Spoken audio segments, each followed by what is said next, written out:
All right, we're live, ladies and gentlemen. What's up? I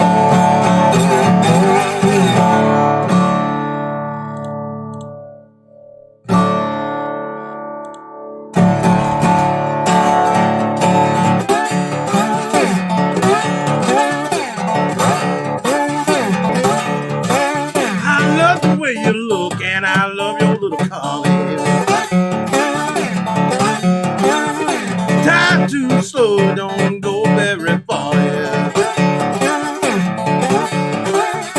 Talk to you, baby, our minds on a plane. I wanna put a tiger in your tank. Everything you do, you know you knocks me out, baby. I want you to feel good where you can jump and shout, baby. Got no money, no in the bank, baby. I wanna put a tiger in your tank. I can raise your hood, I can clean your car, check your transmission, give you the oil.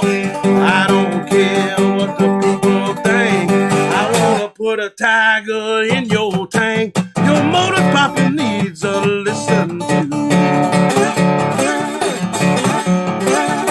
One thing that I'd love for you to do, baby, give it a push, and if your car don't crank,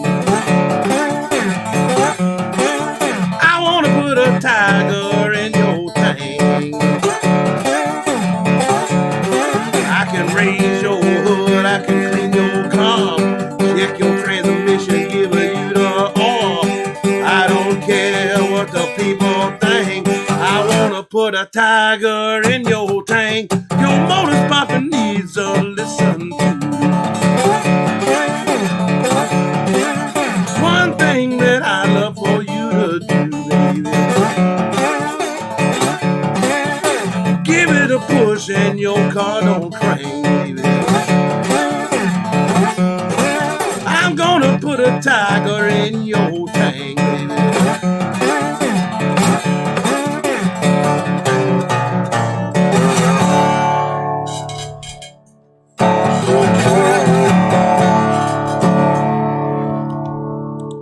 All right, what's up, y'all? It's St. Patrick's Day. We do this every year. That was Tiger in Your Tank by Muddy Waters, proving that the whole girl as car metaphor is not just for shitty bands from the 80s. So, anyway, Ron says, get my Bushmills Black Bush here tonight. Bushmills actually makes a 10-year-old single malt available for $50. Damn, I haven't seen that anywhere. Have to check that out. Julian says, happy St. Patrick's Day, Edward. Like your green shirt. Yeah, I had one in the thumbnail, and I had to get rid of it because I was like popping through it. So I put on this bigger shirt here. This more like monkey shit green shirt. And James says, I bought that once. It was really good, talking about the Bushmills Black Bush. And Jody says, Ron, I'm kind of off tonight drinking wine. Usually have Guinness, but I'll take some whiskey shots with you guys later. All right. Well, just a second. Julian says, $20. How about some Lightning Hopkins bringing my shotgun? Happy St. Patrick's Day. So somebody wants to tip me some money, I'll play it. Tell me to play it, you know. Keith Peterson's, he's in the house. He sends me a super chat. He says, I thought I had too much mushroom coffee because it's only Tuesday. Well, yeah, it's St. Patrick's Day. We're doing the shit a day early this week. Thank you very much for that super chat. I appreciate that. Super chats are the life of the show. If y'all feel like sending me some super chat love, go to that $ below the chat box there. I would appreciate that, and I'm more likely to play requests. Super chats. Captain UAS says, hello from CCP, Sweden. I think this is like a Soviet joke, ain't it? Stephen Shooty says, 'tis a great day. Gonna have to do some whiskey in the jar later. I might do it if I can find words to it.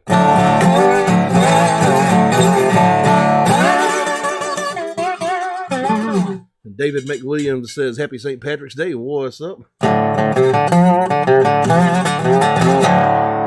Yeah, And Hippie says, let's celebrate St. Patrick's Day. All right. Well, I'm going to open me up a beer right now. Let me see here.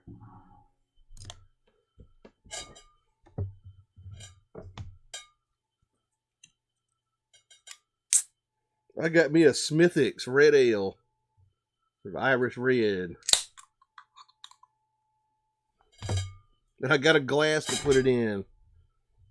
Let's get some background music going here. Shit.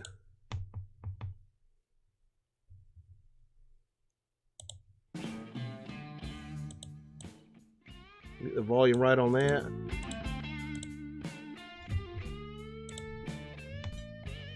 It's like a classic beer right here. It's very malty. It's not as hoppy as like an American red ale.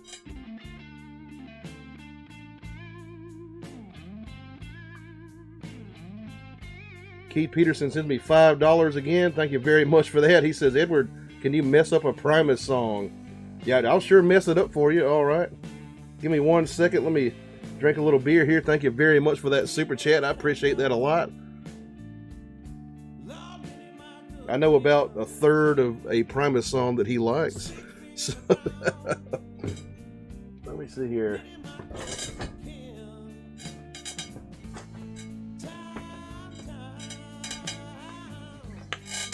I think I over poured it a little bit. Ooh, fuck yeah. All right, let's do that request for Keith Peterson here.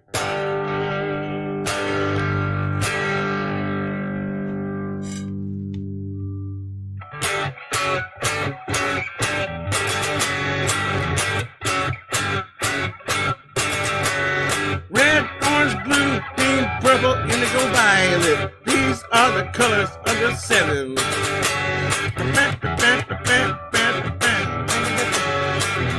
Don't know the words.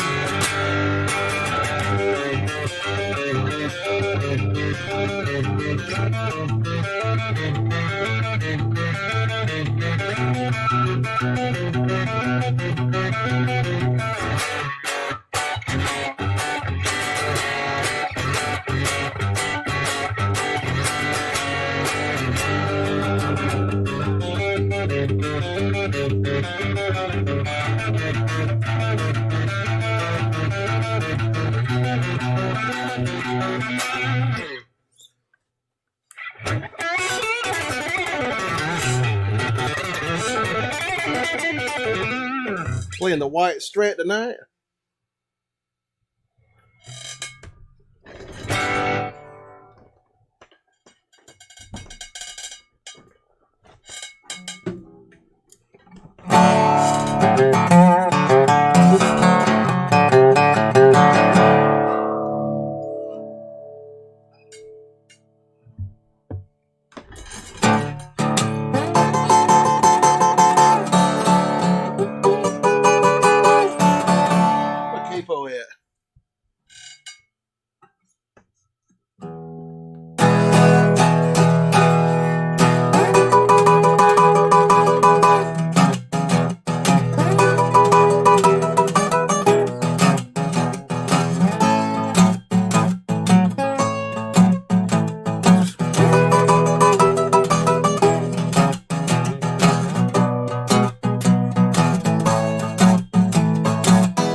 on the street. I believe my time ain't long. I believe my time ain't long. With the best gal I'm loving, broke up my happy home.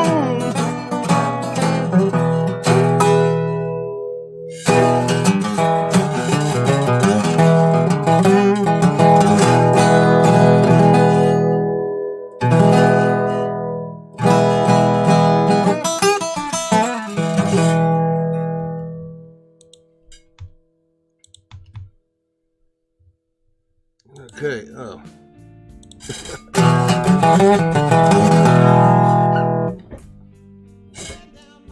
Anyway, happy St. Patrick's Day, y'all. This is one of my favorite holidays because it gives you an excuse to drink and, you know, do stupid shit, so.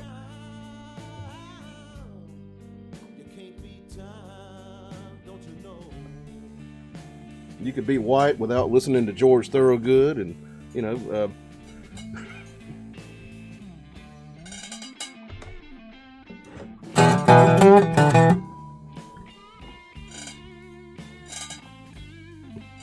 let me see. Captain says, I'm 67 and still got the blues. I don't think it ever goes away, really, once you get it. James says, big arch from McDonald's is lame. McDonald's never had any good hamburgers. Fuck that shit. They go to Sonic. David McWilliams says, Carlos, good to see you, my friend. Great night of music. Let's do us a shot here.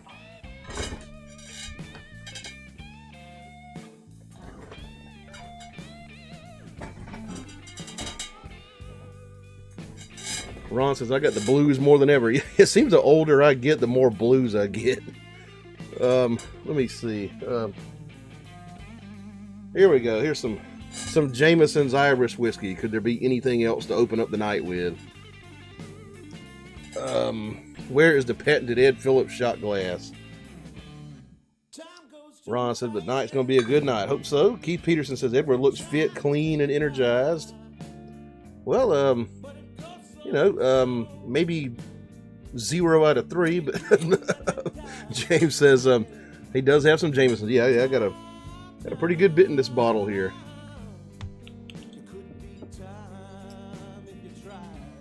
Ron says, right here in my hand, Ed. All right, let's do this shot here.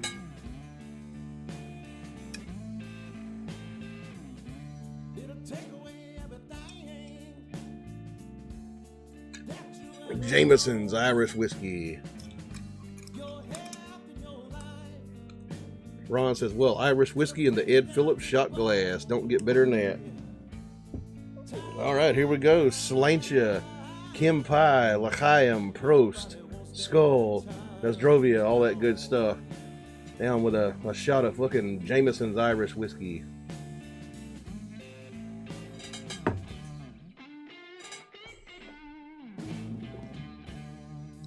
Wait a minute. Let's savor it a little bit before I chase it with fucking beer. And Jody says, oh, shot already. I'm not prepared. It's St. Patrick's Day. Get your shit together. Captain says, I'm brewing apple wine. That sounds pretty cool. Shit. I would just make cider out of it myself. Like, I'd carbonate that shit and back sweeten it. Like, cider was probably the first alcoholic thing I ever made. I've been brewing for about over 25 years. I put fucking I had these wine bottles and I just stuffed corks in them, you know, by hand, and the stuff was carbonated. I put them in my closet, and I was going to sleep at night, and I heard boom, pow, like blowing the bottles, like blowing the corks out of them and stuff. Ron says, turn it into Applejack like me. Yeah, you got to have a spot in the woods to do that, and some running water. Jody says, my chat messing up tonight. Log off to see if that works. Okay, yeah, log off and try logging back in. Stephen Schutte says, hail to Rory Gallagher, and not pronounced Gallagher.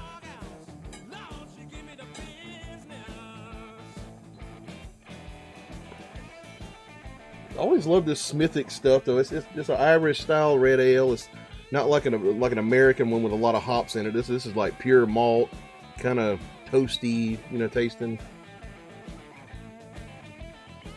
If I can get a good shot of the color. Not well lit in this place, but it's not as dark as it looks on camera. It's like a copper, kind of amber almost color.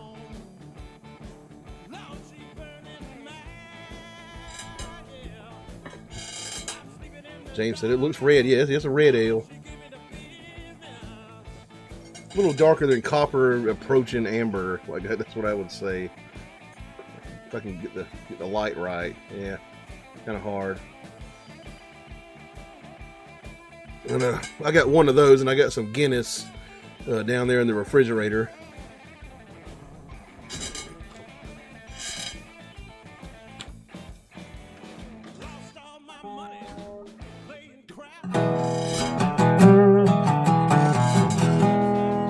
Let's see here.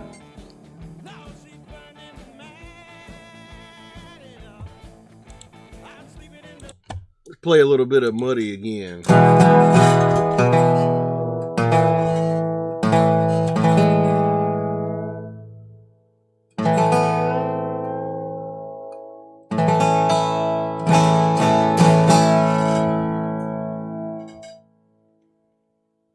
Slide.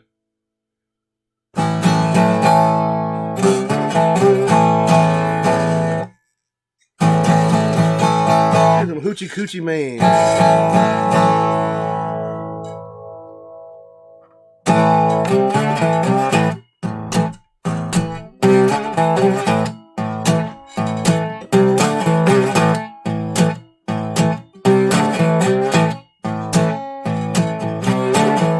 Just a woman told my mother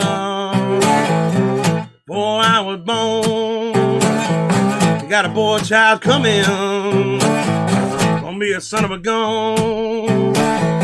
They're gonna make pretty women jump and shout, and the world's gonna know what is it all about. I'm here.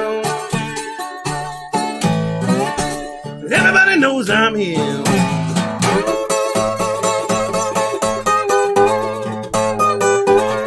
I'm a hoochie coochie man.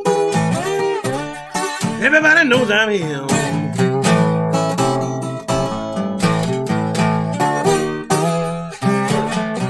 I got a black cat bone. I got a mojo too. I got the Johnny Conquer root. I'm gonna fuck with you. I'm gonna make you girls lead me by my hand, and the world gonna know I'm a hoochie coochie man. Well, I'm him. Everybody knows I'm him.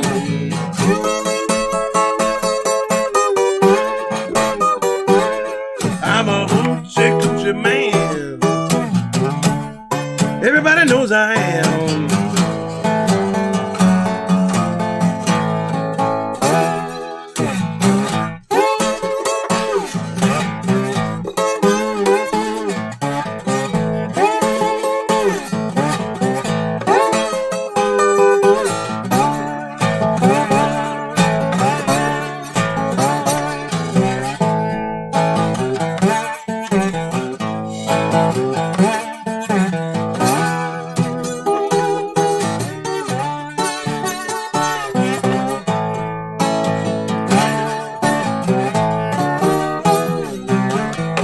On the 7th hour, on the 7th day, on the 7th month, the 7th doctor say he was born for good luck, and that you'll see, got $700.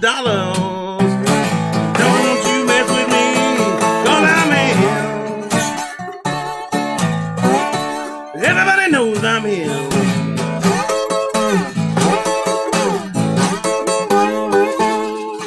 Hoochie coochie man. Everybody knows I am.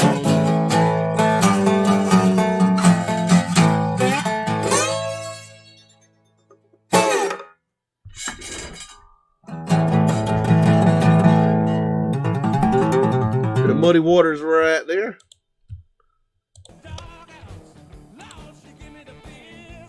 Got another super chat from Keith Peterson. He sends $5. He says, Edward Phillips can talk for hours on end. Let's recommend some music. Thank you. Thank you very much for that $5 right there. I appreciate that a whole lot. Thank you, man. Super chats are the life of the show. Ron says, deadly appreciate that. Carlos says, I rarely drink. Just special days out of the year, Christmas, New Year's, birthdays, Mondays, weekends, government holidays, and every Saint's Day there is in the book. Well, we got a Saint's Day for you today, St. Patrick's Day. Last show we celebrated National Pie Day and Fanny Pack Day. Let's see, Carlos says, crank it up, Keith. Keith says, I had the chills. Ron says, yeah, I just read that. Taylor says, what a good Irish beer besides Guinness. This right here, Smithwick's. It smelled like Smithwick's, but it's Smithwick's. It's a red ale. You can get like Murphy's Stout. That's along the same lines as Guinness, but yeah, this here, if you want something different, it's just a red ale, like an amber ale. Julian Santaguida says, I wonder if bringing my shotgun would sound like on a Fender Strat. Shit.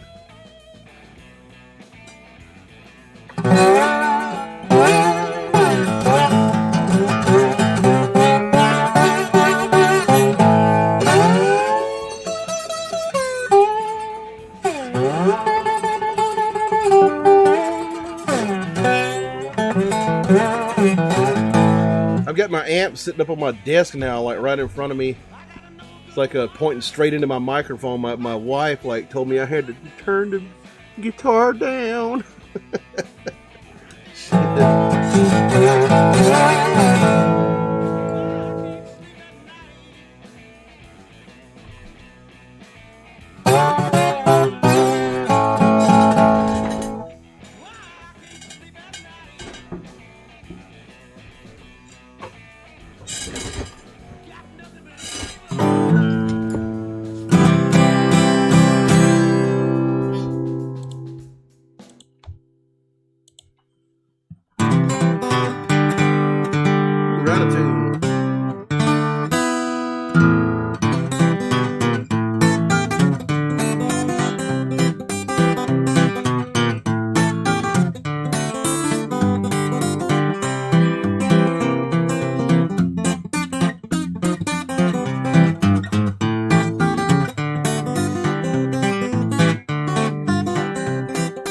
What's that smell like fish, mama? Booty, if you really want to know. What's that smell like fish, mama? Booty, if you really want to know. Smell like sardines and it ain't no can. It's the same damn thing you chose the other man. Well, what's that smell like fish, mama? Booty, if you really want to know. Booty, if you really want to know.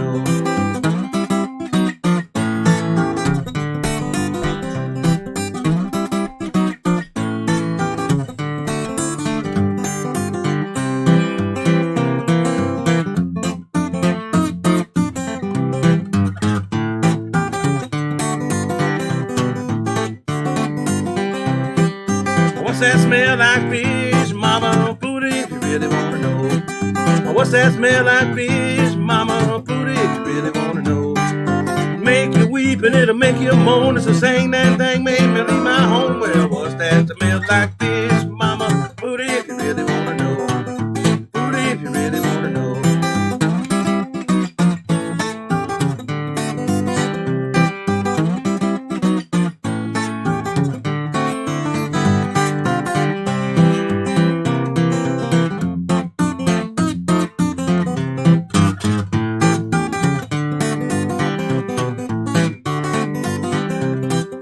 What's that smell like fish, mama? Booty, if you really want to know. What's that smell like fish, mama? Booty, if you really want to know.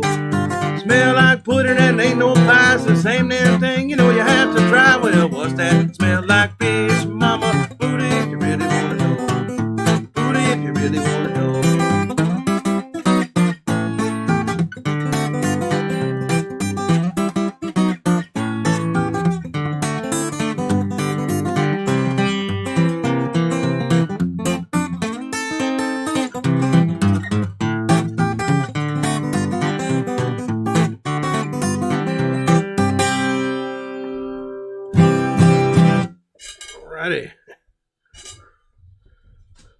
And Keith Peterson sends me $5 super chat. He says, Edward Phillips, appreciate that very much. Thank you for that, man. Love those super chats. Show me a little super chat love there. Let's see. Jody says, see, post disappeared for me. If I log off and come back, it's there. Have you tried like restarting your device instead of just logging off? I'm not sure how YouTube's chat is coded and or whatever, like what it works off of, but it could be your device. You might want to restart your phone or computer or whatever you're on. Try that. Taylor says, songs talking about my ex. I've had a couple that were a bit fishy. Let me see. Ron says, cool, love that tune. Yeah, that's some Blind Boy Fuller from North Carolina, some Piedmont style blues. Carlos says, damn alcoholics, bartender, another round. Jody says, okay, I'll tell you, I put you on my TV, YouTube. All right.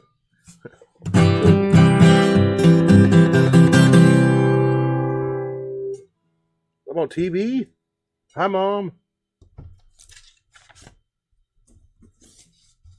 My mom tunes into the show sometimes, but she don't ever say anything in the chat.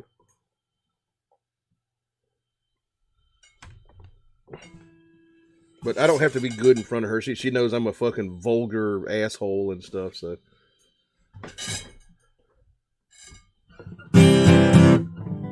Matt Evans says, hey, Ed, not sure how long I can stay. Do you know any Thin Lizzy? Oh, shit. I mean, I've mostly been playing for tips lately, but I can tell you right now, I do not know any Thin Lizzy, not lyrically or nothing. Like their version of Whiskey in the Jar, like I've heard that. I've heard Metallica do it. I do not. Shit. Yeah, famous Irish band there, kind of appropriate for the holiday, and I do not know none. Ron says, are you out there, Mama Phillips? She might be watching. Matt says, haha, no worries. Thought I'd try asking as a long shot.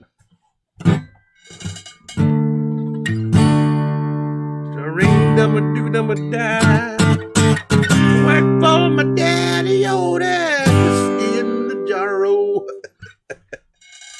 Shit.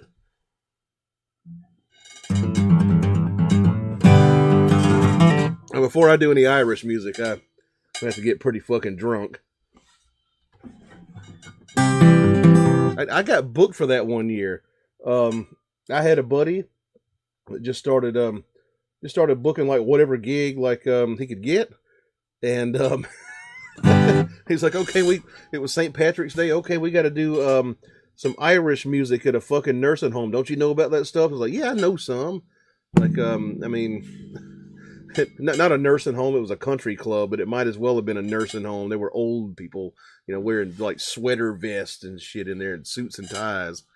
And I had to do like a whole set of Irish music in public. Like the first time I'd ever done that in my fucking life. Yeah, it was kind of crazy. Matt Evans sends £4.99. He says, how about some White Room? I can do that for you. Thank you very much for that super chat right there, sir.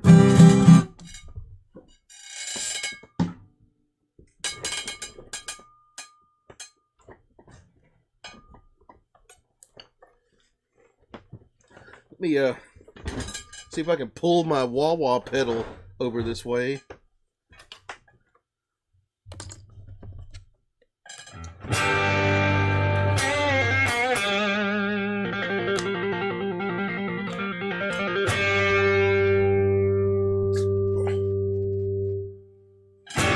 All right, White Room by Cream.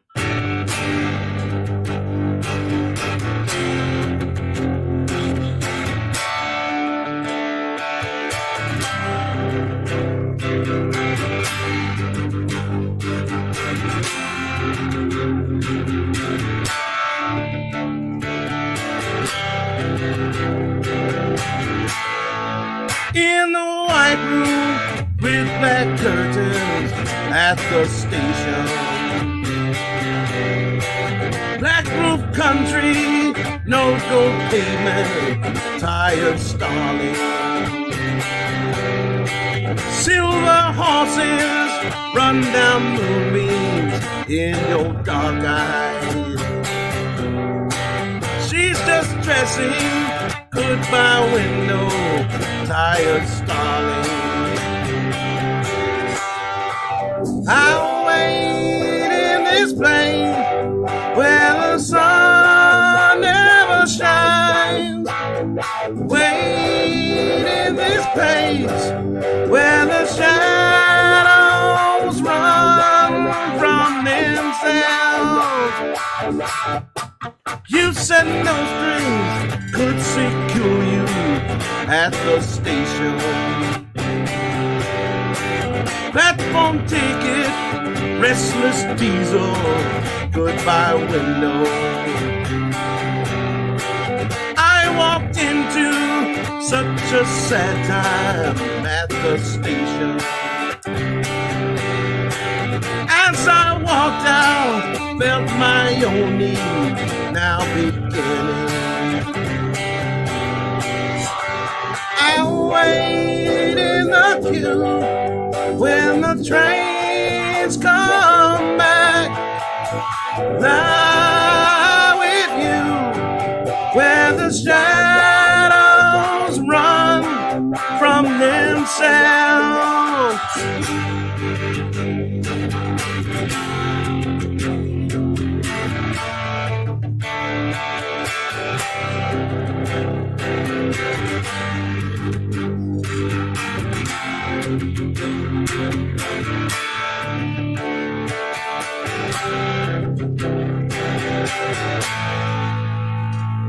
At the party, she was kindness in the hard crowd.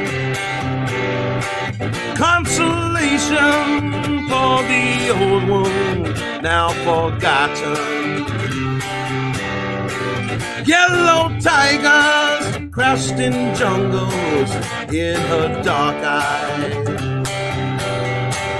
She's just dressing goodbye window, tired starling. I'll wait in this place with a lonely crowd. Lie in the dark, then the shadows run from themselves.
All right, there was some cream right there. Wish I had a band for that, but how's the balance, by the way? I've got like a new kind of way of picking up the amp tonight. I basically have it like sitting on my desk in front of the mic. Johnny says, happy St. Patrick's Day. What's up, man? Dave says, beware Mr. Baker. Yeah, he was an asshole and still my favorite drummer. Julian Santaguida says, I'm getting a bit tired, Edward. I might sign out for the night. Can you do some Lightning Hopkins for me for me $10? Yeah, somebody send me $10. Got another day of program. Wednesday is 50s week. James Laura says, no one drinks Mad Dog on St. Patty's Day. Yeah, that'd be kind of fucked up. Matt Evans says that Strat sounds massive even on YouTube. Cool, appreciate that. Ron says, "Fuck yeah, yeah, that's awesome." Yeah, let's do some lightning here.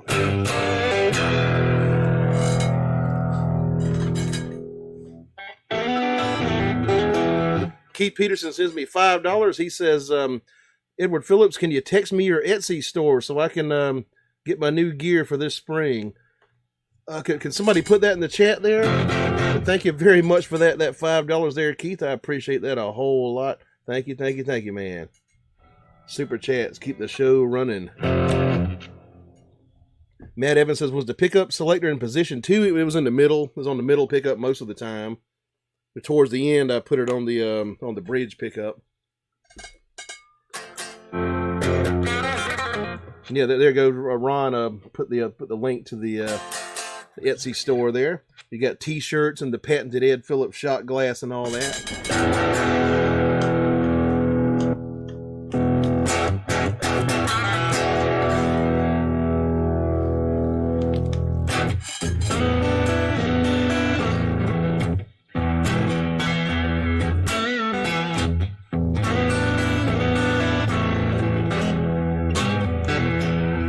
Me my shotgun,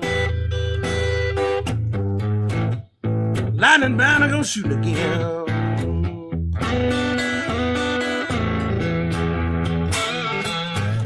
Bring me my shotgun, lightning bound, I'm gonna shoot again.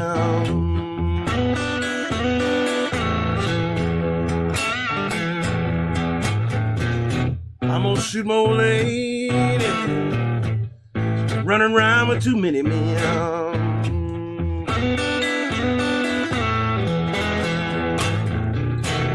Bring me my shotgun, Lord, in a pocket full of shell.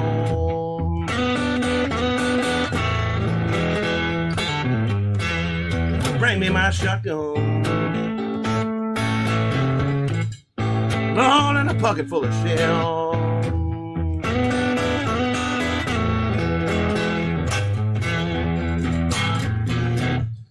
I'm gonna shoot my old lady, throw her down in that deep dug well.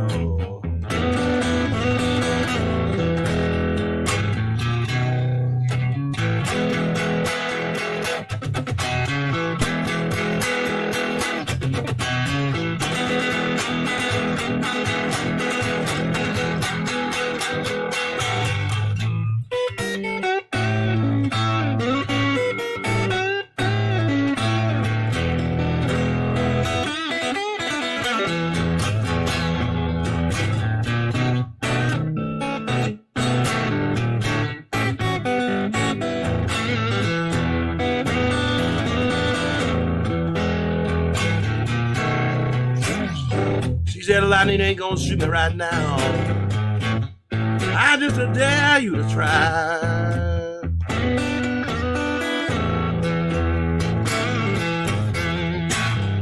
She said lightning ain't gonna shoot me right now. I just dare you to try.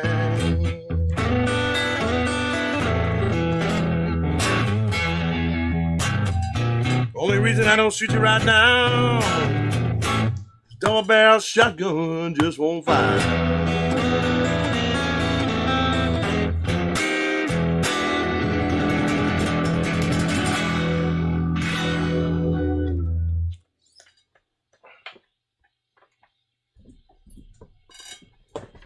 Lightning Hopkins of Texas Blues.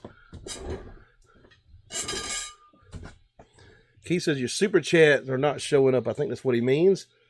I mean, the ones that I'm throwing, you're not coming through for some reason. I've seen every one of them. I've seen them all, or at least the ones that showed up on my end.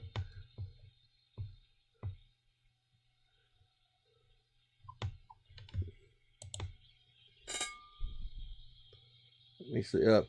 Let's see. James says, thanks for returning Ed's pimp hat. Whoever stole it, no questions asked. A deal is a deal. Carlos says, bravo, Ed. Great tune. Great play. Yeah, Keith, I've seen all of your super chats.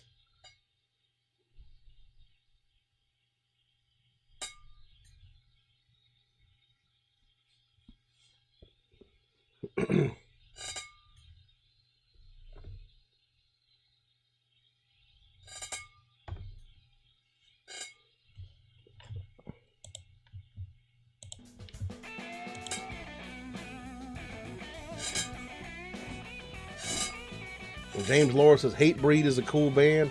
I had a chance to see them one time, like, you know, way back in the day, like 25 years ago. I didn't go though. Ron says I can see them. Ed mentioned 6 of them. James Laura says shot. We'll do a shot. All right.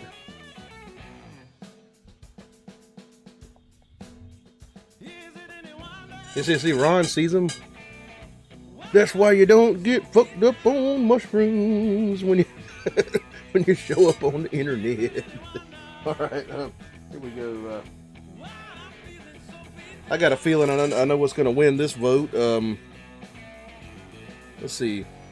We got Jameson's Irish whiskey, and we got some Pusser's British Navy rum. Y'all tell me, rum or Irish? Jody says, man, I missed a lot. Is your chat working right now? She says, my chat's just fucked up tonight, but I'm here. All right. Well, I can see your chats, so.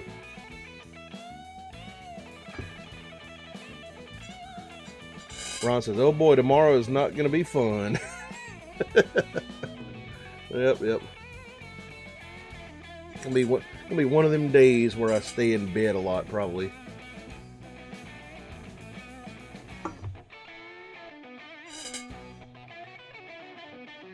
Dave Thompson says $4.99. He says rum. Well, damn, he super chatted it, so I guess I'll listen to him. He bribed me, so that is the end of democracy right there. Fuck the votes. Thank you for that $4.99 super chat, Dave Thompson. Appreciate that a whole lot. Let's drink some Pusser's rum.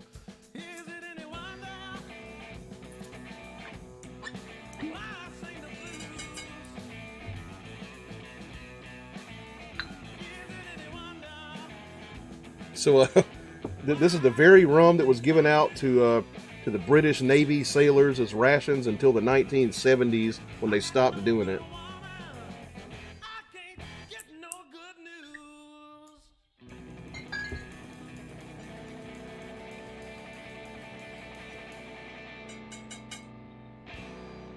Okay, really nice stuff too. It's not no neutral like vodka tasting bullshit. Like it's fucking got a nice funk to it, almost like bananas or something. Here we go. Cheers, L'chaim, Salentia, Kim Pie, Prost, Skol, Nozdrovia, down the hatch.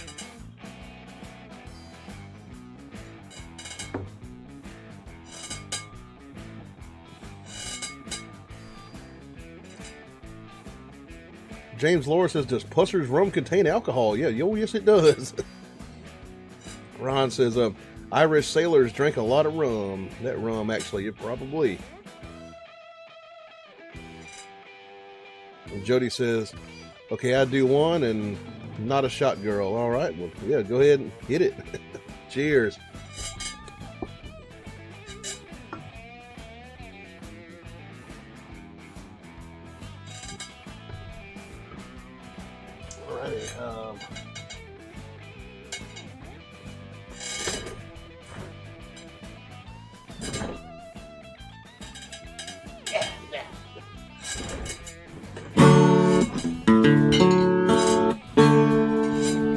Let's see, Matthias Going Hikes says, what's up, man? Nothing much, just celebrating St. Patrick's Day here. What's up?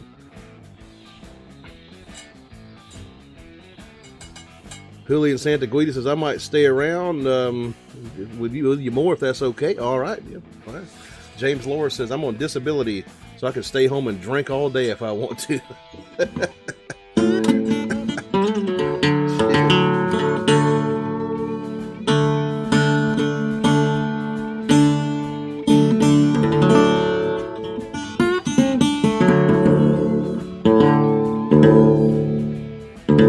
Jody says, I was listening to Irish pub songs earlier. What would you do with a drunken sailor? Is that a title of a song? Shit.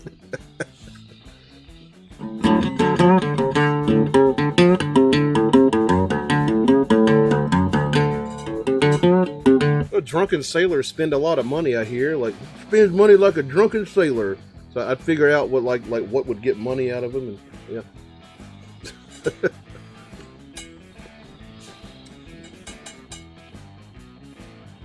Jody says, yes, good song. Skydog says, do you know any Memory and Elizabeth Reed by the Allman Brothers? That's not one I'm familiar with right there. I've seen the Allman Brothers live, like when I was a kid. James Laura says, you can't play Beatles on that guitar. You can't play much of anything on this fucking thing, this 100-year-old guitar.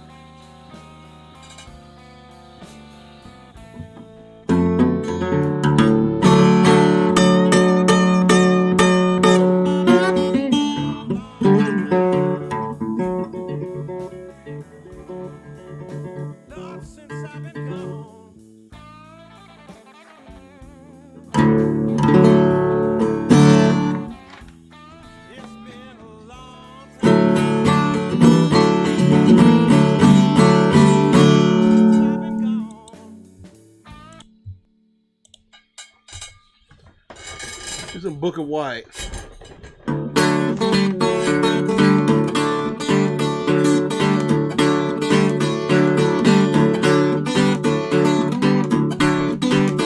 need a slide for that. Shit. Hang on.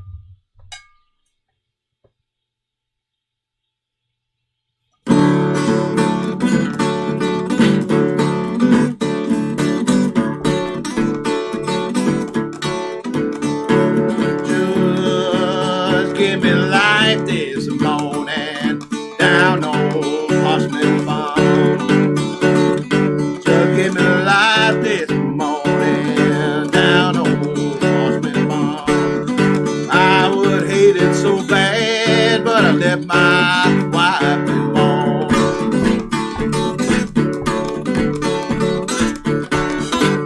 Well, goodbye, wife, all that.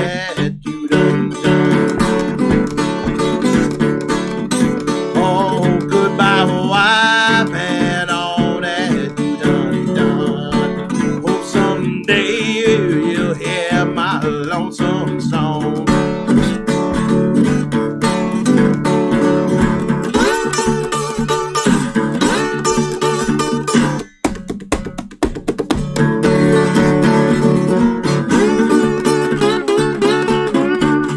Oh, listen, you men, I don't mean you no harm. Oh, listen, you men, I don't mean you no harm. If you wanna do a good, better stay off old Horseman Farm. Go to work in the morning, just at the dawn of day.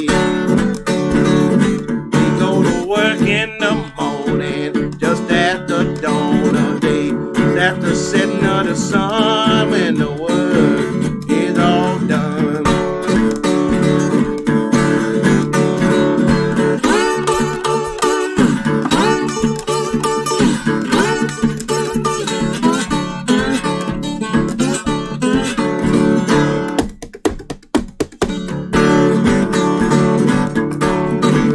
Oh, down on Horseman Farm, I sure want to go back home. Well, down on Horseman Farm, I sure want to go back home. But I hope someday, well, I will overcome.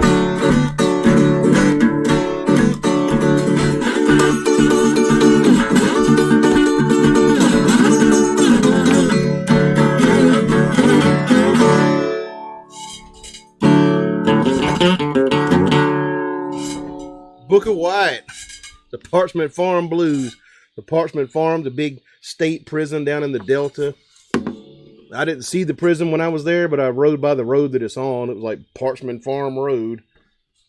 You know, I think it actually branches off of Highway 61. We were going down Highway 61 through the fucking Delta on the way to Memphis, and I saw it, like on the right, like fucking Parchment Farm Road. That prison is still there and is still operational.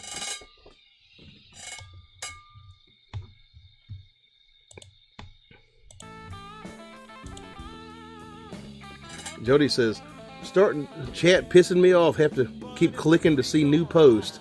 Never had this issue. Yeah, that is weird. It could be something on YouTube's end. Who knows? Ron says, super chats with requests are much appreciated. Yes, they are. Y'all want to show me some love, send me a super chat. Just use that $ below the chat there. I'm more likely to play requests that way, and I do appreciate them a whole lot. Keeps the show going. See, James says, is it true that Robert Johnson is almost impossible to play? You know, some of his stuff's pretty weird. I mean, it's not that bad once you get the hang of his style, you know. It's different. It's different from any kind of style of guitar playing there is today, you know. James says, Delta Blues, cool. Johnny RNS says, blues is best on a parlor guitar. Very lovely. Appreciate that. Yeah, this is a 125-year-old parlor guitar right here, made by Lion and Healy. It's called a Marquette. With the worst fucking action in human history, but I make it work.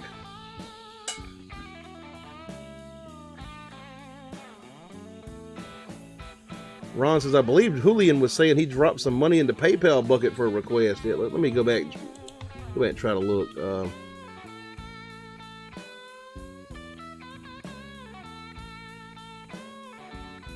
Julian, did you you sent me PayPal? See, I can't see when the PayPals come in.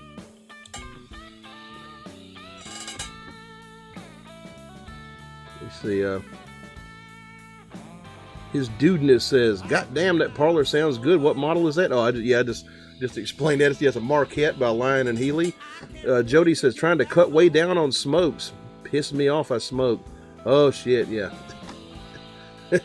Yeah, stuff will piss you off easier if you don't have a lot of smokes, too. Ron says, stick with it, Jody. It's well worth it. His dudeness says, well, that answers my question. James Laura says, I like the resonator. Appreciate that. Ron says, love the guitar. Yeah, it's a pretty good guitar. Molly says, hey, Ed. Hey, everyone. What's up?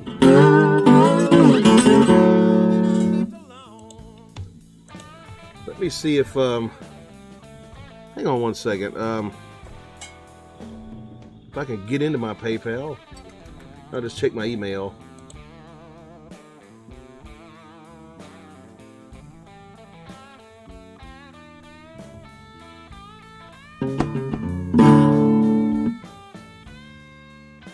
No, I didn't. Might be the other account. Hang on a second.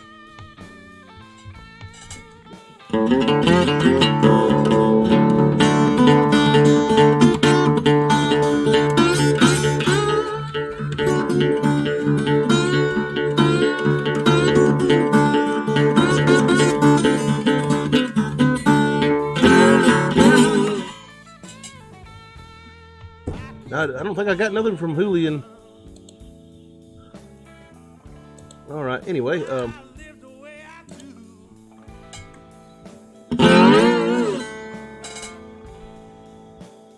Johnny says, you should have seen the action on the guitars I played in the 70s. Couldn't hardly play back then. You have some of them dreaded department store guitars back in them days. Julian says, do you ever own any Robert Johnson CDs or vinyl records? I had the complete recordings collection when I was in high school. That was a CD. I would love to have a fucking a damn 78 of his, but they probably cost $1 bazillion.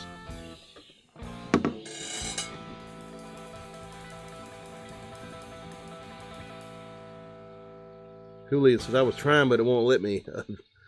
James says, I like to eat ribs sometimes. Annoying Spore says, I like the white start. The white Strat, I think he means. I would probably set it up a little different.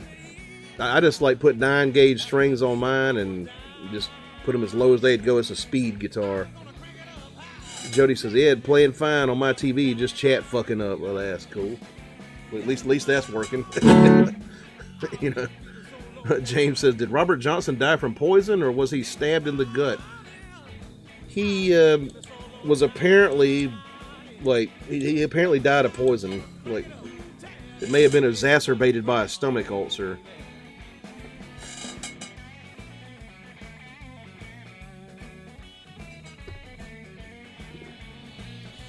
And Johnny says, King of the Delta Blues Singers. That was the original Robert Johnson album that came out, in the 60s that all those rock and roll guys heard and were like, oh, I want to play that shit, Molly says, did you say you put 9s on that Strat? Yeah, that one, yeah, I got a Strat with 11s on it. Let's see, that one's got 9s on it. My Mustang's got 10s on it. Most of my Gibsons have 10s on them. Most of them. Like I got a big pile of Gibsons. I got 2 Gibsons. They both have 10s on them. Ordway says, aloha from the Maine woods. Warm rain took all the snow away. We're having a cold snap here, man. It's going to get down to like 29 tonight. Kind of worried about my chicken babies, like out there in the fucking cold in the coop. Ron says he slept with the wrong women. Yeah, he may have had syphilis. James Loris, and yeah, he was fucking like a juke joint owner's wife, I believe, and the guy had him poisoned. Ron says most likely anyway, pissed off husband. Yep.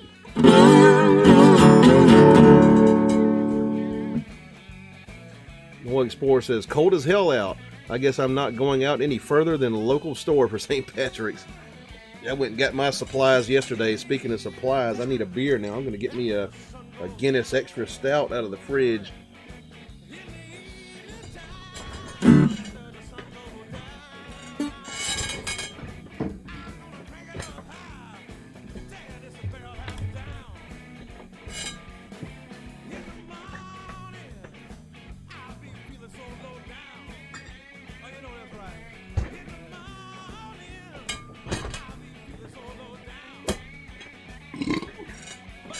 All right, bottle opener. I need a bottle opener. I don't smoke anymore, so I don't have a cigarette lighter to do it with.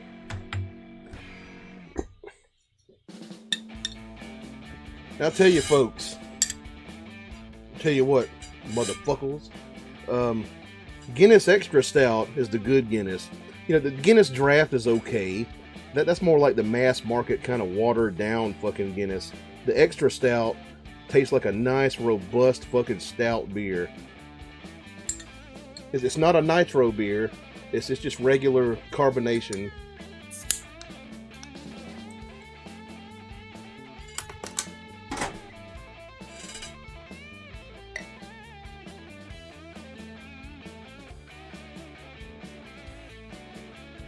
There we go.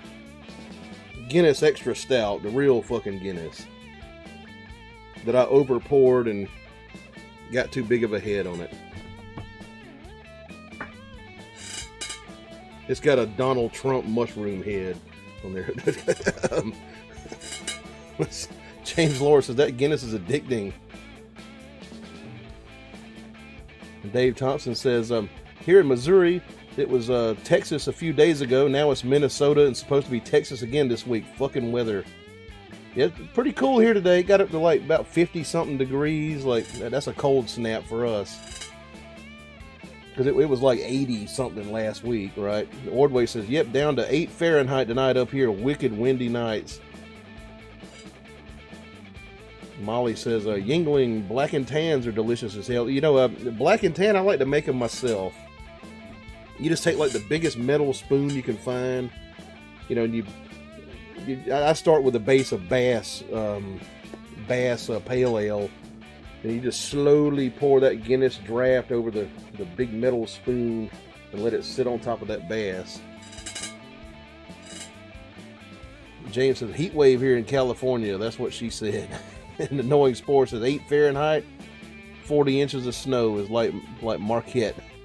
Jody says, that's yummy beer. Perfect St. Patty's Day beer. Guinness Extra Stout. The real Guinness. Or if you can find Export Stout, even better. Guinness Export Stout. Got like a yellow label on it. That's some good shit. But it only comes in a 4-pack. It's got more alcohol in it. Alright, there we go. Now we got it poured. Nice rocky head on there.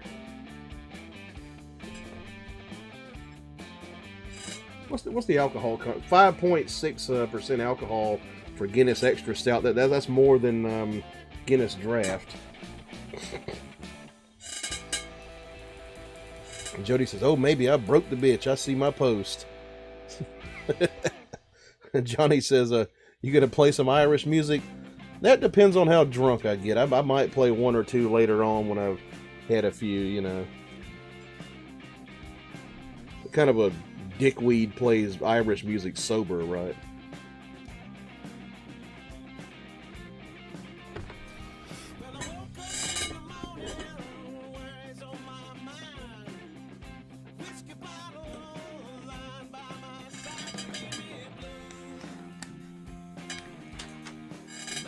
Any Thin Lizzy? I did not know any Thin Lizzy. I wish I did, but I don't.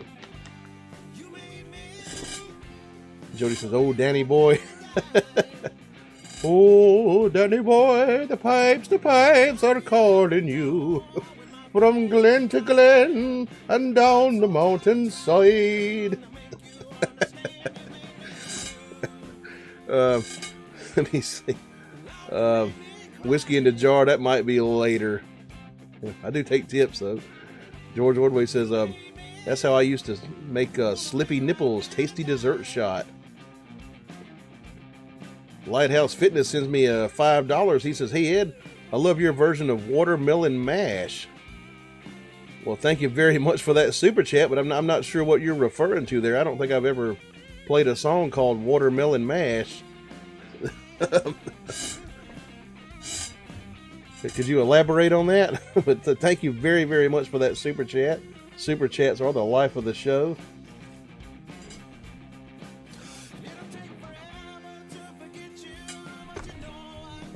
And Dave says he's going to start playing Dropkick Murphys and Stiff Little Fingers if we get him drunk enough. Dropkick Murphys had a good version of what was Tim Finnegan, right? Tim Finnegan lived on Watling Street, a Gentile Irishman, mighty odd, right?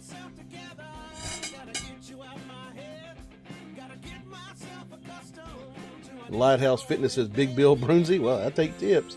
Jody says those are yummy, Ordway. Annoying Spore says maybe it's a drink. Yeah, buttery nipple. I've had one before. Like I had a chick make me one time. But like if I do cocktails, I'm gonna go for a fucking like some kind of tiki drink, like a Mai Tai or something like that. Ordway says pub crawling in St. Louis. Great Irish pubs there. The nearest one to me is 25 miles away in Augusta, Georgia, like the nearest Irish pub. The nearest, like, awesome one is about 45 miles away in Lexington, South Carolina. We had one here in town in Aiken for, like, a year, and the shit got closed down. I don't know if they didn't run it right or whatever the fuck. I don't know. Carlos says, my great uncle lived in the Appalachians. He used to make watermelon mash.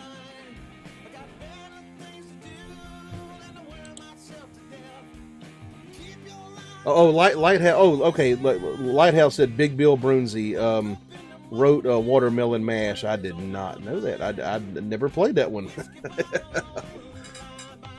I did not know that was him. Actually, Big Bill Brunsey or Rory Gallagher. Was there a guy called Big Brooms Billsy? Rory Gallagher, like Yeah, I mean, I wish I knew that one. I've never heard that one. I mean, I know Rory Gallagher, but was there like some guy that called himself Big Brooms Billsy? Because I know Big Bill Brunsey. But I hate that I don't know that because you sent me a super chat.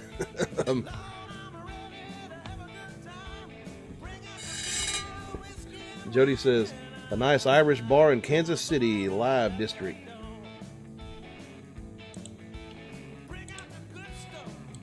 No Robert Johnson tonight. Let's do some Robert Johnson.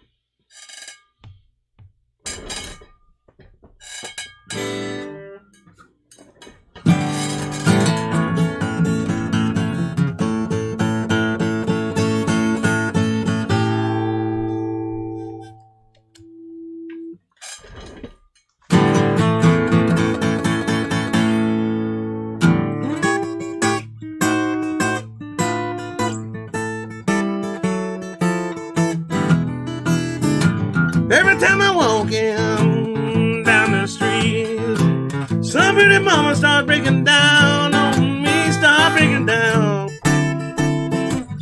Please start breaking down. Stuff I gotta bust your brains out, woo, it'll make you lose your mind. I can't walk these streets now, gonna consolate my mind. Some no good woman, she starts breaking down, start breaking down. Please stop breaking down. Stuff I gotta bust your brains out, woo, it'll make you lose your mind. Now you Saturday night women, you love to ape and clown. You won't do nothing but tear a good man reputation down, start breaking down.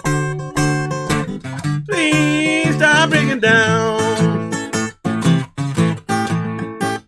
Stuff I gotta bust your brains out, woo, it'll make you lose your mind. Now I give my baby the 99 degrees. She jumped up and threw the pistol down on me, start breaking down. Please stop breaking down. Stuff I gotta bust your brains out, woo, it'll make you lose your mind. I can't walk down these lonesome streets. Some pretty mama start breaking down on me, start breaking down. Please stop breaking down.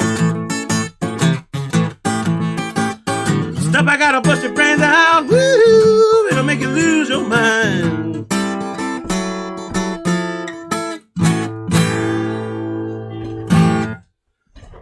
That was the great Jobbert Ronson. They posing that motherfucker.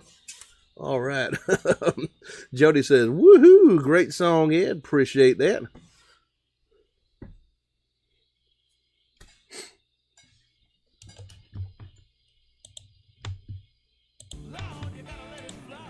I do like a good Irish pub, but just not one close by. Like the nearest one's 25 miles away. You know, I ain't gonna drive 25 miles to get fucked up, right?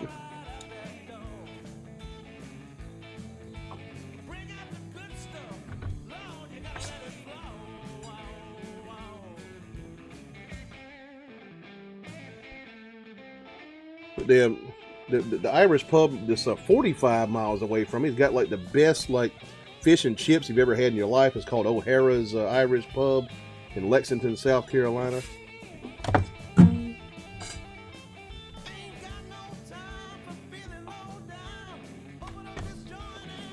Now, I went to a Scottish pub in Savannah, Georgia one time, and yeah, let me get a shot of that Lefroy 10-year-old single malt right there, and he gives it to me in a shot glass. Like, all right. So I knocked it back like a fucking shot, right?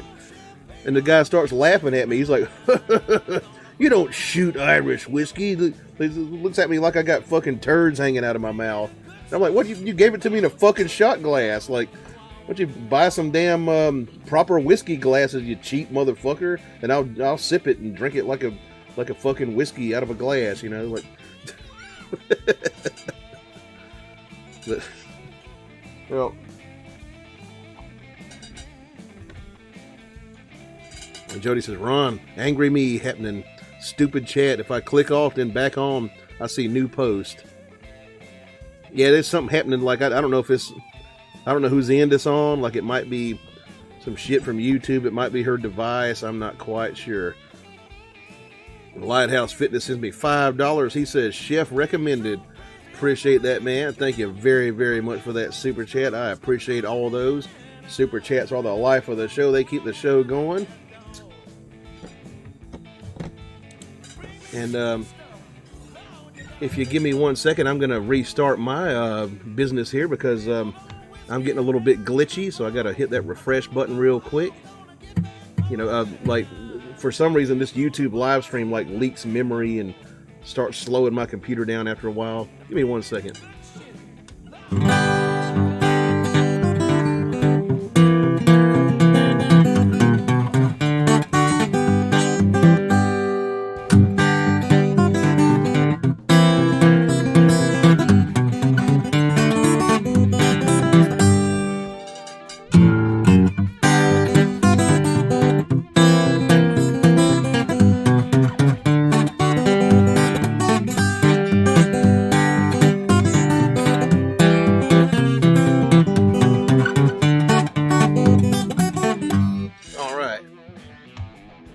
There we go. There we go.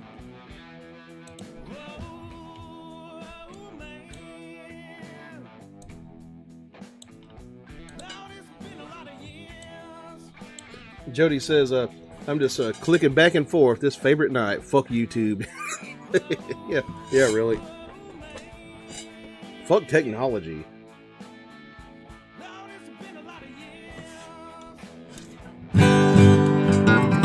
Ordway says, reminder to hit that thumbs up button.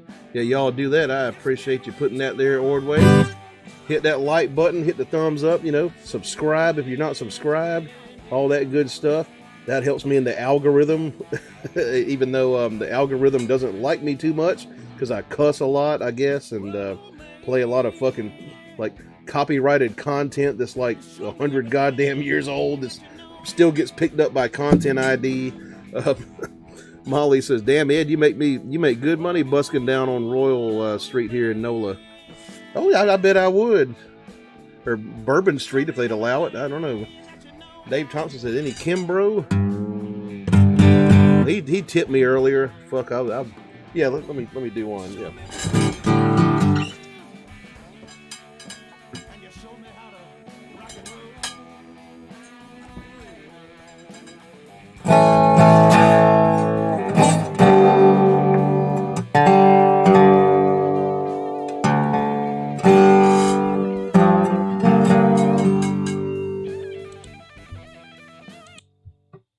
No, Kimbro, I don't know. I was thinking Robert Belfour. Shit, no. I'm thinking the wrong guy. Like Kimbro, I used to know one called Meet Me in the City. I don't know it no more because it's been so long since I played it. That was by Junior Kimbro. So Robert Belfour right here.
Some hill country blues. That was called the Hill Stomp from northern Mississippi.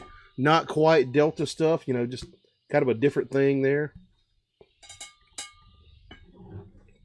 Molly says Bourbon Street allows it, but you can't hear shit, and Royal is where the music and art is. I would imagine Bourbon Street's pretty fucking loud, yeah. I mean, probably kind of like Honky Tonk Row at Nashville, like old Broadway at Nashville. That place is loud as fuck. The Bourbon Street, Beale Street in Memphis, not too fucking loud, but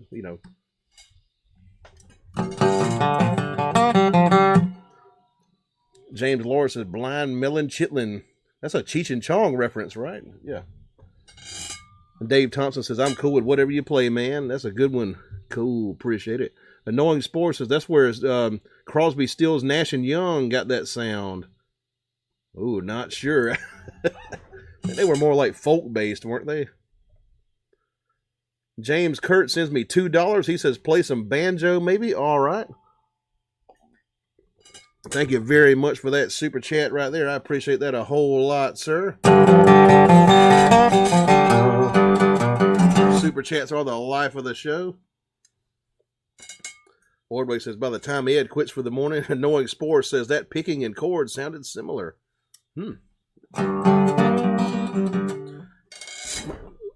It kind of sounds a little bit like Ohio, doesn't it? Yeah.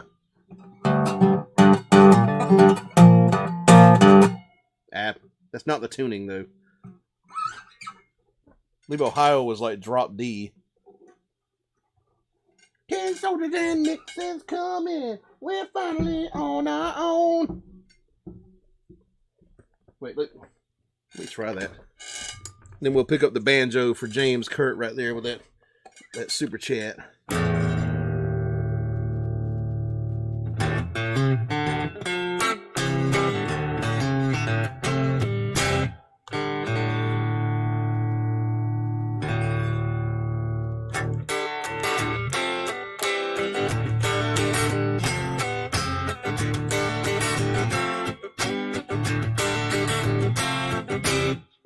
Yeah.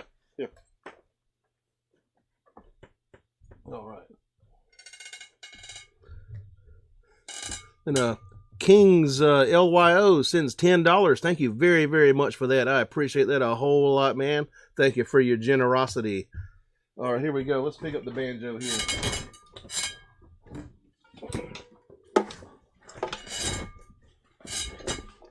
I don't know the Irish style banjo. I think they play with a pick over there, like.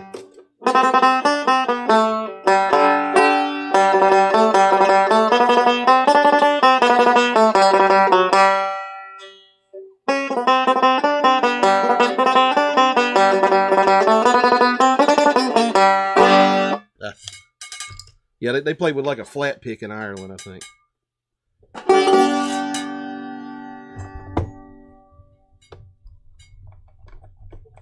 JB Robertson says, good evening, Ed. Have you had the opportunity to listen to Where Did My Legs Go by John Mayall? I'd have to check that one out. I probably, yeah, might need to write it down in a little bit.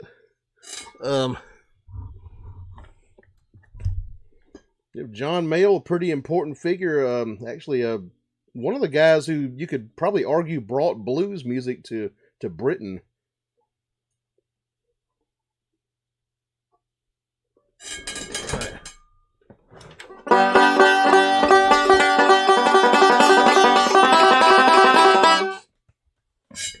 Okay, by request, a little bit of banjo music.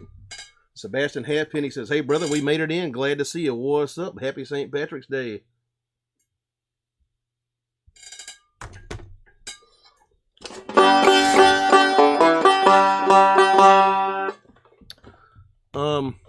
Let's see.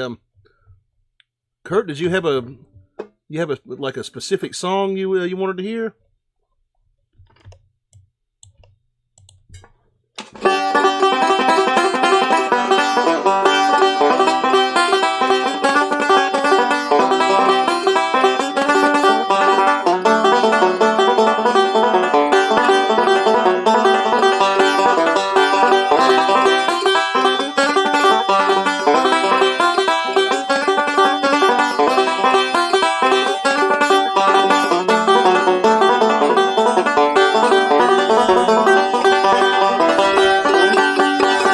Sebastian says, same to you, brother. Our Irish roots run deep. Well, you know, like my mother's family are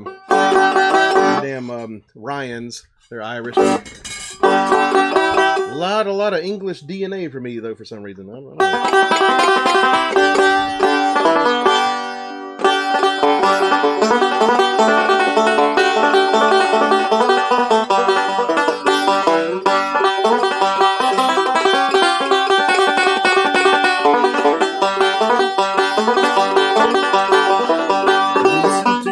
About a man named Jed, poor mountaineer, barely kept his family fed.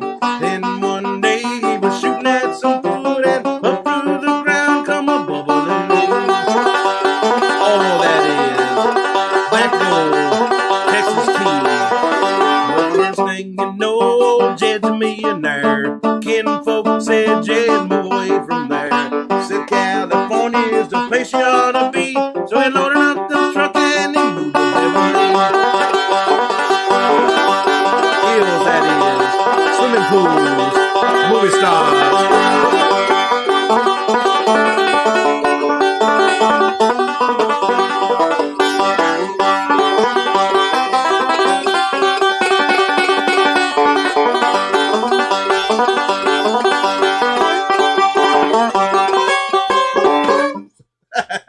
Okay, shitty ending there, but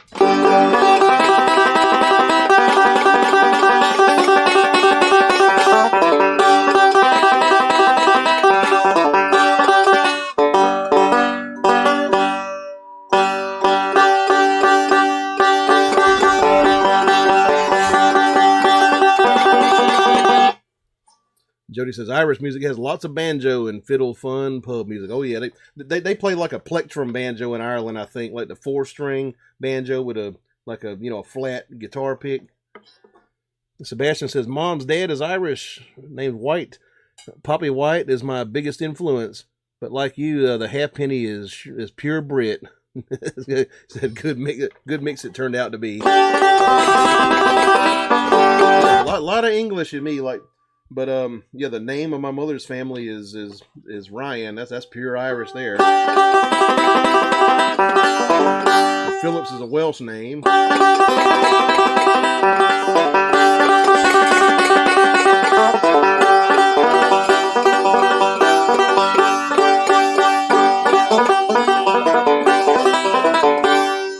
Let's see, do some shucking the corn.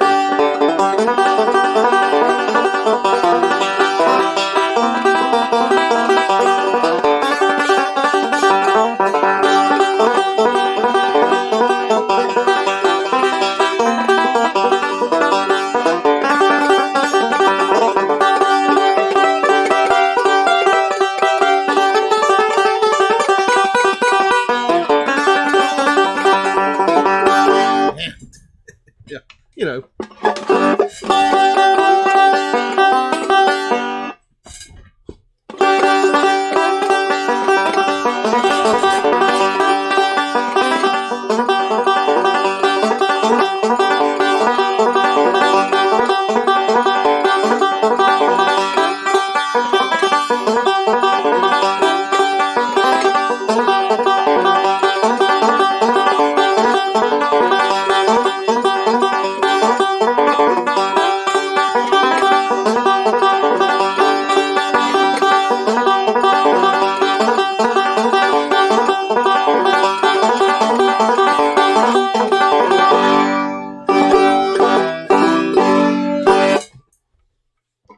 A little bit of banjo music by request.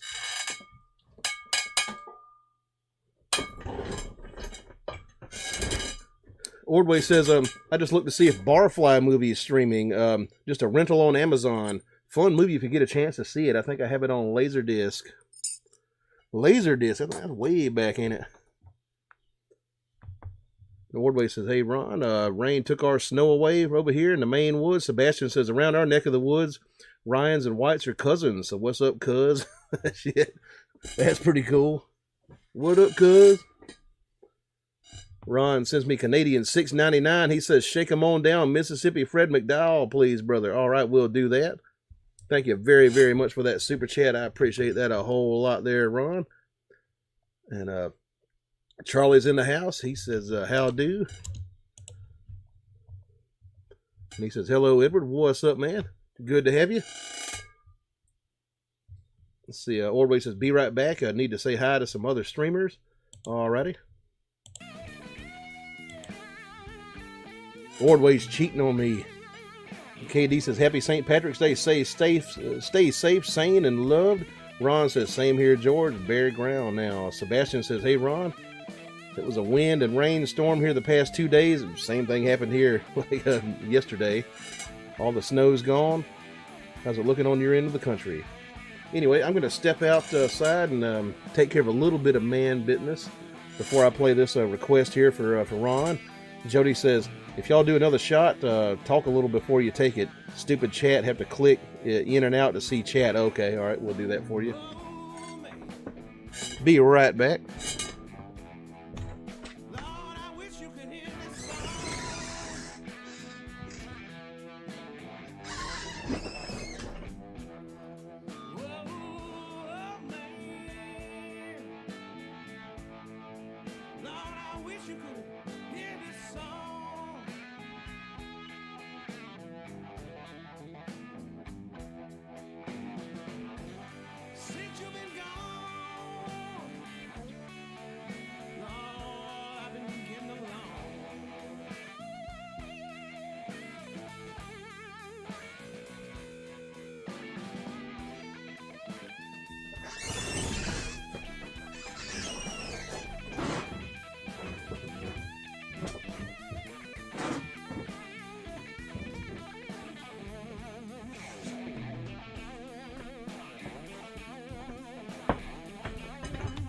righty. Let's do a little bit of hill country style blues from northern Mississippi for Ron. I think he wanted to hear the Shake 'Em On Down version by Fred McDowell. I know the music to his version, like I do Booker White's lyrics, because I can't remember Fred McDowell's lyrics. But here we go. By request. The super chats are much appreciated around here. I'm more likely to play your request with a super chat. And got to retune this thing here.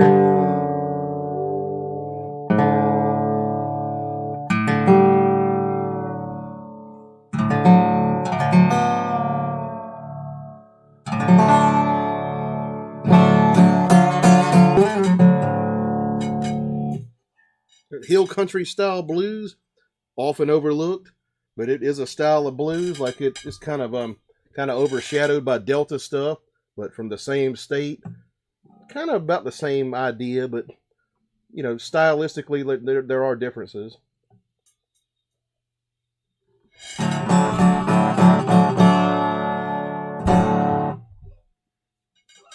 Where's that pick at?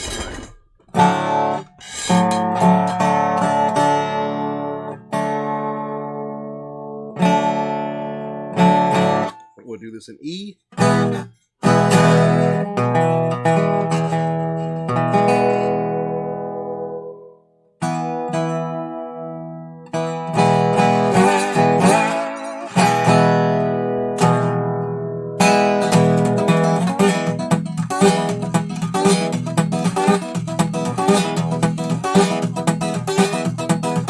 Nightcap mama, baby, and your gown, well, night before day we gonna shake 'em on down, well, I'm a star.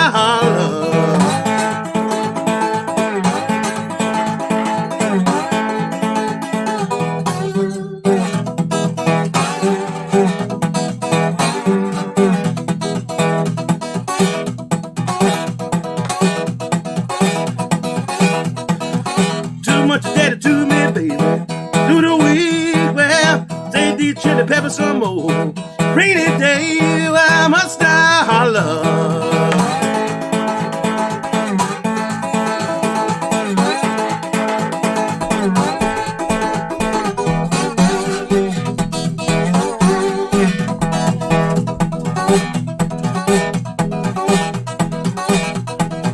Ain't been to Georgia, baby. I've been told, well, the women got the best. Jelly roll, well, now must I holler. Oh, must I shake 'em on down.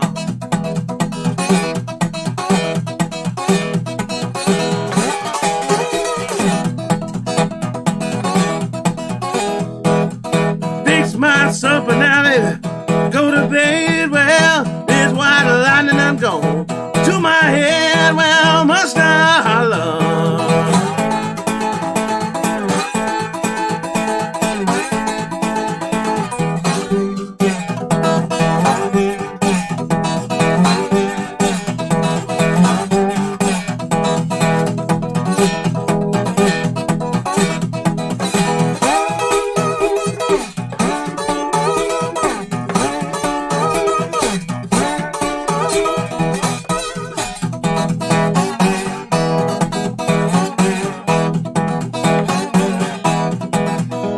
See, mama, baby, what you done done? Well, called me to love you now. Your man done come, well, must I holler. Oh, must I shake 'em on down.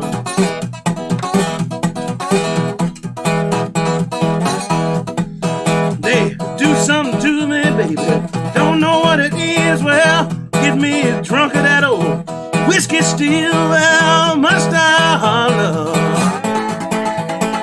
Oh, must I shake 'em on down.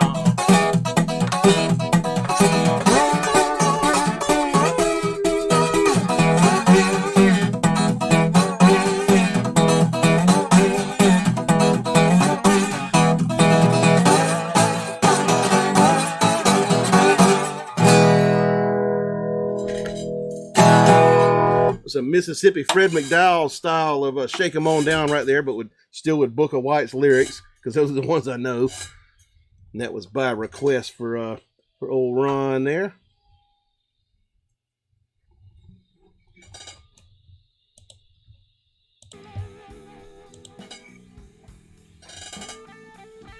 Jody says 30s today, 70s tomorrow, 90s by end of the week. Summer needs to hold up. Love my 60s and tulips. Yeah, really.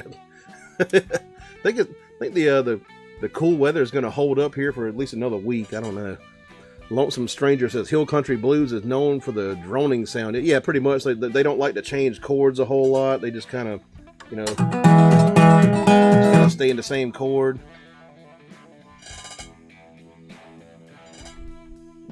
Let's see. Pardillion Papillon says, "Hi, Edward from Transylvania Province, Romania country. How are you doing, man? Good to have you on St. Patrick's Day." Molly says, "That's got to be a cool place to live. Kind of mountainy around there, I believe, like mountainous." Ron says, "Thanks, brother. Killed it."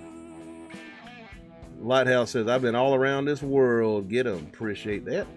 Ordway says, "Back, just had to get my thumbs up to the friends that just went live." Ordway cheating on me. Sebastian says, "Fred McDowell, Mom's just learning now that the Rolling Stones version of You Gotta Move was his song." Yeah, that was his version of You Gotta Move, I believe, that they did. Right. Mark Fixes Hi-Fi says, "Wifey just yelled from the other room. Whoa, that sounds good." Oh, no, I said, "Who's that? Sounds good." Tell her it's me, I guess. What's up, Mark? Jody says, "Do you have good wine there?" No, I do not. Wine's kind of an occasional thing for me. Like if I plan on cooking like a really awesome meal and stuff,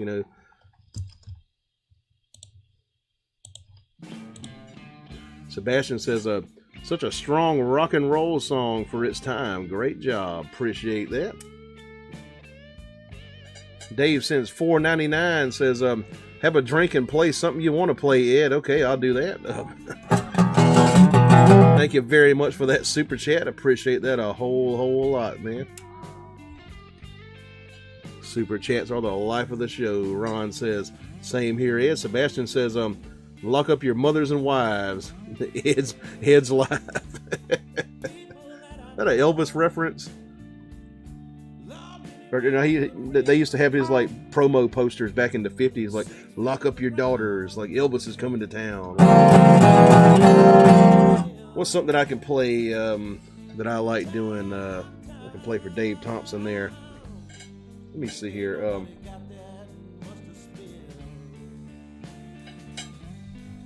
Jody says, "Not you, Ed, Transylvania guy."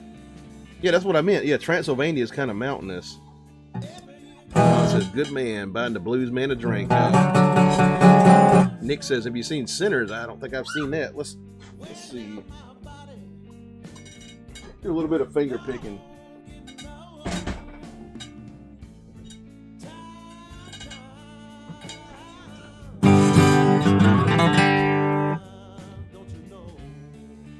Oh, no, Jody meant, like, do you have fine wines in Transylvania? Like, yeah, she was talking to the Transylvania guy. Okay, yep.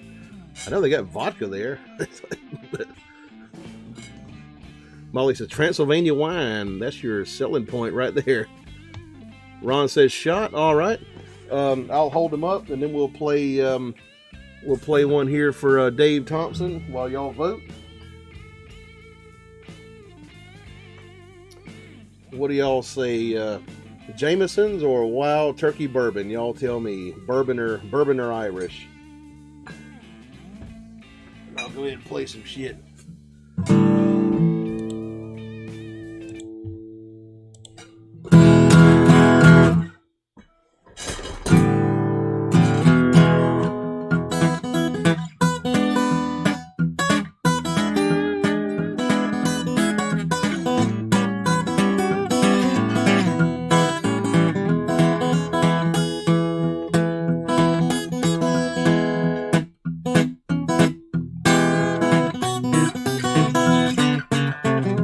In the spring, one summer day, my baby left me. Well, she went away. Now she's gone, I don't worry, 'cause I'm sitting on top of the world. She called me up down in El Paso, said, come back, daddy, well, I love you so.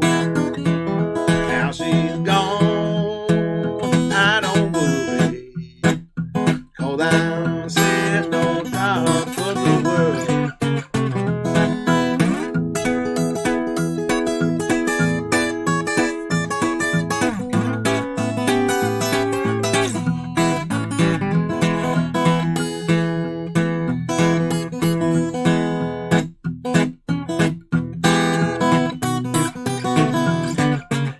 You don't like my peaches, don't shake my tree. Stay out of my orchard, leave my peaches be. Now she's gone, I don't worry, 'cause I'm sitting on top of the world.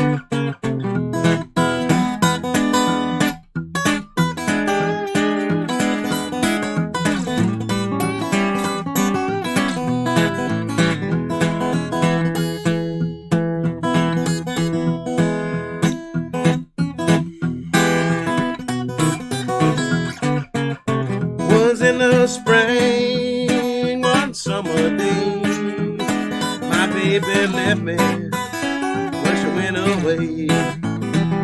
Now she's gone, I don't worry, 'cause I'm sitting on top of the world. Don't you come here running, holding out your hand. I got me a woman like you got your man. Now she's gone, I don't worry, 'cause I'm sitting on top of the world.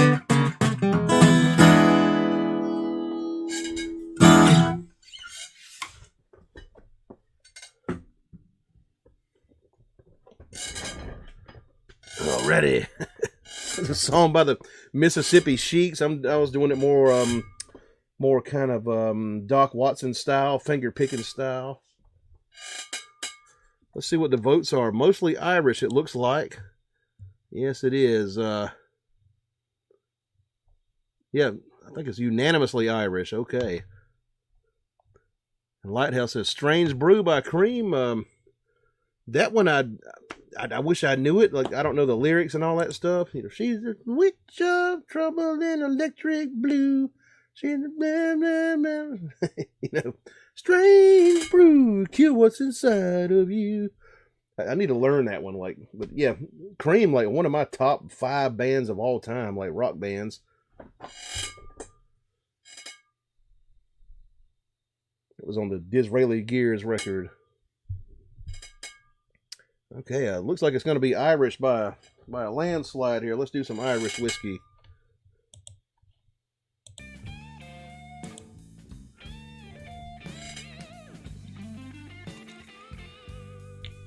Dave says, thanks, Ed. That was awesome. Thank you for that super chat, man.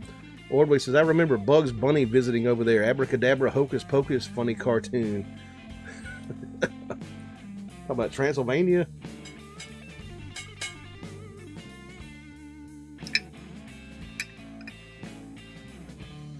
Time goes too fast when you're trying to say goodbye, but it goes so slow.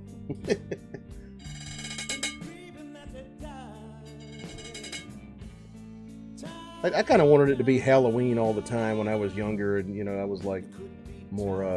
I wasn't a goth kid. I was more of a punk guy, but I kind of had like a goth like streak in me. It's like I wish I could like move to Transylvania and just fucking listen to 9 Inch Nails and drink fucking absinthe all the time, and I could just be like Halloween like every day. All right, here we go. Cheers, L'chaim, Kimpai, Prost, Skull, Slantia, all that good stuff. All right, here we go. Some fucking Jameson's Irish whiskey right down the hatch.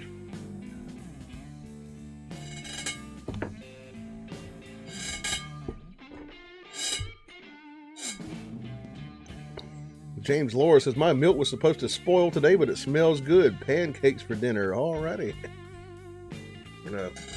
Papillon says, yes, Romania is in top 5 produced wine in the world. I did not know that. So apparently they got some good wine over there.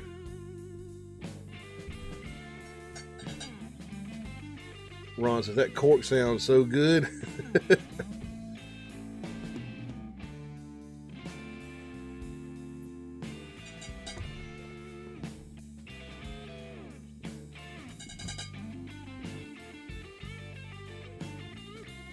And he says, number 1 is France. Oh yeah, I would imagine that, yeah.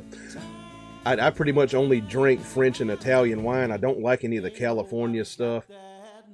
I've never seen a Romanian wine here in America, but if I saw one, I would pick it up and try it.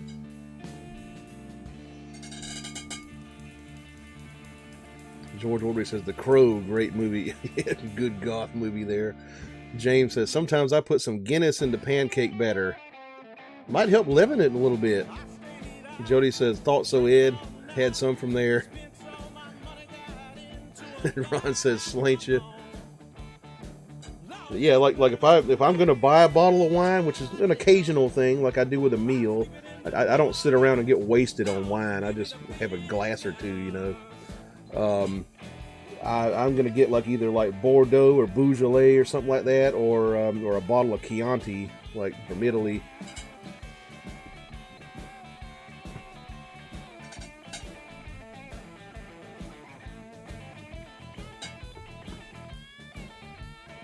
I think I get the biggest hard on for Chianti, probably, you know. That Leonardo da Vinci Chianti is really good.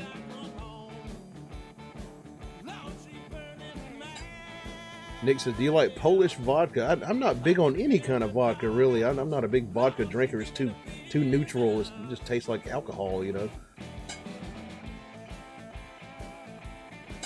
Ron says, 4 hours from here, they make some of the best wine anywhere since it's orchard country. Amazing soil. Yeah, like, you know, we like 90% of the wines you get in the store here from California, and I just fucking don't drink them. I go to like the tiny little European section. It's like, oh shit, fucking Chianti. I think there's some Chianti. You know. Chianti and fava beans. I'm a fucking serial killer. Let me get me another beer here.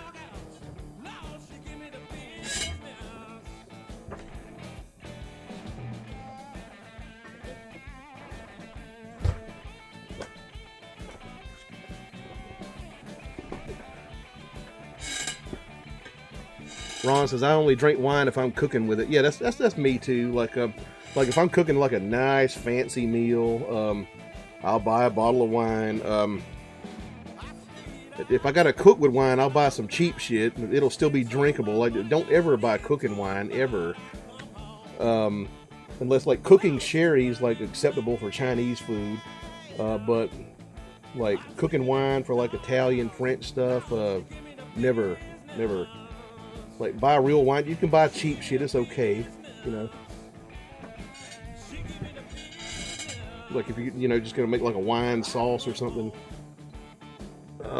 Where is my? Yep, there it is.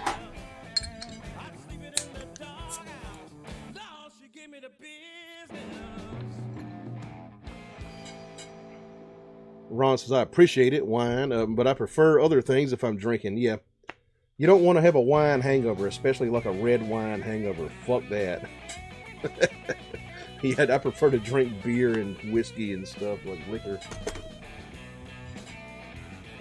Ron says, what does your wife drink? She barely drinks at all. Like, she'll be like, I want to try this beer here. That's okay. She'll take like one sip of it and I have to drink the rest of it.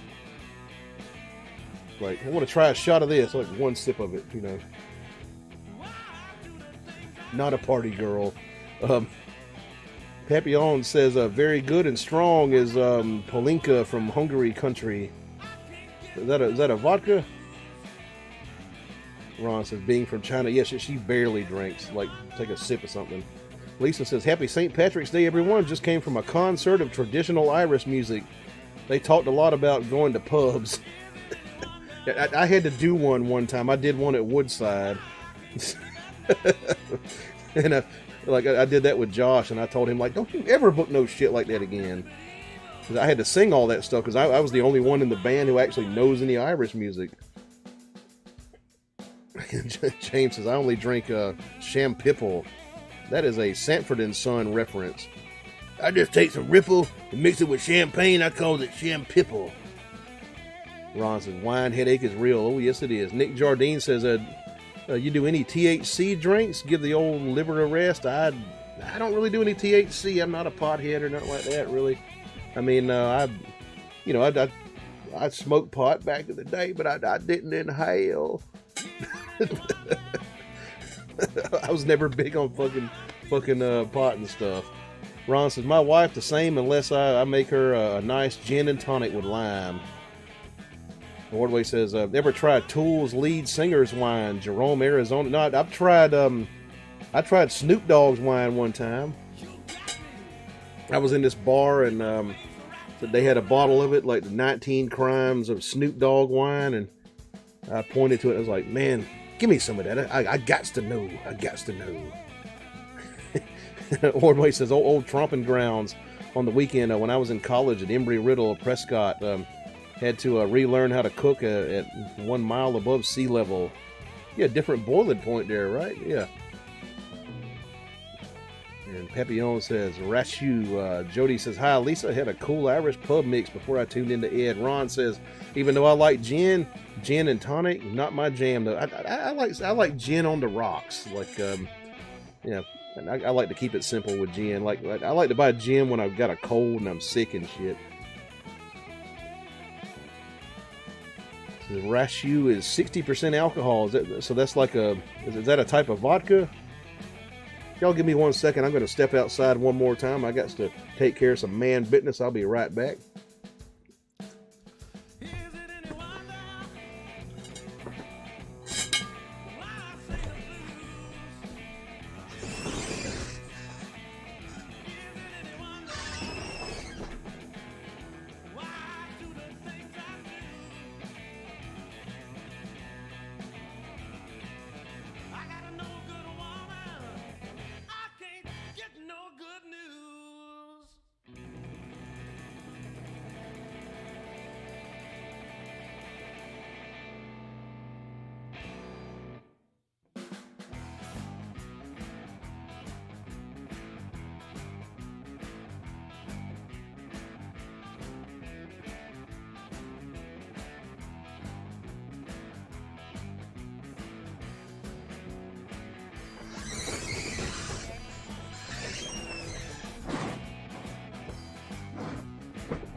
Drink a beer, pee a beer. We only rent it. That's right, Ron. How about dust my broom before I go to bed? That's Nick Jardine. I actually played that one earlier, but I do take tips. Cosmic says weed. Lisa says, hi, Jody. I'm going to have a Guinness and Irish Baileys. So Lisa, where did they have an Irish show at tonight in the great city of Aiken?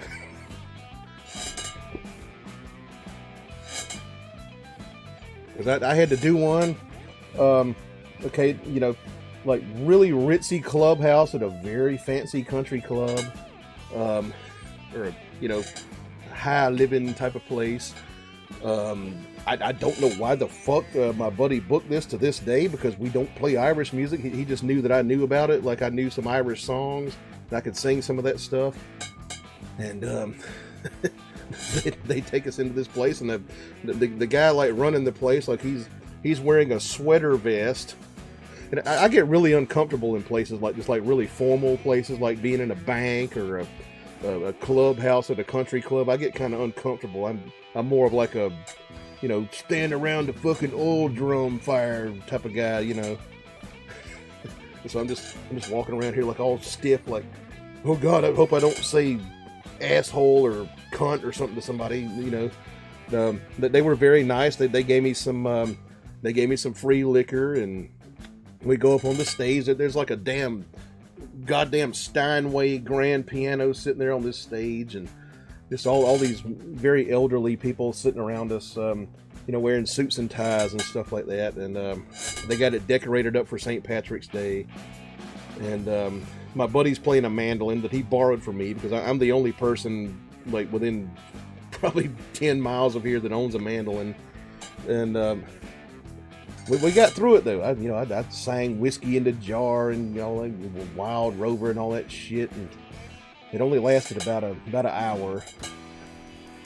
She says at the college at USC, the band was Danu. They had been together for 30 years. They were super talented. Cool.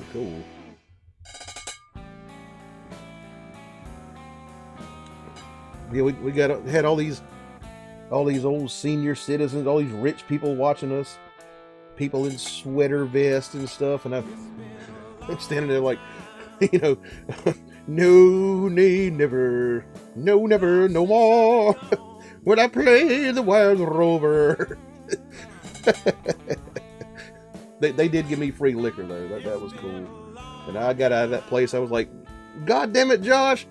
Don't you ever book no shit like that again, motherfucker! You stupid motherfucker! Like we ain't no fucking Irish band.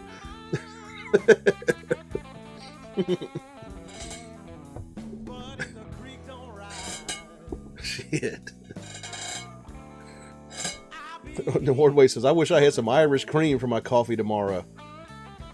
And Molly says, gigs happen in banks? No. I mean, I'm just talking about like in general. Like if I'm out in public, I don't like to go in very formal places like banks and doctors' offices and just shit like that. It kind of fucks with me. I'm surrounded by trees. I live in the woods. I don't like formal establishments. Jody says, I feel off tonight, Lisa. Usually a Guinness drinker on St. Patty's Day. Had some car issues, broke, so drinking what I got. Enjoy.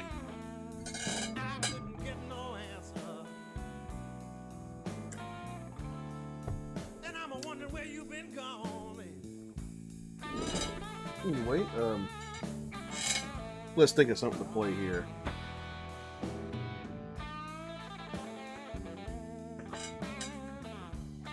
We'll do some finger picking.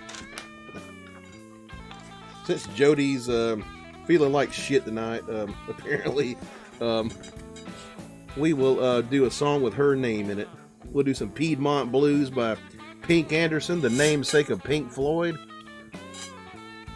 Let's go ahead and hit it.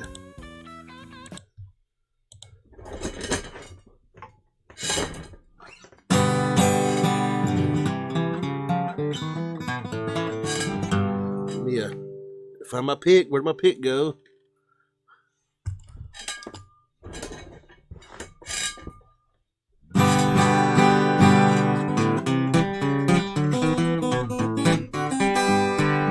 I went down to a big crap game where something was against my will. Lost every goddamn nickel I had but a greenback dollar bill. Was a $40 bet laying on the floor. My buddy's point was 9. When the police came, he called a bus. I got mine. Let me tell you now, I got mine. Ever since the back door, I went flying. Ever since that big crap game, I've been living on chicken and wine. I'm a leader in high society, folks. I got mine. I went down to a turkey feast. That dinner was certainly fine. 15 minutes before the table was set, all them jitterbugs fell in line. When they brought them gobblers out, old Jody's eyes did shine. Talk about a rascal grabbing. I got mine. I got mine. Now let me tell you, I got mine. Grabbed that turkey by the wing and out the window I went flying. Tried to make it to a hiding place, but I didn't get there in time. Hungry rascal grabbed me by the coat, and I got mine. I know a barber shop is over in town. It's over on Norfolk Street. Only place on a Saturday night we gamblers care to meet. Some comes in for a haircut, others come in for a scrap. When you see my buddy up there, we mean to shoot some craps. Hollered 7 and 11, won't you come? If you don't 7-Eleven dice, well, I'm done, done, done.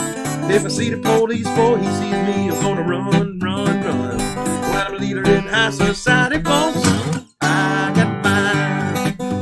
got mine, let me tell you, boy, I got mine. I got it from these good sports we've been playing all the time. Some of them boys got 18 months and some of them boys got 9. When I brought them stripes in the next morning, I got mine. I went to my gal's last night, I was just about 9. I wasn't dressed up like a Henry Ford, but I was feeling just as fine. Caught her sitting in a rascal's lap and I didn't like that sign. I told that Jody what I thought about him, and I got mine. I got mine, let me tell you now, I got mine. Grabbed my hat and out the back door I went flying. That Jody grabbed a shotgun and she used it mighty fine. Talk about a rascal running men, and I got mine.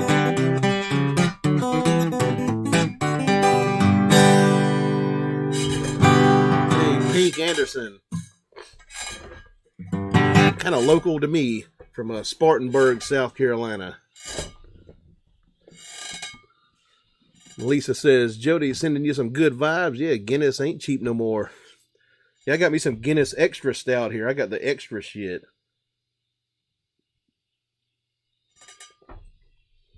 That draft stuff is kind of watered down. I like the fucking heavy stuff.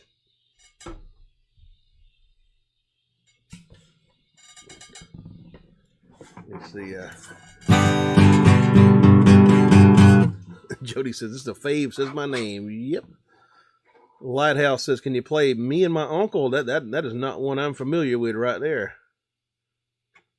Ordway says, Mo LOL, do you make it to the, did you make it to Old Port? Cobblestone streets from England. Ballast wait for the ships to get here and pick up goods for Europe.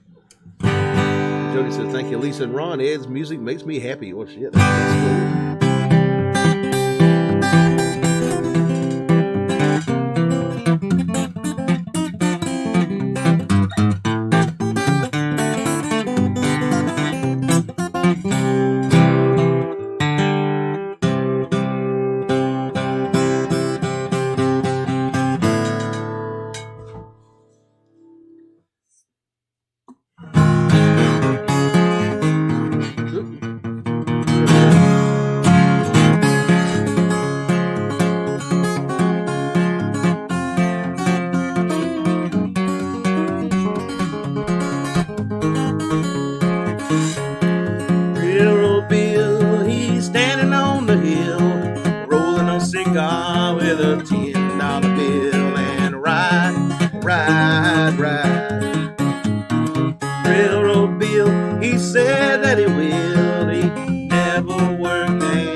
cool. I'm a going out west, got a great big fun shaft to my chest, and ride. Railroad Bill so mean and so bad, he put this mammy shot his old granddad in the morning just before bed.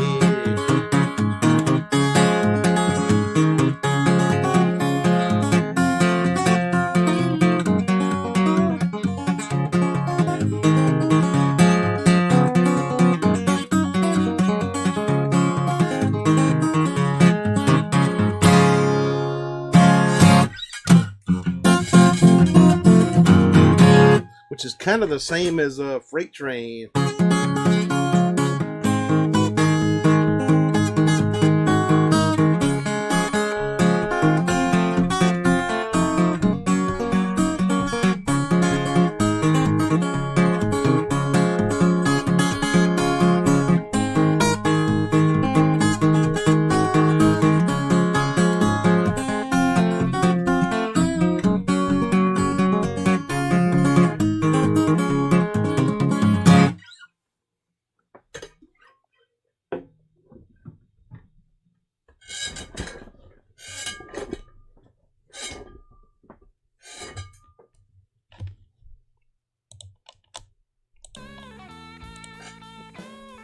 All right, Lisa sends me $20. Thank you very much for that. I appreciate that a whole lot. Thank you for your generosity there. Super chats are the life of this show. That's what keeps the show going. If y'all feel like showing me some super chat love, go to that dollar sign there below the chat box. I do appreciate that a whole lot.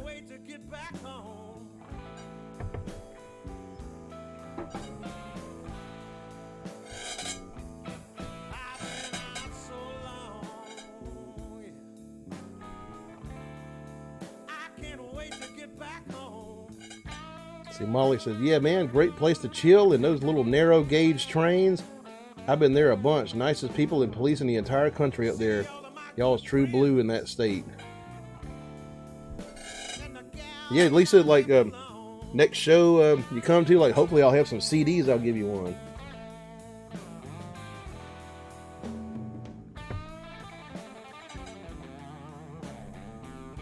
Lisa last saw me on my first show of the year, actually, when half of my PA shut down and I had to take my floor monitors and turn them out towards the crowd so people could hear us. That was a fun night right there. Sean Arson says, mighty fine picking, got me doing the freight train hop. Cool. Dave Thompson says, fucking A. Appreciate it. Lisa says, I bought one. Oh, okay. Cool. Appreciate that.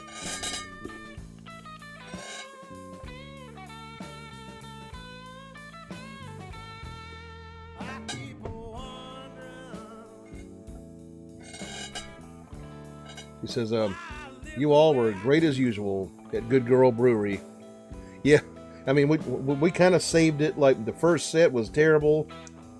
Because the mains of my PA system just shut down. I don't know if it was the humidity or what was going on, and I panicked. Was like, oh shit! We just turned around the monitors. It broke the button on my damn $250 pedal.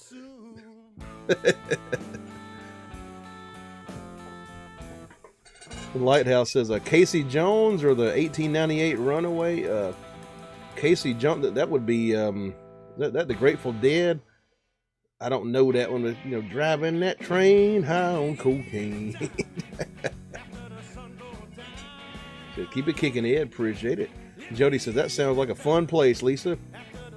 Well, the Good Girl Brewery, yeah, that's here in town. That's a nice place. There's some good beers there.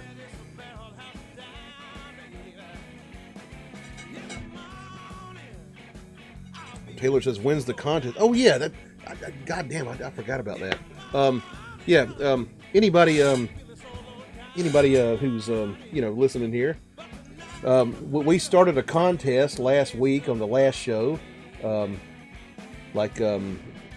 basically make like a very humiliating drawing of me, like any kind of humiliating drawing, like as long as I can like show it on YouTube and stuff, of course. And the winner of that contest will get a piece of signed Confederate money for me, and I'll even throw a CD in there too. I'll sign that. Just send it to my email, Edward Phillips Roots at gmail.com. It says down below in the description of this video. So yeah, just humiliating drawing of Mr. Ed Phillips, yours truly. And the best drawing will get a signed piece of Confederate money and a CD. So get those in there. We'll probably announce the winner. I would say next week, Wednesday of next week. So get on that shit.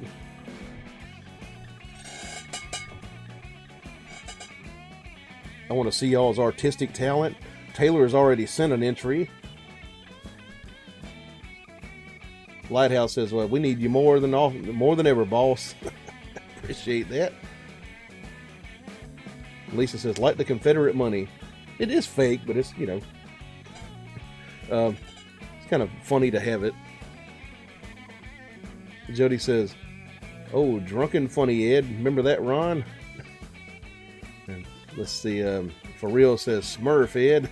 Ron says, "I haven't finished mine yet. Started it though." Oh, okay. Ron's making a drawing. Yeah, the winner will be announced next week on Wednesday's show. So y'all get on that shit. Just send it to my email below, link below, edwardphillipsroots@gmail.com. Taylor says, "Masterpiece, get some artwork for the studio." Right.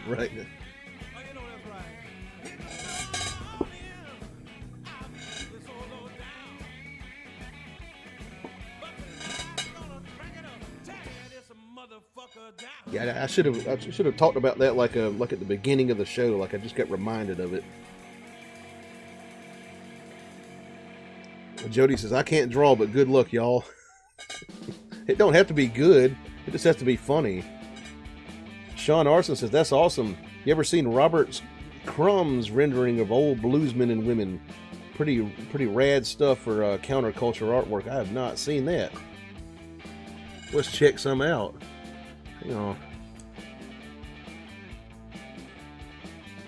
Robert's Crumbs.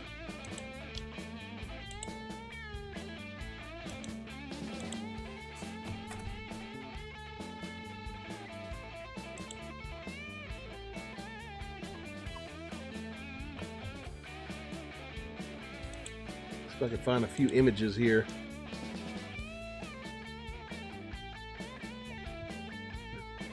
Robert Crumb's Bluesman.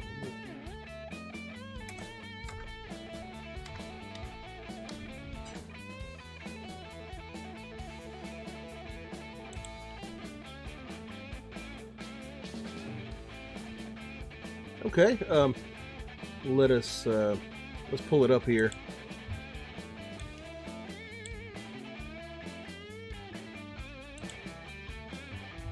So I'm guessing this is some of his work here. So here we got, there's old Robert Johnson right there, smoking a cigarette. There's Blind Boy Fuller.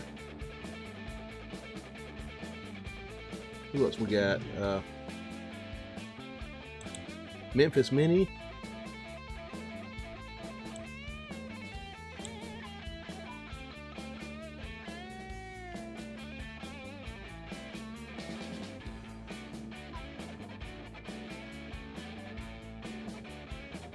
Might be Lightning Hopkins right there.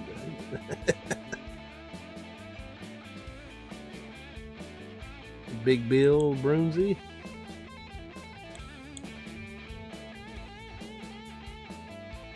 It's pretty cool pictures. Kind of looks like a comic book almost.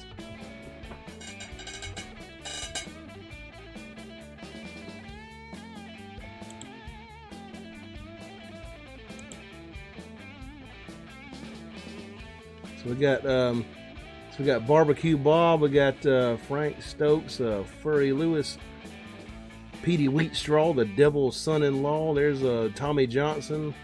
Who is this here? Shit. The Blind Blake right there, Charlie Patton. And that's is that Arthur Crudup?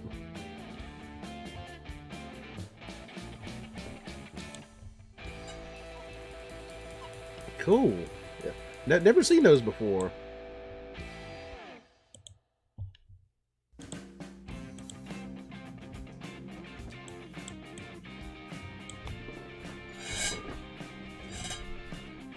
And knowing sports as a drawing I make isn't going to make it either. No, you never know. All it has to be is funny. It doesn't have to be good. You don't have to be fucking Picasso, you know. I'll pick my own asshole.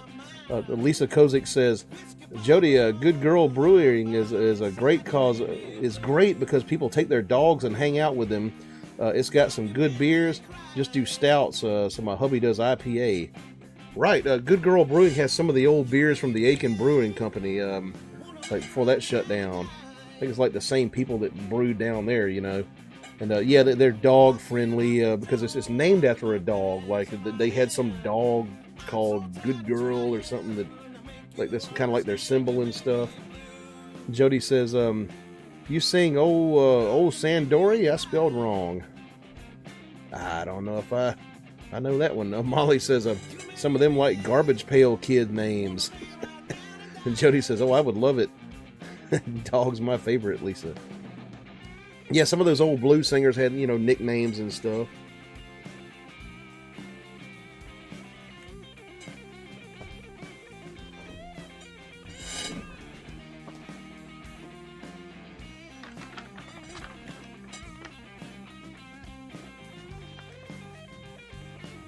Dave Thompson sends me $4.99. He says, when the levee breaks or in the pines, your choice, Ed. Thank you very much for that. I appreciate that a whole lot, man. We will do, haven't done when the levee breaks in a while, actually. Yeah, we'll do that. Taylor says, people treat dogs like they're kids now. I saw a woman at Walmart with a stroller and her dog was in it. God damn, yeah. Maybe a monkey, like, not a dog in a fucking stroller. Jody says, Shandori, the Irish song. Oh, okay, yeah. That's one I wish I knew. Some of the names sound like Garbage Pail Kid names. Sorry, I'm buzzed and tired. Yeah, let's do some When the Levee Breaks. Original version, OG 1920s version by Memphis Minnie and Kansas Joe McCoy. Finger picking style. Pretty big song for me, actually, here on YouTube. Got a lot of views on it.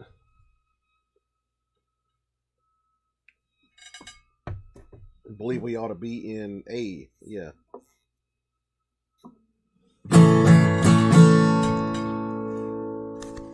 Where the fuck is my clear pick at? Can't find it. Oh well.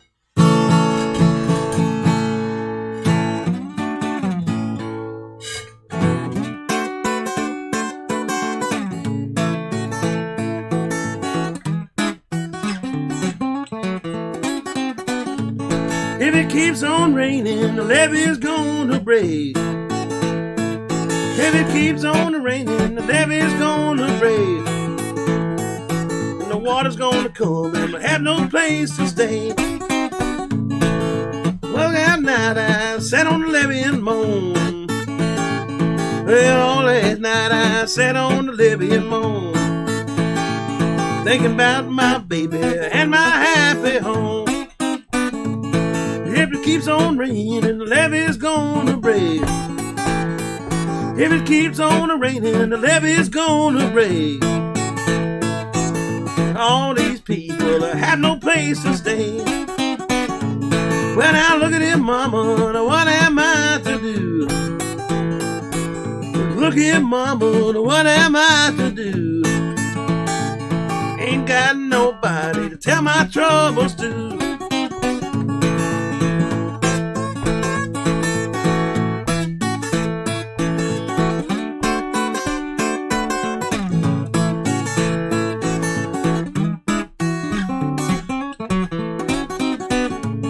I worked on that levee, mama, both night and day. I worked on the levee, mama, both night and day. I worked so hard to keep that water away. When I cry, won't help you now, praying won't do you no good. When I cry, won't help you now, praying won't do you no good. When the levee breaks, mama, you got to lose.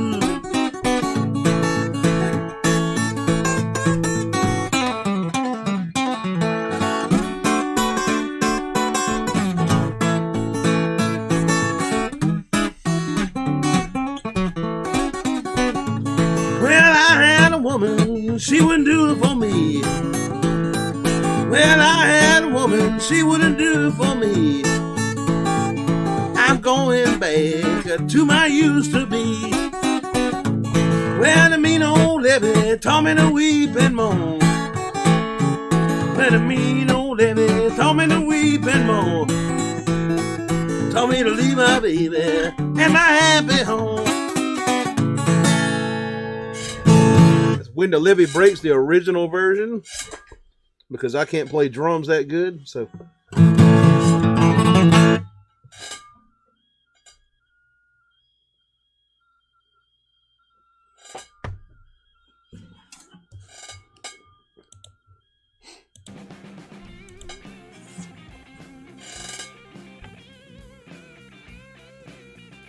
Let me see. Jody says, great song. Memphis Minnie, awesome. Banjo Boy says, never mind a clear pig, just use a green one.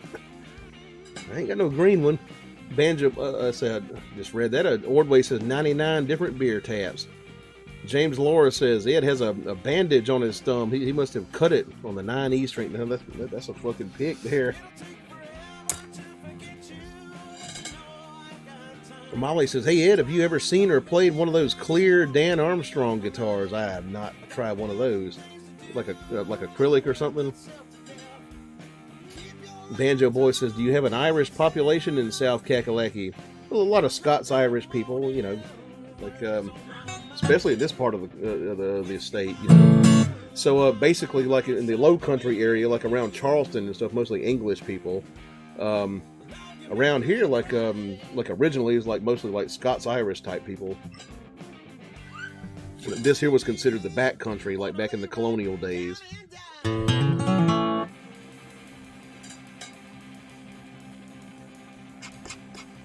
Jody says, good shit, appreciate it. Dave Thompson says, that's the shit right there. Ron says, killing it, brother, appreciate it. We also have like a German part of South Carolina called the Dutch Fork. That's kind of in the central part of the state. If you've ever like eaten that fucking that Carolina Gold barbecue sauce, the mustard-based yellow barbecue sauce, that's because of those German people that settled there in the Dutch Fork area of South Carolina.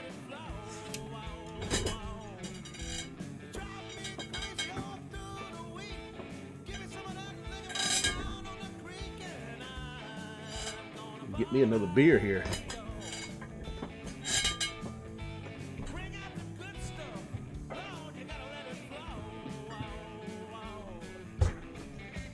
Maybe I should explain. It's called the Dutch Fork because the German people would come over here and say, I'm Deutsch. And so they'd say, oh, okay, you're Dutch. No, I'm Deutsch. Okay, you must be Dutch. Like, yeah, all right. Right. It's the same reason the fucking Amish are called the Pennsylvania Dutch. They're not Dutch, they're Germans or Swiss or whatever. They came to this country like, I'm Deutsch. Oh, you're Dutch, okay.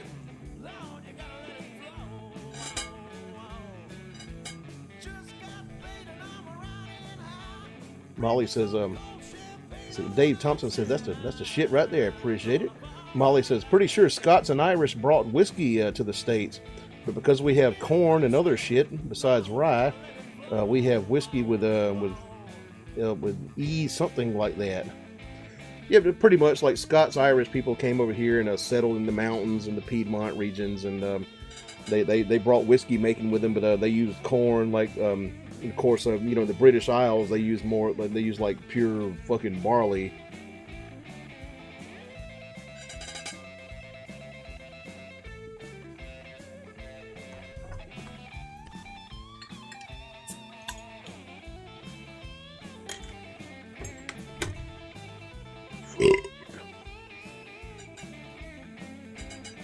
Molly says, I'm Pinnadutch, Cootstown, PA. So you're actual Dutch?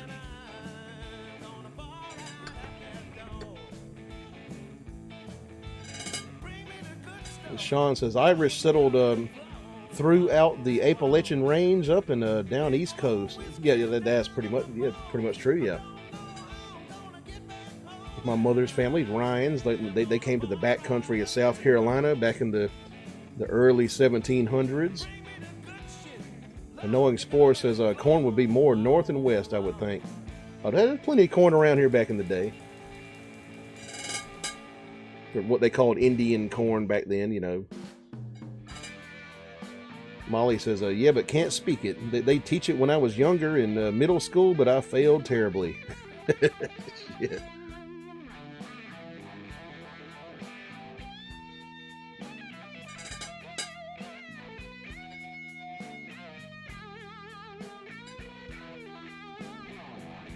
And if y'all will give me 1 second, I'm going to step outside and take care of a little bit of man business. I will be right back.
Alrighty. Banjo Boy says, why did whiskey get respect and not moonshine? Well, because whiskey is legal and moonshine is whiskey that's not legal, basically. But moonshine can be anything, but it's usually whiskey. Lighthouse said, bottoms up. We might do us a shot here in a second. Molly says, my grandmother would yell at me and my brother in Dutch, and it was hard not to laugh. Shit. Dutch kind of similar to German, I'm not sure. But yeah, basically in this country, like people would come here and they would say, I'm Deutsch, which means German. And we would say, oh, you're fucking Dutch. Okay. No, I'm Deutsch. J-Dubs, Ed is a beast. Appreciate that. Lighthouse Bulb Fitness says, no quarter. Okay, he's been trying to get one out of me for quite a while. He left me a donation earlier. I do know a little bit of no quarter, actually, so I will play that. I'll play that for you. Like, what I know of it. Shit. Jody says, moonshine strong, so government don't like it. Well, let's see, you know, when you make moonshine illegally, like, the government don't get no taxes on it. Like, whiskey's taxed. See? That's who comes after you. But it used to be, like, back in the day, like, it's the fucking DEA now, like, not the no, that ain't the fucking DEA, it's the damn, ATF. That's who comes after you for moonshine now, the ATF, alcohol, tobacco, and firearms. But, back in the 1920s and stuff, when moonshine really got going, it was the damn revenuers that come after you. They work for the fucking Internal Revenue Service, you know. Revenue coming after Grandpa, right?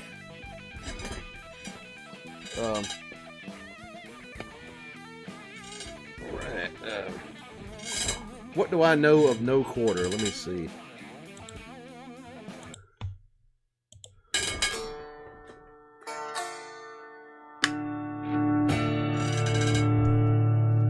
Probably fuck it up.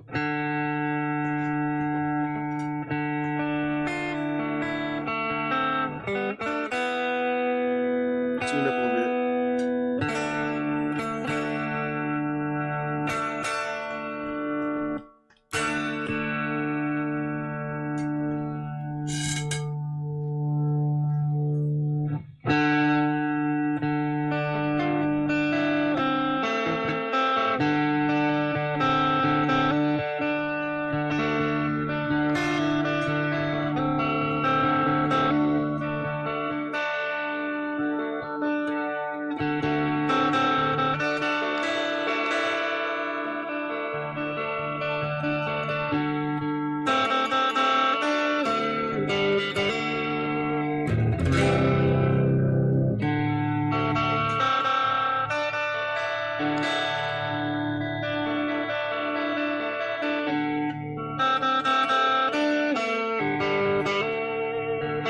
That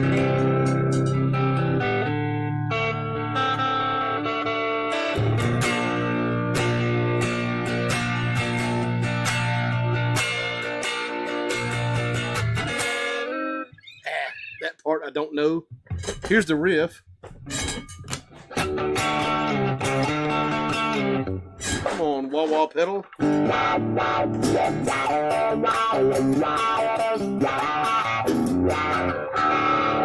How the fuck am I in drop D?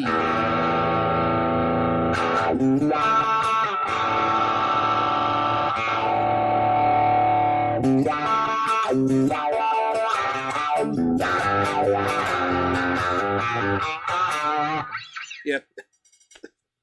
About all I know of it. Hang on.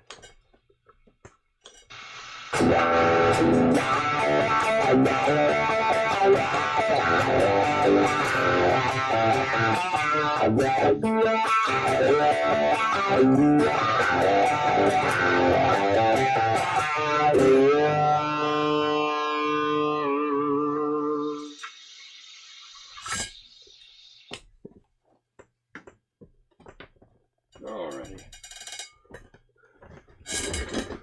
Molly says home distilling is fine. You just get an ethanol fuel permit. They're free, but you can only make so much. Can't sell it. Have to add something to it so it can't be consumed. Right? Yeah, you can make like gas out of it. Right? Swamp Donkey says I got goosebumps. Well, I'd sure fuck that one up. Molly says permit is for the dumb. Just do it and don't be stupid about it. Everyone should be able to make their own hoots. That's true. Landon says, for God so loved the fucking John 3:16. We confess our sins. He is faithful and fucking stupid goddamn Jesus bullshit. Ron says, hell yeah.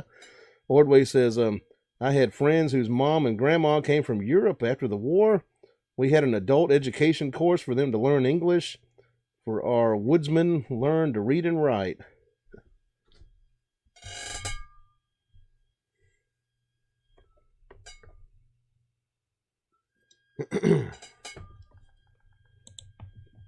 Anyway,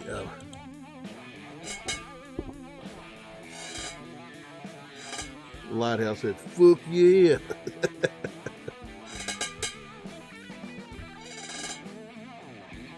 Let's do a shot. Fuck.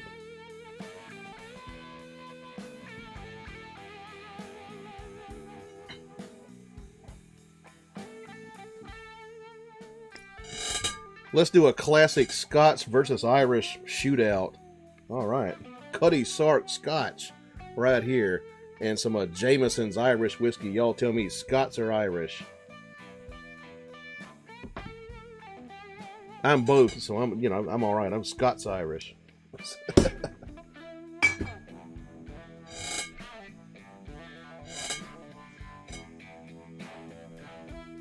Jody says, Ron, how you feeling? Quiet YouTube, lick a fat nut, but I got a rhythm in and out to see chat. Ron says, yeah, I'm a dry as a popcorn fart. James Laura says, Scotch. We got our first vote here. Scotch or Irish, y'all?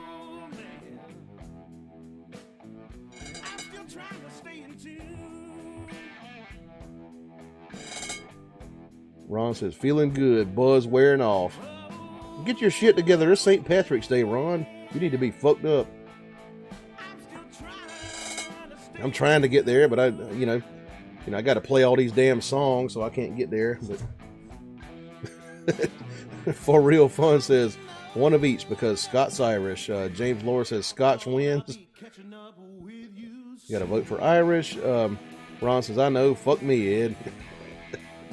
Scotch 100%. Dave Thomas. Ron says Irish. Okay, let's count these up here. Kind of getting mixed results here. There's a Scotch. There's a Scotch. An Irish and an Irish. And a Scotch. I think Scotch is winning by 1.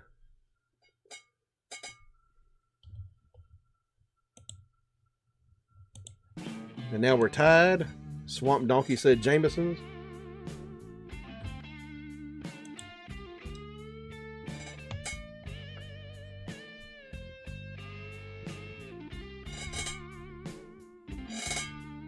And 1 for Scotch. Okay, we're tied again. Lonesome Stranger says, as Reverend Willie G would say, haw, haw, haw, haw. Molly says, if I say Scotch again, will that count? You can't vote twice. That's just voter fraud. Goddamn.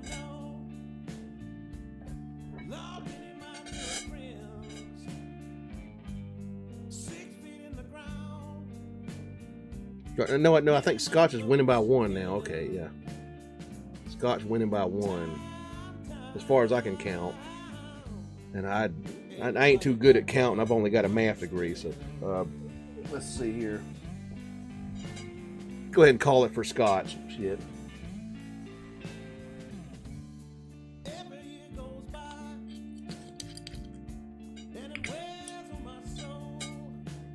Molly says, almost choked on beer laughing. And before we do this, let me restart, refresh this page real quick. I'm getting kind of glitchy here. Here we go.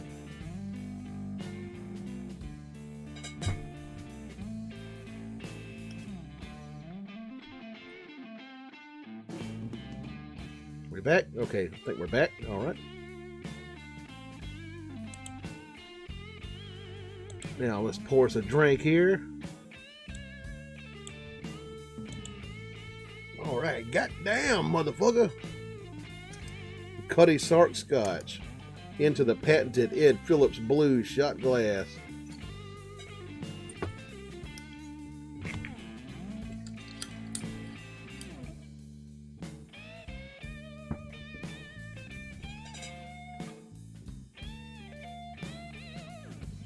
Okay, Salantia, L'chaim, Kim Pro, Kim Pie, I mean, Nozdrovia, you know, all that great stuff. Skull, Prost, right down the hatch with some Cuddy Sark Scotch.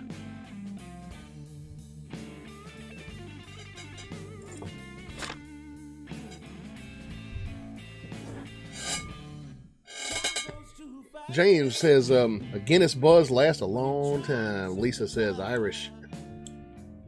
And a Scotch one, that one. James Laura says, Skull. David McLeod says, I'm Scottish and can't stand Scotch whiskey. Jameson's whiskey is sorry was for me. Scotch is great, man. You gotta develop a taste for it. James says, Irish all the way. Jody says, cheers. Goddamn. All right, let's play some motherfucking song here.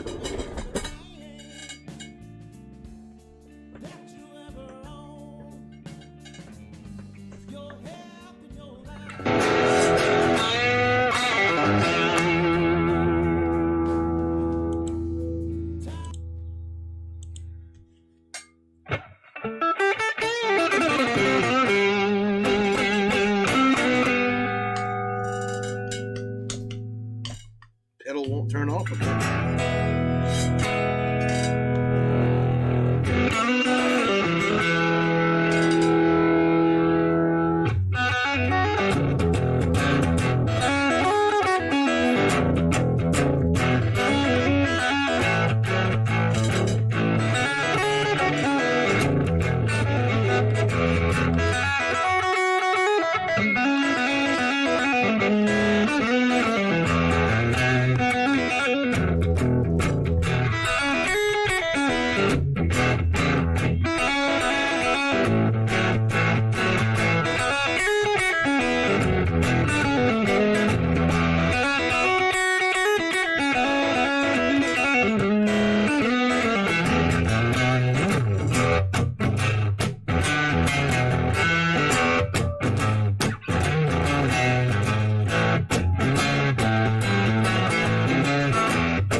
Ron says a bit fuzzy, just the lows.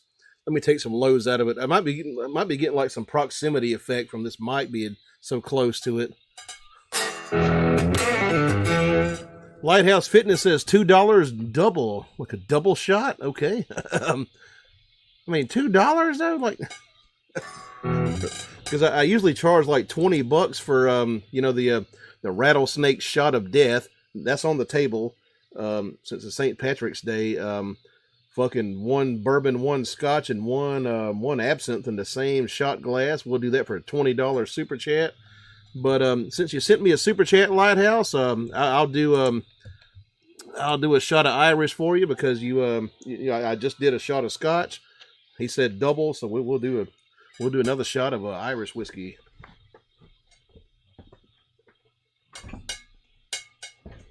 It is St. Patrick's Day, a night of alcoholic indulgence here in the United States. So let's see here.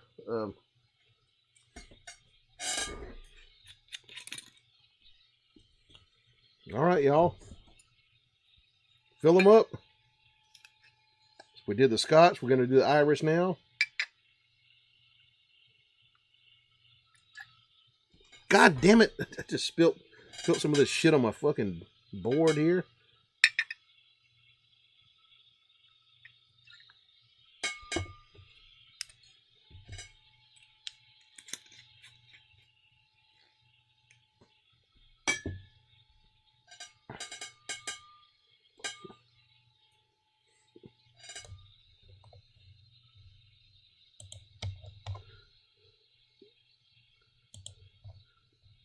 All right, Lighthouse Fitness, here's to you. A shot of fucking Jameson's Irish whiskey, L'Chaim, Slantia, Kim Pro, Prost, Nasdrovia, Skull, all that good stuff.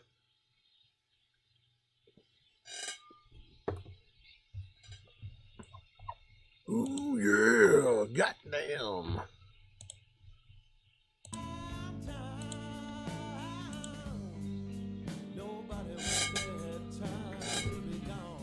Ron says, sounds good. Now I'm getting somewhere. Ordway says, 90 degrees should be the answer. And Jody says, one beer, need to learn that song. I have to sing every time you say it.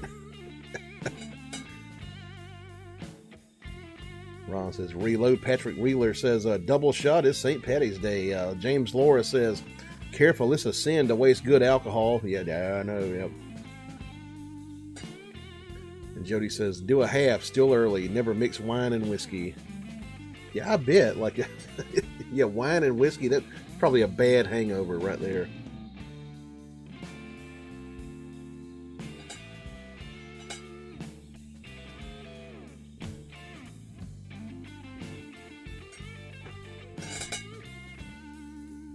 So, is the, yeah, I'll show you what I got going on here, like as far as my setup. Had to change my setup a little bit. Let me turn on the LSD cam for the first time in a while. Where is it at? Where is the LSD cam? Oh, there we go. Yeah. So, here's my desk here. Here's the computer screen that I'm reading from, and there's my amp sitting right there, right in front of me. I had to turn it down and put it on my desk, like right next to my mic, so y'all could hear it. So, yeah, I mean, I don't know how good it's sounding. Like, fucking Ron told me to take some of the bass out of it. Might be getting some proximity effect from that mic being so close. Yeah, my filthy ass desk with the record player right there.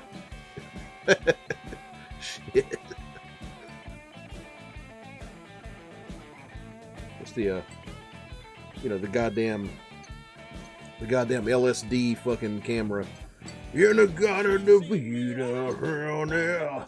Don't you know that I love you?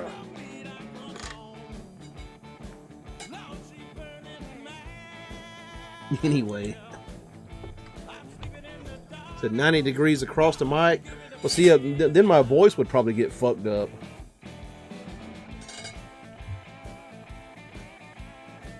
The pattern I got it set on right now is stereo,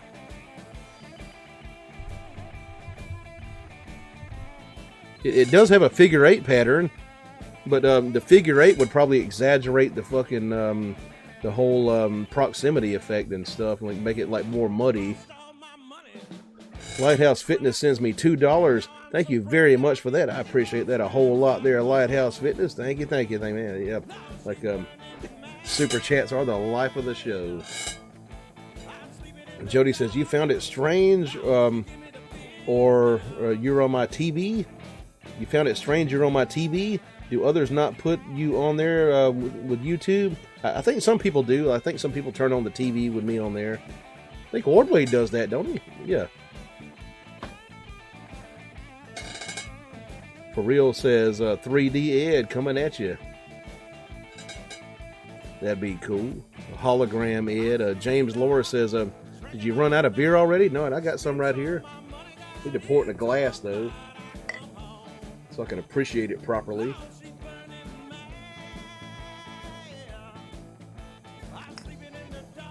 Over poured it. Fuck. I'm gonna bubble over.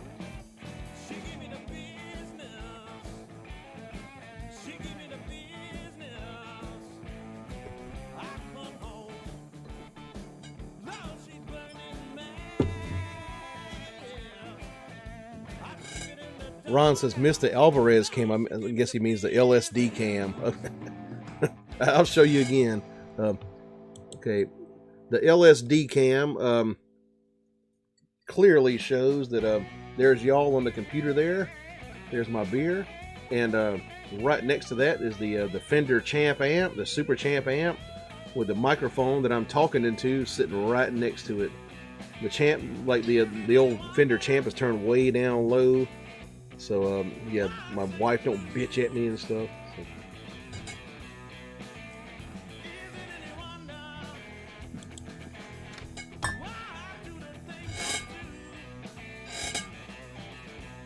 Ordway says, no, keep the mic and turn the amp 90 degrees. I don't really have room to do that.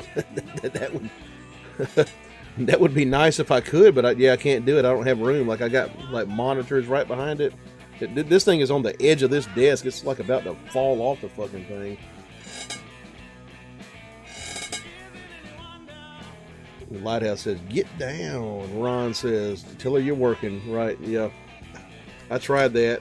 She's like, fuck are you? Keep me up all night, man.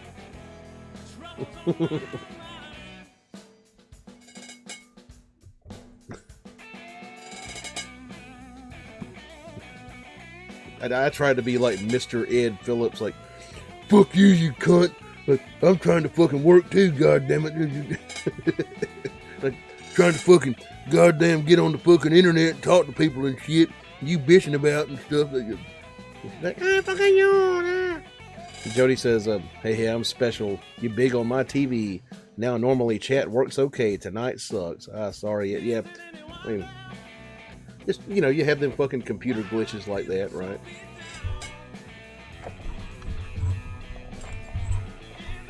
Hang on 1 second, y'all.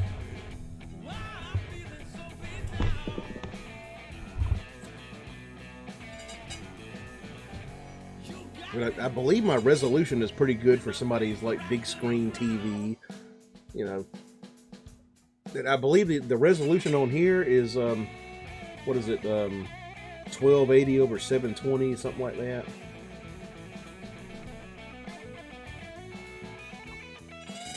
Ordway says, you will get welcome room sound. 90s is where to start. There's a sweet spot. If I had room to turn this thing like 90 degrees, like I would do that. Jody says, no, I meant the wife. Love loud music. Yeah. I wish more people around here like loud music. Like Ron says, Rez is good. Let's play one. Yeah.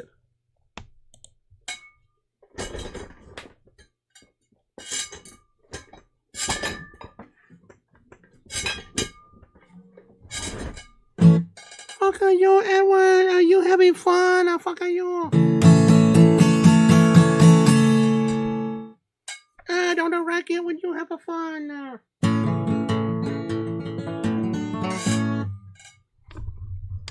Get a hold of one of these picks here.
Lisa says, I'm glad you're celebrating St. Patrick's Blues in chat tonight. Made my day super cool. Glad you showed up. Ron says, I like to play my guitar like I like my women, loud when I'm stroking them. Right. And Molly says, looks effortlessly. You sounds like a million notes at a time. Love it. Cool. Appreciate that.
Possibly Robert Johnson's most famous song right there, Sweet Home Chicago. Ron says, you're playing your ass off, man. Appreciate that. Ordway says, change up, suck live. Sounding fine. Cool. Appreciate it.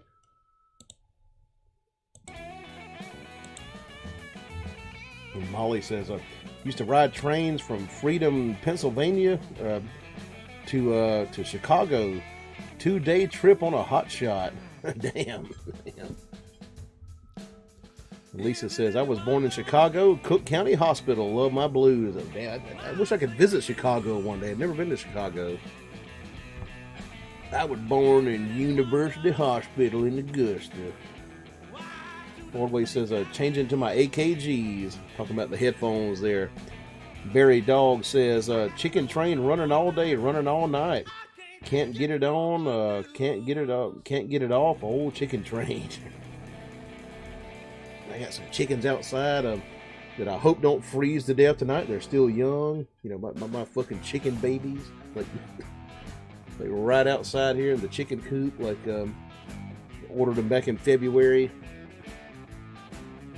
I do have a heat lamp for them. Y'all give me 1 second. I'm going to step outside and take care of some man business, and I'll be right back.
Molly says, you raising them for eggs? Yeah. They're strictly laying chickens. They're leghorns, which are basically laying chickens. They got no meat on them. You can't fucking eat them. I mean, yeah, they lay a lot of eggs. Jody says, Chi-Town, great blues. Sorry, late, had to pee. Yeah, I wish I could travel to Chicago one of these days. That would be cool as hell. I bet they got some kick-ass fucking blues clubs up there.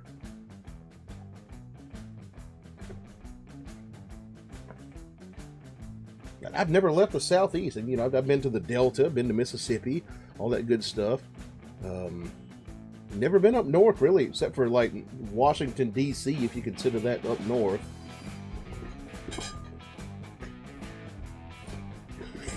I got to visit the Capitol building and see how the fucking sausage is made and all that good stuff. Ron says, Killed the Dead? I was explaining that there is so much conjecture on the lyric of that song to my wife. Talking about Sweet Home Chicago. I mean, he based the song on a song by Kokomo Arnold called Sweet Home Kokomo, and I don't know, like, what the whole California thing is about. Like, you know, my sweet, you know, to the land of California, to my sweet home Chicago.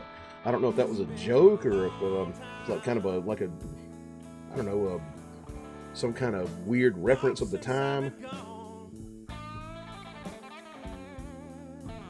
or if he was just like shitty at geography. I doubt it. Like, he had been to Chicago, he traveled to Chicago to busk and stuff. Maybe he used a California as like a metaphor for the promised land or something. Like, I think that was kind of common back then. To the land of California, to my sweet home Chicago. Molly says, New Orleans has a bunch of wild chickens. Every neighborhood has a bunch of wild gangs of chickens running around. that can happen in places where there aren't too many predators. And you got the right kind of chickens who can hide and stuff. Out here, like if you let chickens like go free range, like they'll start disappearing like one by one, like night after night. Hawks, coyotes, owls, foxes, cats, dogs, all that shit. But I bet you probably could have some in like an urban environment like that, like just like you could have fucking pigeons and stuff.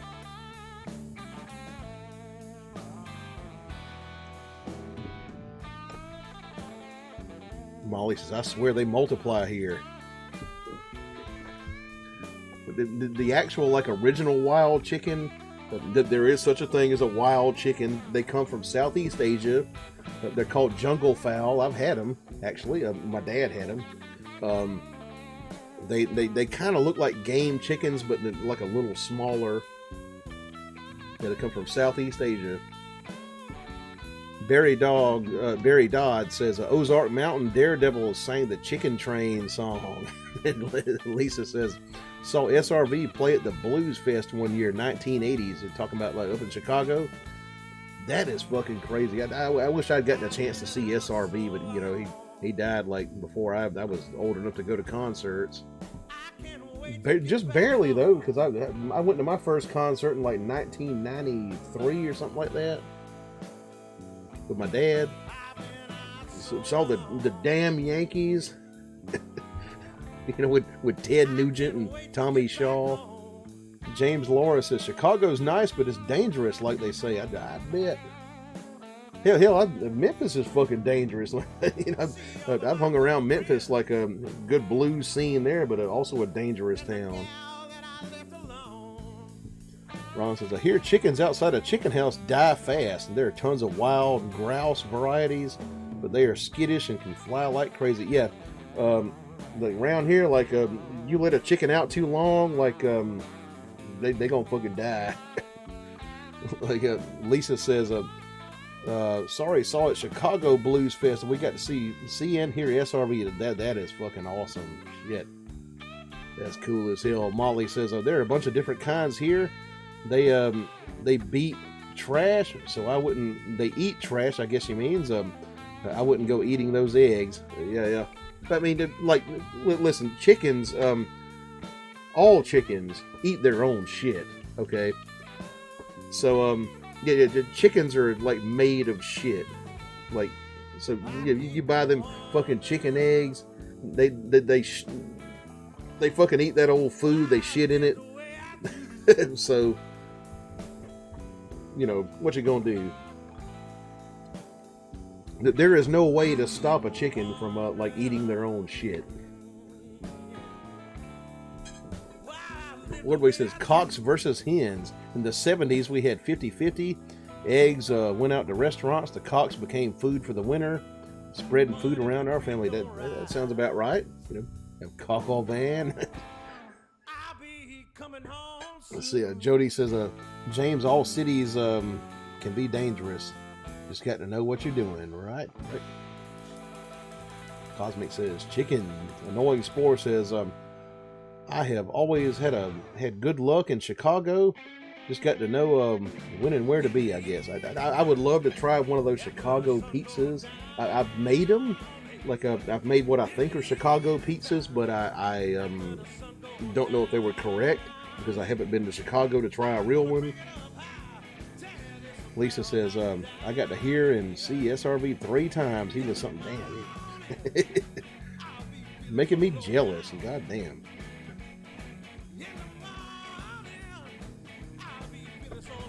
Fuck it, let's play some fucking SRV.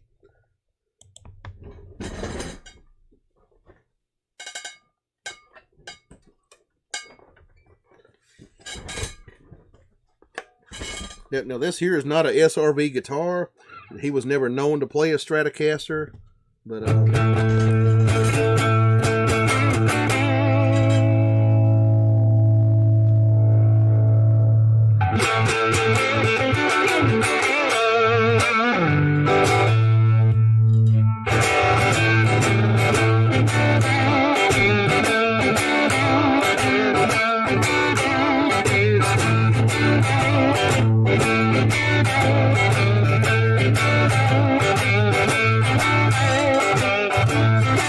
Once was a sweet thing, baby. Held that love in our hand. Now I see you out somewhere. Won't give me the time of day. Well, that's a cold shot now. Yeah, that's a drag. That's a cold shot now. Don't let our love go back.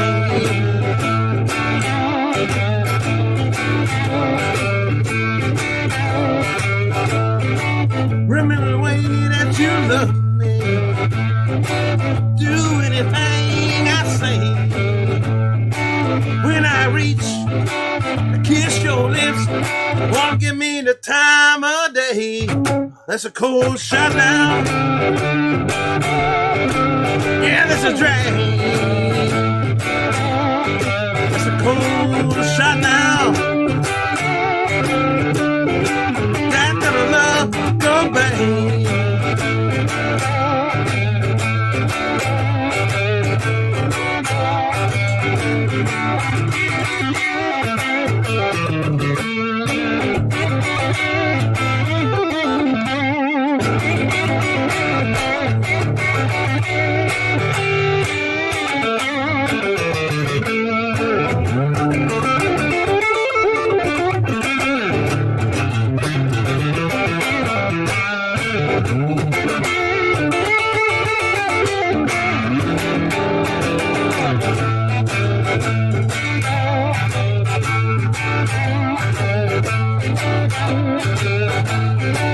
I really meant I was sorry for never causing you pain.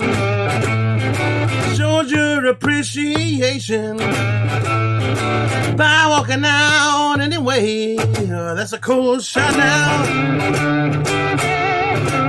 Yeah, that's a drag. That's a cold shot now. Don't let our love go back.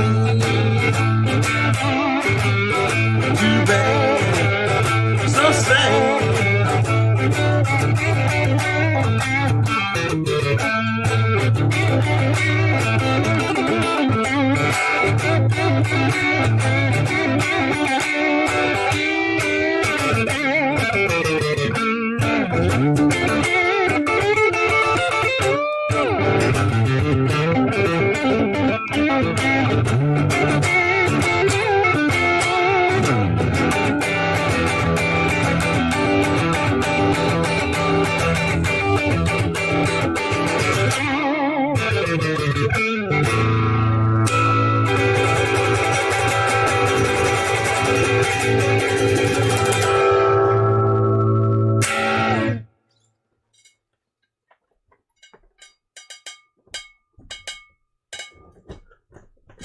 Stevie Ray Vaughan right there.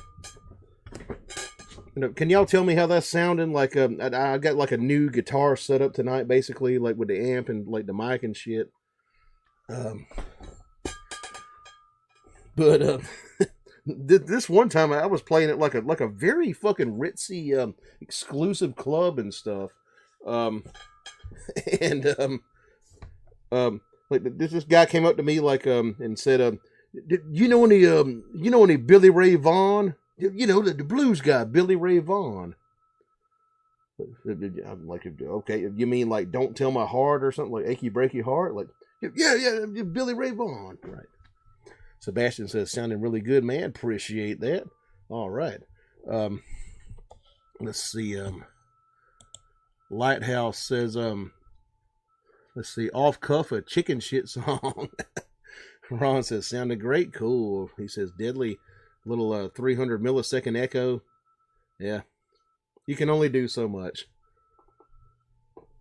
Jody says, let's see, I wish you well, Yak. Hope it goes better. Molly says, a Fender guitar and amp will never sound bad. Oh, they can. I've heard them sound bad.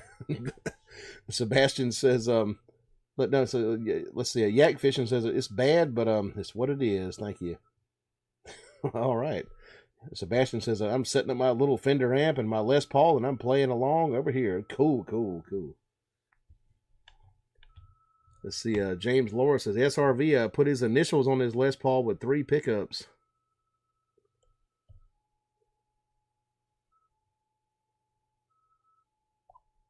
Let's see. James says, I just read that. Barry Dog says, sounds fine here, man. Cool. Doing my best here. You know, one mic, fucking like guitar amp that I had to turn down and stuff. James Laura said, I keep reading that same one. Ron says, when you turn down the lows, it went away. Okay, that's cool. Like all that mud went away. Yeah, cut the mud out of it.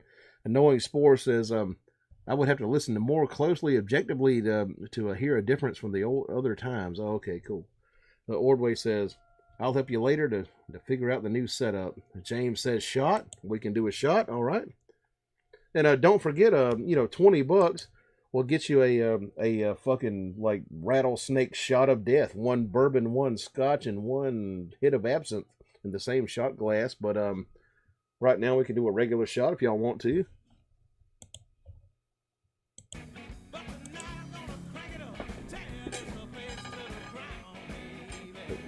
But it seems as though the old guitar amp, like right here in front of me, is sounding okay.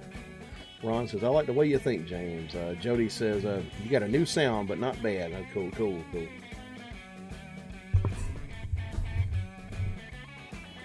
Let's see here.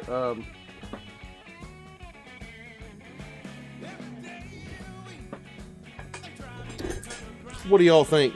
Bourbon, Wild Turkey Bourbon, or some fucking Pusser's rum? The rum or bourbon? Rum or bourbon?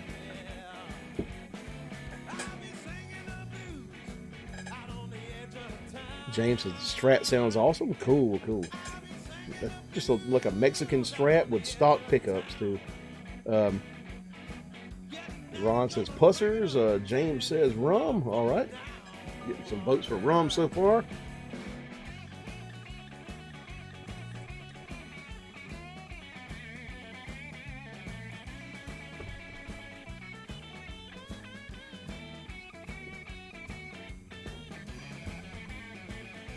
Any more votes? Get them votes in there, y'all. Don't be a bunch of fucking pussies. Y'all tell me what to drink. Your vote counts. Rum or bourbon. Annoying Spore says, I would probably try the rum. Okay, another vote for rum. Jody says, see, many do. Ron says, I like John Lee Hooker. Jody says, bourbon. 1 vote for bourbon. All right.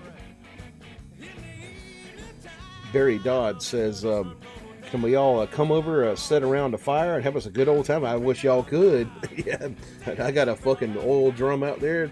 Like, start a fire. We could sit around there. Yeah. Taylor says, YouTube banning my comments again. Must be saying interesting stuff or something.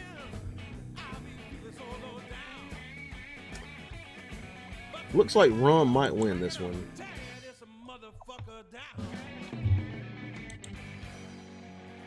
Yeah, I mean, I have to fucking censor myself when I get on here. Like, I'm like a very vulgar dude, like in everyday conversation. I could say like, cunt, fucking fag, cunt, asshole, whore, cunt, like all night. But YouTube would probably like bury my fucking live stream, right? Lisa says bourbon. We got another vote for bourbon. James says rum. Most of the votes have been rum so far. Jody says bonfire be great. My favorite chill place.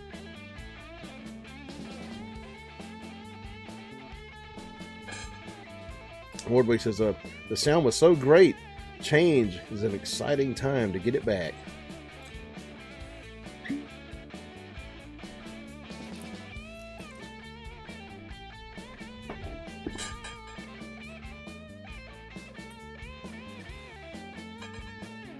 All right, let's do this Pusser's rum here. This British Navy rum. Very good stuff. Like cheap too.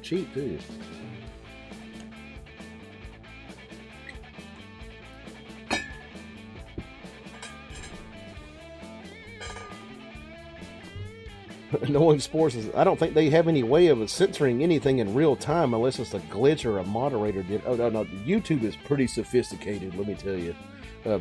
JB Robertson says, your Strat sounds great. Is the color Alpine white, like Jimmy at Woodstock? I'm not quite sure. It's like Olympic white or something. I'm not sure what that color is. Sandra Rue says, Galloway girl, happy St. Patrick's Day. Well, happy St. Patrick's Day to you, Sandra. Jody said, that my daiquiri rum. I think a daiquiri is like probably made with like white rum, right, or gold rum. I'm not sure. Annoying Spore says, yeah, I might try some if I see it. Pretty good stuff, cheap as fuck too. Like, got a good flavor to it. Ron says John Lee Hooker recorded 1,000 tracks. Yeah, oh yeah, he was pretty prolific. All right, here we go. Cheers, Nostrovia, Kim Pie, L'chaim, all that good stuff. Right down the hatch.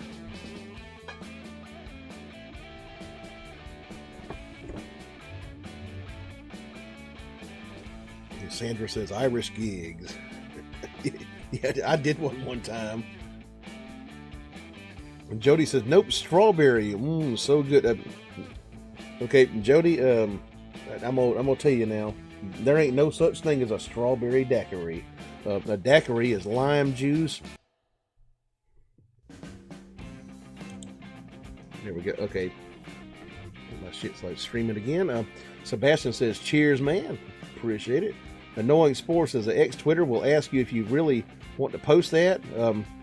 Here, I've seen stuff disappear into the void. Not sure why. Jody says, you stalled. Okay, what I was trying to tell you, Jody, there is no such thing as a fucking strawberry daiquiri, especially a frozen one. A daiquiri is a traditional Cuban drink. It's made with lime juice, fucking rum, and sugar. And that's pretty much it. But let's see here. James says, if you had your orange guitar, you could play Blackbird. Yep. Ron says, you cut out. Yeah, I saw it. I saw where it cut out. Annoying Spore says, I guess I have learned to keep it kind of masked.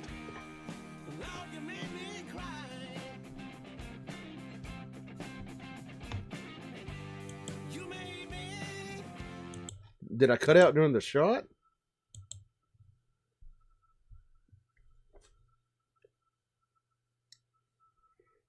And Jody says, nope. You throw some strawberries in the blender with that? What you call it? A strawberry cocktail. It is not a daiquiri. Not the kind that Ernest Hemingway would have drank. But Taylor says, you can get a daiquiri through the drive-thru in New Orleans. Yeah, I wish like people here were that cool. Like in South Carolina. Yeah, let's do a rant here. You definitely can't get a fucking alcoholic beverage at a drive-thru here in South Carolina. You can't even get a fucking alcoholic beverage after 7 p.m. in South Carolina or on a Sunday. Like, kind of lame around here actually for alcohol. Annoying Spore says Americans or someone sure didn't hear about the frozen rum drinks. No, that's bullshit. Like, that's Jimmy Buffett shit. Like, daiquiri's a fucking, lime juice, like simple syrup and, rum. Right. James says, whoever stole Ed's orange guitar, please return it. No questions asked. Banjo Boy says, there is such a thing as a leprechaun. Maybe. I don't know. Ron says, YouTube can temporarily suspend your comment during a live stream if the AI flags you. Yeah, it's so stupid. Yeah, I wish like nobody would get censored. Annoying Sports says, daiquiri. Ron says it takes a while though.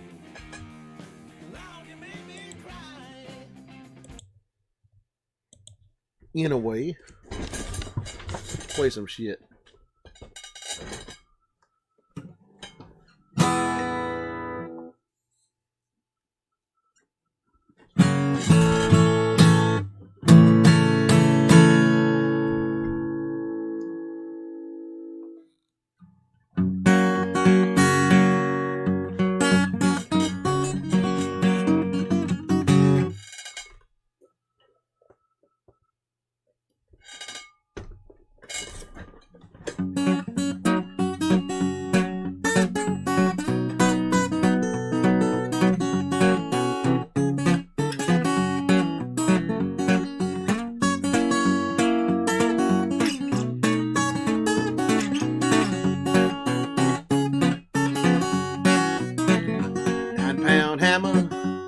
get a little too heavy. Heavy for my size. Heavy for my size. Roll on, buddy. Why do you roll so slow? How can I roll when the wheels don't go? I'm going up the mountain to see my baby. Ain't coming back. I ain't coming back. Roll on, buddy. Why do you roll so slow? How can I roll when the wheels won't go?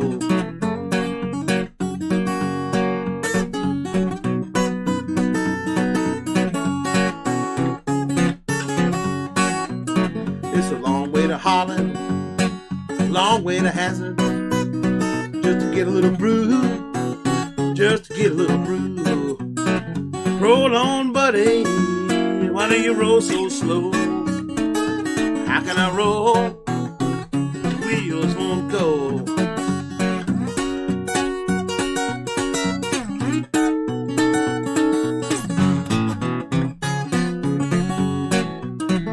Nine-pound hammer that killed John Henry. Gonna kill me. It's gonna kill me. Roll on, buddy. Why do you roll so slow? How can I roll when the wheels won't go? Roll on, buddy. Pull a load of coal.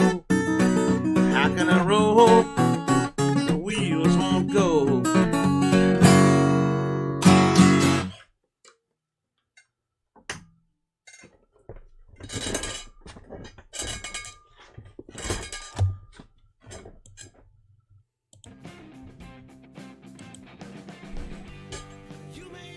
Jody says, go to the islands, Ed. Out of the south, daiquiris are a thing. For tourists, yeah. Banjo Boy says, don't piss off a leprechaun. James Laura says, are daiquiris good? I've never had one. A true daiquiri is good. Yeah, very refreshing. Lime juice, sugar, fucking rum. Barry Dog says, I bet there are some bootleggers that buy beer on Sundays. What I mean, like in downtown here in Aiken, like you can buy beer on Sunday, but not liquor. Jody says, they fun. Banjo calls mischief. Ordway says, I was working in NOLA, New Orleans. Had to do a drive-through while there. Made out orders and went around the window. The side of the building was covered in car paint. Hilarious. Shit. Yeah, people like just hitting the side of the building like drunk people, like hitting the side of the building in their cars. Yeah. Sebastian says, great job, man. Appreciate that. James Laura says, I drink coffee sometimes. I think a few people do that. Ron says, in the groove, man. Appreciate it. Taylor says, basically a margarita with rum instead of tequila. James Laura says, okay, thanks, Taylor. Banjo says, green paint. James Laura says, everyone uses fentanyl, but alcohol is illegal. Annoying Spore says, daiquiri, translate directly from Spanish. Y'all give me 1 second. I'm going to step outside real quick and take care of a little bit of man business. I'll be right back in here.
All right.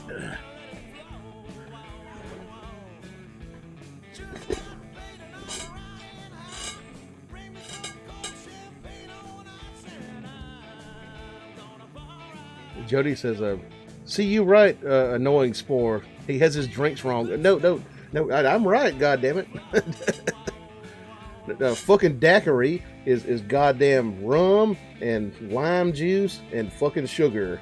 That's what a daiquiri is. Like look it up. Like fucking Ernest Hemingway fucking drank them.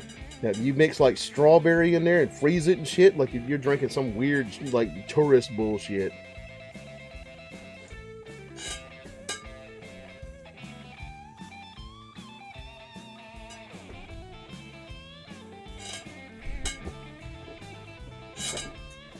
Taylor says, so he went to the store. Banjo Boy says, the great parade in New York City was all about the Irish built that city.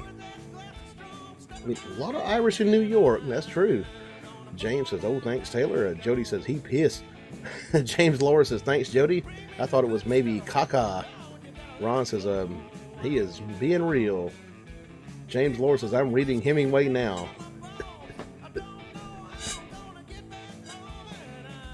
Jody says, wow, Ed, you think people on islands heard of him? Yeah, in Cuba.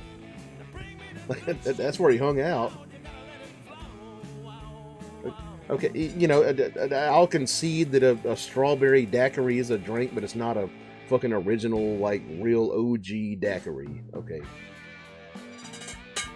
Ron says, the 3 ingredients, lime, sugar, shaved ice. Right, rum, and...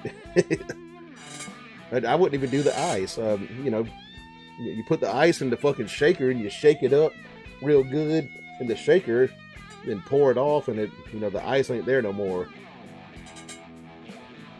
And Ron says, a real one only has 3. James Laura says, no alcohol. I got some alcohol here. Ordway says, true story. See, Tyrone Lice says, greetings. What's up, man? Welcome to the show. Ron says, of course, man. Jody says, okay, so how many OG drinks you know now? I mean, I'm not a cocktail expert, but I do know what a daiquiri is. Like, I'm kind of a tropical drink guy. Like when I get tired of drinking beer and whiskey, I'll make tropical or tiki drinks or island drinks, like stuff like that. So I do know the definition of a daiquiri. It's a lime-based drink, lime, sugar, and rum. Anyways, I'm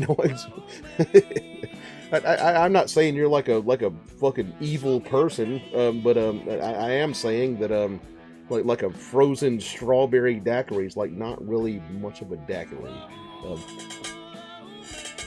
Annoying Spore says, yeah, that's what it says on Wikipedia. Poured over ice, cracked ice. It says a frosted with long handle spoon. However that works. Taylor says, have you ever met a writer that was sober? Hemingway certainly wasn't sober. But Barry Dodd says, how about 50 milligrams of THC in a slushie? That might get you fucked up. Ron says, people crapping his ass, and he's right. Chapping his ass, and he's right. James Laura says, I grew up drinking vodka, but I like whiskey much better now. Sandra says, tonight on TV, series is showing the moonshiners and getting caught. How like the guys on fucking moonshiners, like how weren't they getting caught like 20 years ago? Like, did they have like some kind of arrangement with the fucking local police, or they just like distilling water, or who knows? Like, Annoying Spore says similar to the grog British sailors drink. That's true. Yeah. Grog had like rum and probably some lime and shit in there. Lisa says, thanks for the music and good night all. I'm a lightweight. One beer and one beer and shot. LOL. Well, you have a good one there, Lisa. Hope to see you at my next show. And I'll try to bring you like a fucking CD and some signed stuff.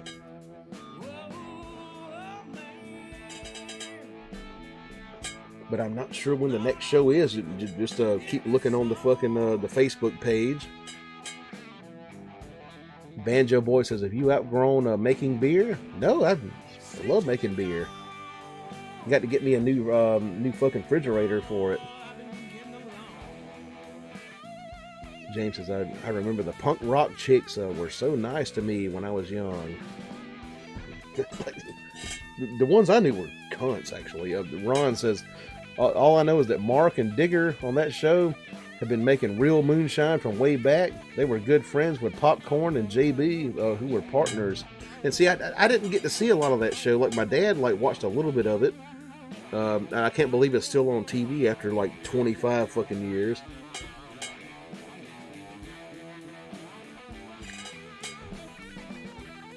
James says, yep. Sandra Ordway says, a cousin and friends went to the Keys and got lit up. One of the guys ended up in Hemingway's bed. Crazy crew. Ron says, it's funny. I don't know how much of it is fake. Think about it. Okay, me and you both, Ron, have made certain potent potables in the game of Minecraft. Like if somebody approached you and said, hey, Ron, let's do a fucking TV show where you make illegal fucking beverages and sell it, where the fucking federal government can see you doing it. Would you want to do that? Not me. Fuck that. I don't want to be famous that bad. Ron says, fake, no fucking way. Right. Grab me a beer here.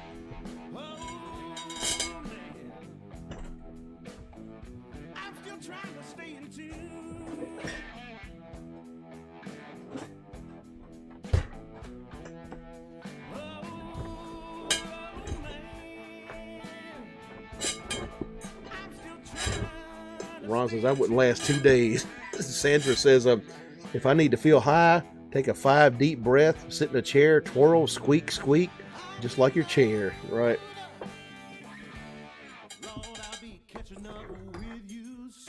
But the guys are real moonshiners, Ron says.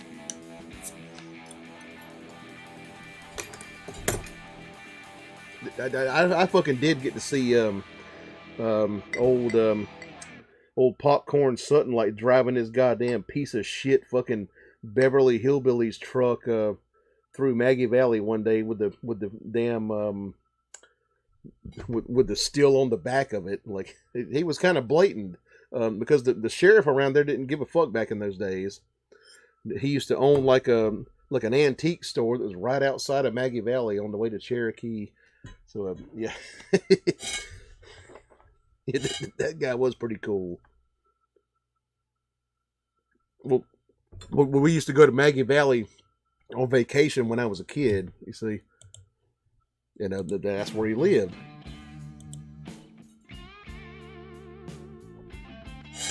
I never met him, though. I mean, I did see him, riding around with that goddamn steel on his fucking truck.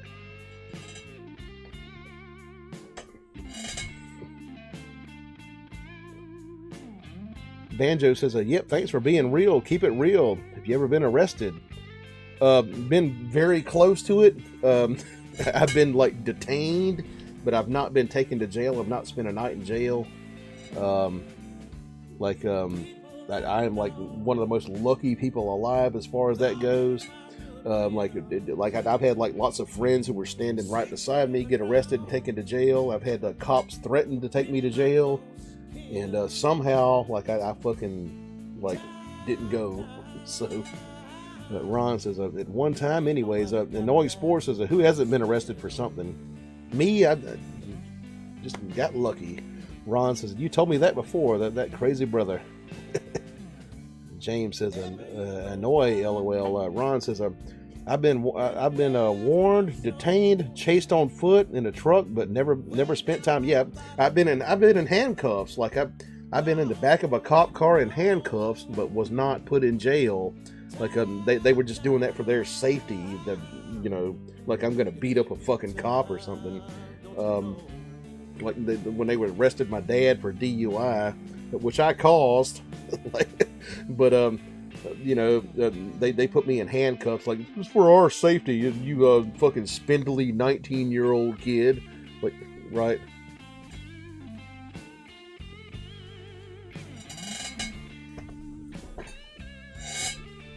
They put them fucking handcuffs on tight too, man.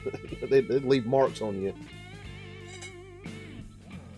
And knowing sports is it sucks. It ends up being at least 5 days in some overcrowded administration. Like what I've like mostly heard about prison is that it's fucking boring, like really boring, and or not prison, jail, like county jail, and the food fucking sucks.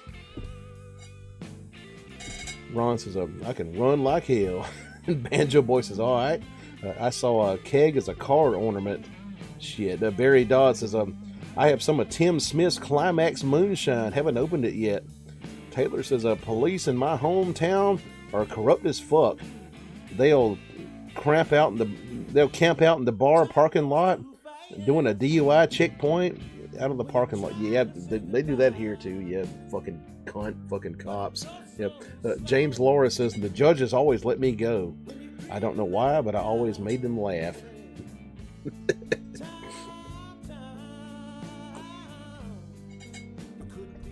Jody says, oh, I got so lucky transporting weed items back from Colorado with 7 cars, highway patrols. Glad he loved my friend. No jail for me. God damn. They don't care too much about weed these days. My best friend was a legit drug dealer. Okay, and they arrested him and his didn't arrest him. They detained him. They arrested his buddy. And, he had like stems on him, like stems and seeds and stuff. And they're like, well, you know, like if we went around like arresting people for stems and seeds, like we'd be out all night. So you just go on home, boy. Right. Banjo Boy says, jail is where I learned how to throw a basketball. Annoying Spore says, what were they stopping you on with 7 cars? Talking to Jody, I think. Taylor says, my friend spent 3 months in jail here in Louisiana over a joint. Jesus. That should not happen. You should not, like, go to jail for 3 months over a fucking joint. Jody says, oh, Kansas sucks. How they make busy here. James Laura says, that's so unfair, Taylor. Ron says, theft from citizens is a bad thing in my world. That's why I hate it when the government doesn't. That's right. Oh, yeah. Nordley says, Taylor, I have no idea. I just wish things had gotten closer to a stop. Banjo Boy says, also enjoyed Dominoes.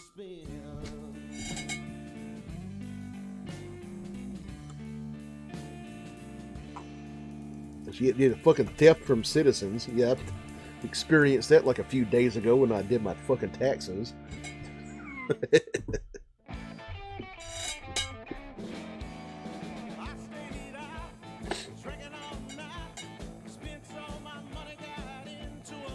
Jody says, well, I had $300 worth of gummies. Friend had $300 dabs and flowers.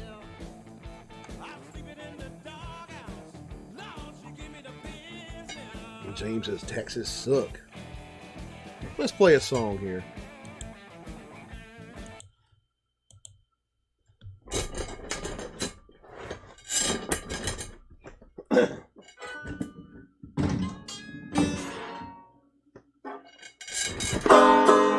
Whoa, hey.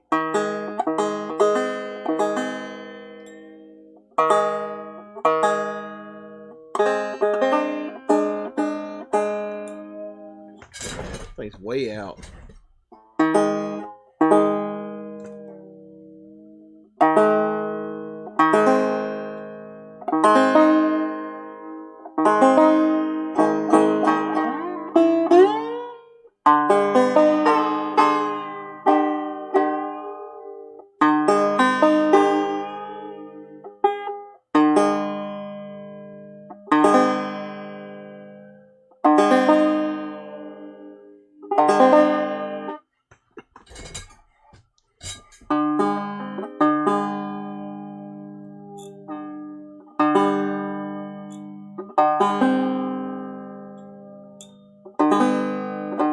Take me a minute here.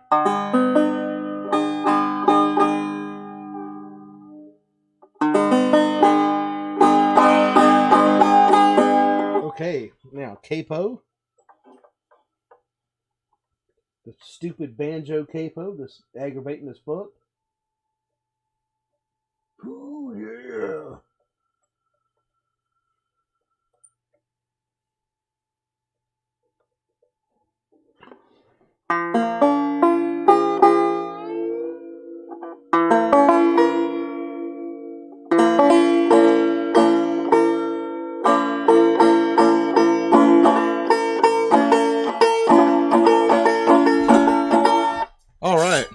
do some fucking hillbilly music.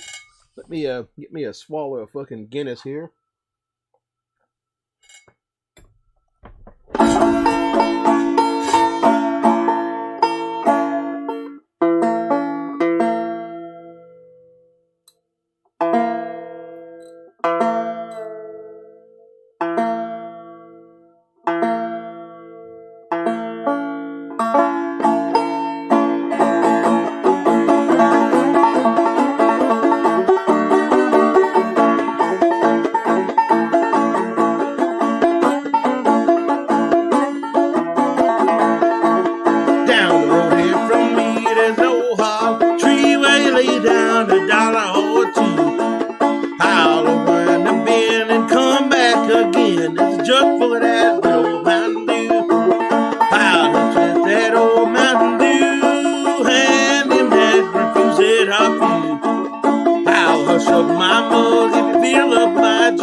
Mr. Roosevelt told her just how it felt when he heard that the dry law gone through.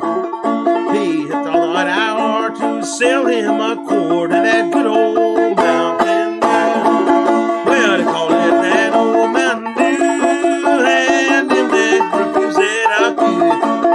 I'll hush up my mug and fill up my jug with that good old Mountain Dew.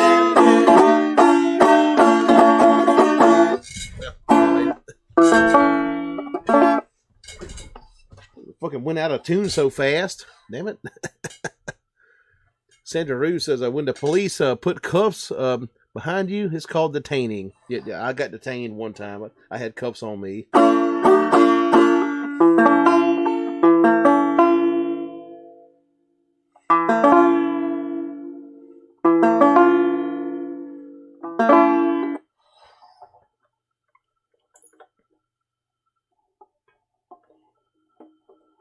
Yeah, so I was in North Carolina one time. I was 19 years old. Me and my dad were, trying to drive home like one morning from North Carolina. And, like he bought me a 6-pack of beer. I was drinking that beer like on the way home. And some North Carolina highway patrolman, like an undercover cop, like a Snoop Dogg, pulled us over. Like, hey, what you boys doing here, goddamn? And my dad had been like drinking moonshine like all night the night before, and but I was the one that had the beer in my hand. Like they'd seen me like turn up a fucking beer, and they pulled him out on the road and they tested him and gave him that fucking humiliating goddamn walk the line test and all that stuff. And like, you still drunk from the night before, like like just barely, he wasn't fucked up. So they arrested him. He said it was my beer because I was 19. Like he didn't want to admit he bought it for me. That was my beer. They put him in the cop car, took him to the jail. They turned me loose in downtown in Waynesville, North Carolina, and yeah, that was fun. Had to sit there all day, like waiting on somebody to come pick us up, like while he was in the jail.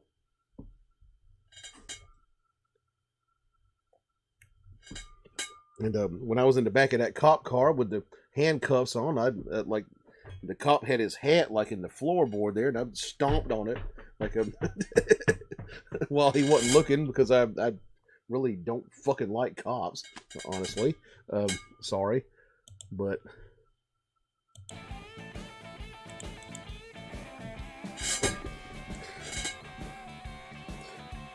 let's see.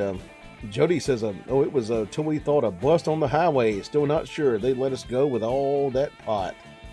James he says, James says, don't drink any shine, Ed. I don't think you could handle it right now. I'm fine. Marlboro says, let's see, today. Jody says, we are pretty women. I think that helped. Never known others to let a $800 worth of my MJ products go. Annoying Spore says, depends where you're going with that. Ron says, it Have to go pretty badly normally. James Laura says hardly anyone likes cops. Like, yeah. Banjo Boy says, how does your dad take you fishing or hunting? Wow, did your dad take you fishing or hunting? Yeah, the fishing all the time. Like, he took me like squirrel hunting or rabbit hunting a few times, but mostly fishing. Ron says, cops around here are all crooked anyway. I mean, okay, Ron, you're in Canada.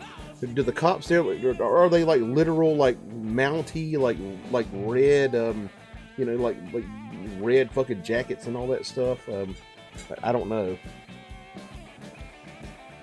We had a fucking wrestler here in the United States called a Mountie and stuff. Ordway says, that's a song. Let's see, Ringer One Time. Ron says, how do you think they make a living? James Laura says, I used to love fishing. Oh, yeah, me too. Annoying Spore says, I wonder what the limit for one person having on them, even in recreational legal states. I have no idea. Probably differs from state to state.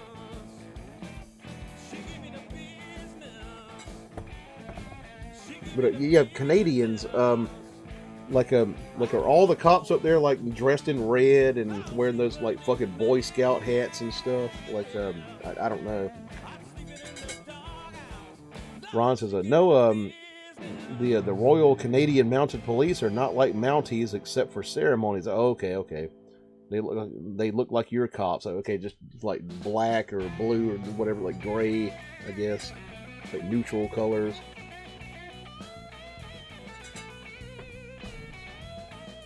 And Banjo Boy says a Mountie might be like FBI. Oh, shit.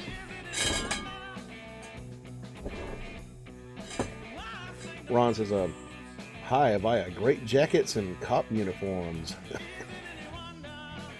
Ron says, V's blue and gray. Okay. We used to have this wrestler, like in the WWF, like with a fucking red jacket and like one of those hats, and I'm the Mountie, It's like he was an asshole wrestler, like a heel, The Banjo Boy says, what is OPP, like a Fed?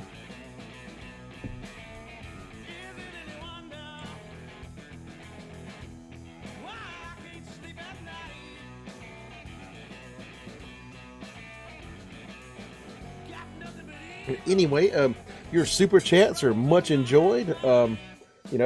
Y'all want to like send me some super chat love? Go to that fucking $sign below the chat box there, and that is more likely to get your request played and all that good stuff. So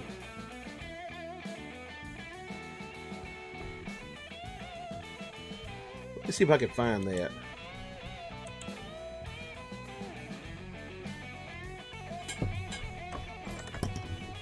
I believe the guy who played the Mountie in WWF was Canadian, though.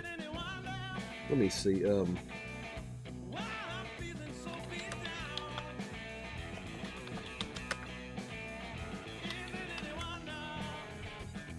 It's Jacques Rougeau. Yeah, he was Canadian. Yeah.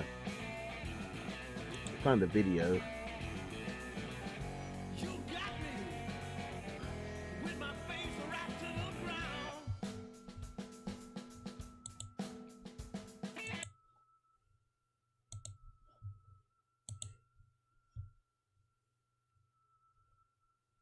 Damn it.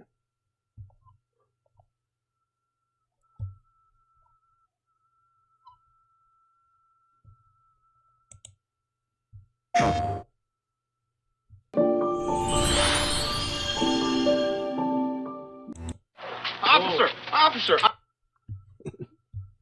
1 second, y'all.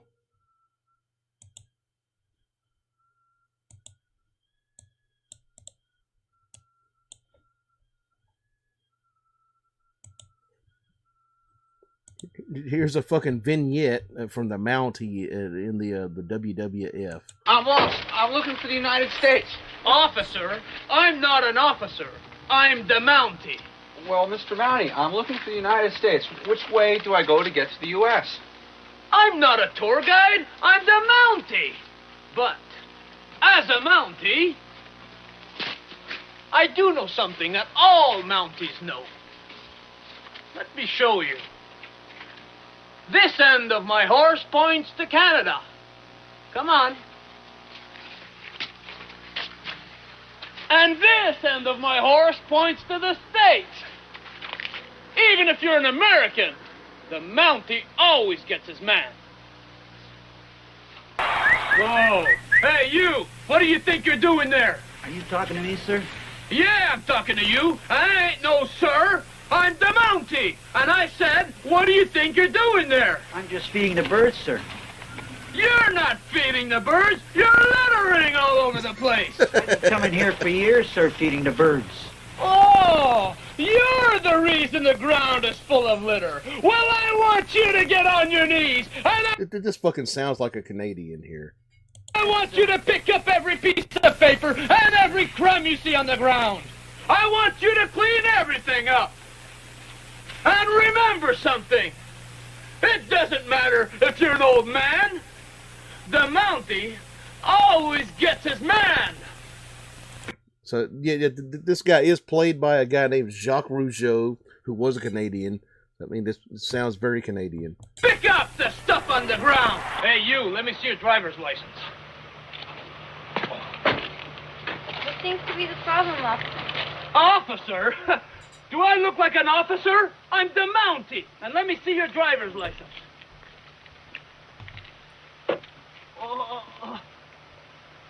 What's your problem? I'm afraid of horses. Oh, you're afraid of horses. Well, that's your problem. American. I mean, this is every Canadian I've ever met. Like, it's perfect. Georgia! Oh, here. Come on, take it. It's gonna rain. I don't have all day. Whoops. It's gonna rain. By the way, speak up. I'm not a mind reader. I'm the Mountie. Remember that. Come on, boy. Anyway, there's the Mountie from WWF back in the day. The good old days when wrestling was funny and cool and stuff. Mom says she wishes the cops were like that. And Ron says he's like our cops, haha, that they still act that way, just not with the uniform and the horse. Ron says they only harass honest citizens. Banjo Boy says, love that car. Sebastian says, well said, Ron. Mom agrees. Ron says, I'm having flashbacks to speeding tickets here. And George Ordway says, thanks for the post.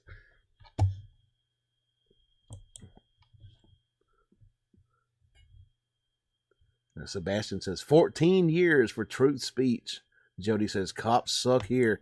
Oh, yeah. Hey, talk about the South, man. Like cops, like, really fucking suck here. Like, if you get pulled over, like, what you doing around here, boy? I'm just like trying to buy food and stuff. Like I'm on my way to the store. Like, all right, well, you behave now, boy. But okay, yeah. Kind of wish I had a polite Canadian Mountie like pull me over. But I'll be right back. I'm going to step outside and take care of some man business.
Okay, Ron says, he says, how about some SRV, please? And a super chat. He sends Canadian $6.99. Thank you very much for that. I appreciate that a whole lot. We'll do you some SRV. Appreciate that a whole lot, Ron. Let's grab the Stratocaster here.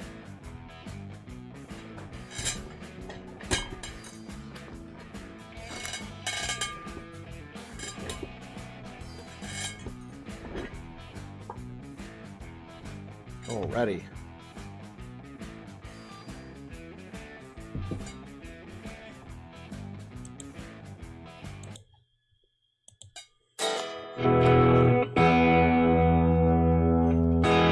Tune up a little bit.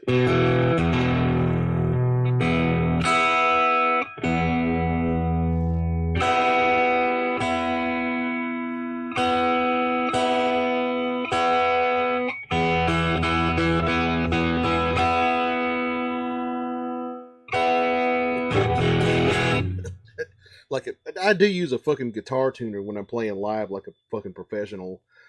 Just not for y'all. Like.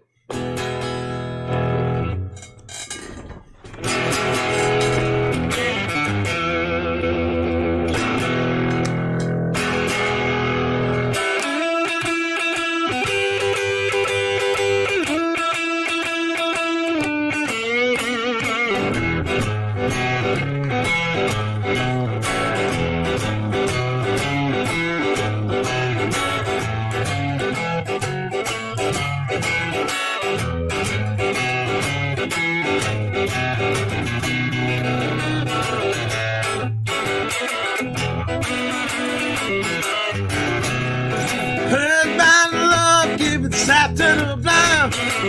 Mommy's loving called the sun just shine. She's my sweet little thing. She's my pride and joy. Sweet little baby. I'm a little lover boy. Love my baby, heart and soul. Love like ours, I won't never grow old. She's my sweet little thing. She's my pride and joy. She's my sweet little baby. I'm a little lover boy. Love my baby, she's long and lean. Mess with her, you see a man get mean. She's my sweet little thing. She's my pride and joy. She's my sweet little baby. I'm a little lover boy.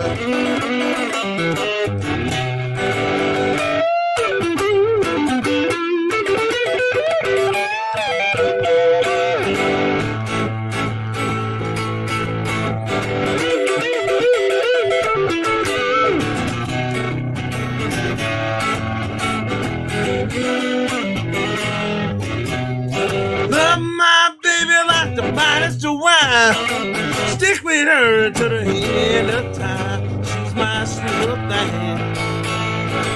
She's my pride and joy. She's my sweet little baby. I'm a little lover boy. Love my baby, heart and soul. Love like ours, I won't never grow old. She's my sweet little thing. She's my pride and joy. She's my sweet little baby. I'm a little lover boy.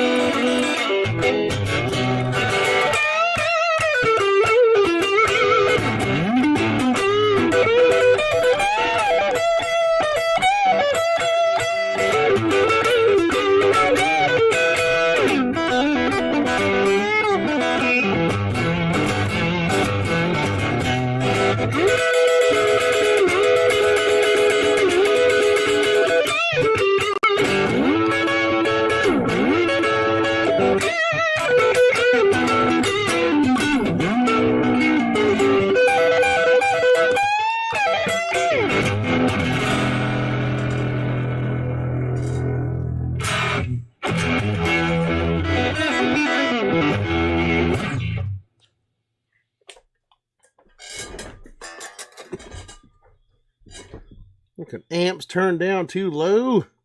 God damn. Can't even hear it.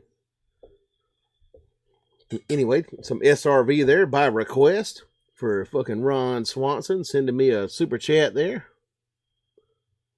James says, I'm drinking Diet Coke right now. Ordway says, I had a cop release his Tiger Guard on me. Identified myself as a credit card. This was before the Scanish or something. Sandra says, LOL, I am the Mountie. Horse points to US. Yeah. Back in the early 90s, I think. They had the wrestling character, the Mountie, on WWF.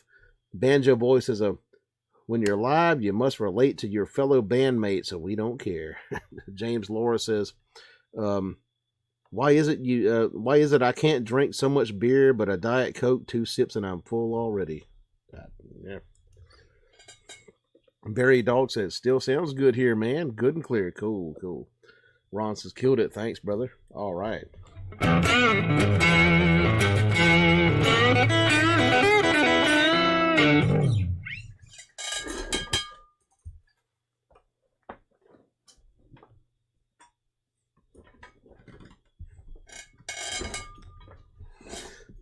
Banjo Boy says, have you ever found something valuable in a barn? I don't think so. But my dad kind of had a barn, but there was nothing valuable in there. Ron says, super chats are the life of the show for Ed. That is true. Yeah, y'all send me some super chat love if y'all want to help me out here. Go to that fucking $ below the fucking chat box there, and I would appreciate that a whole lot. I'm more likely to play your request if you send me super chats, and more likely to appreciate you and remember your name and stuff.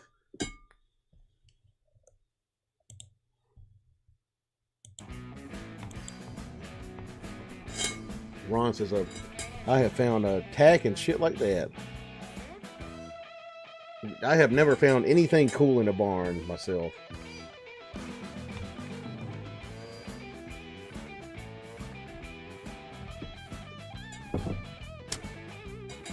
Sandra says, I'm so lonesome I could cry.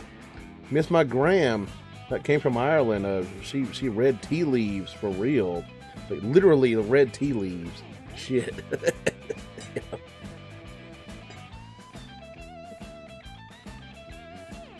Banjo Boy says, play a fucking Irish song. Jody says, do you know my name? Irish song. Okay, these days I mostly play for, tips and stuff, but I will play some Irish song. All right.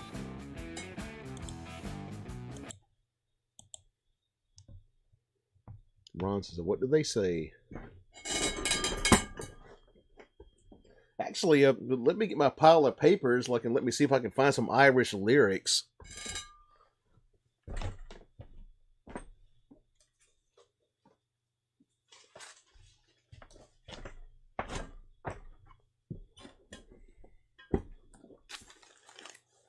Probably one I could do without lyrics, though. Maybe. Okay. We'll try it. Might fuck it up.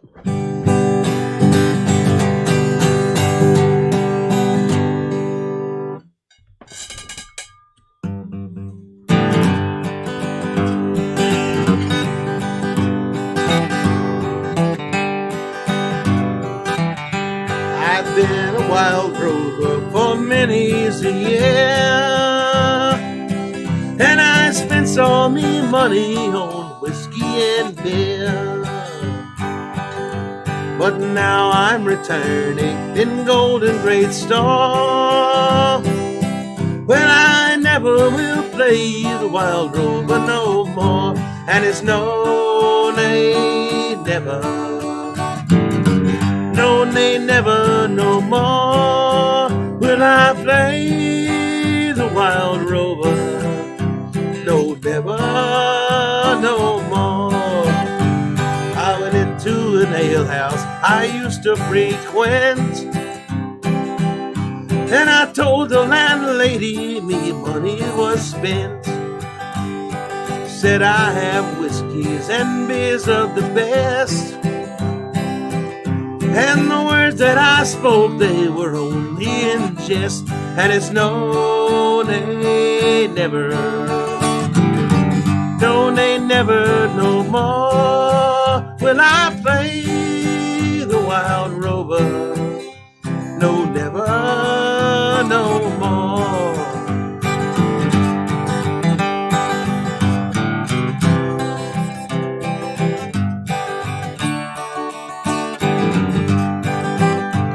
I went into me pocket and I pulled sovereigns bright. The landlady's eyes opened wide with delight. She said, I have wines and beers of the best. And the words that I spoke, they were only in jest. And it's no, nay, never. No, nay, never, no more will I play the wild rover. No, never, no more. I'll go home to me parents, confess what I'd done.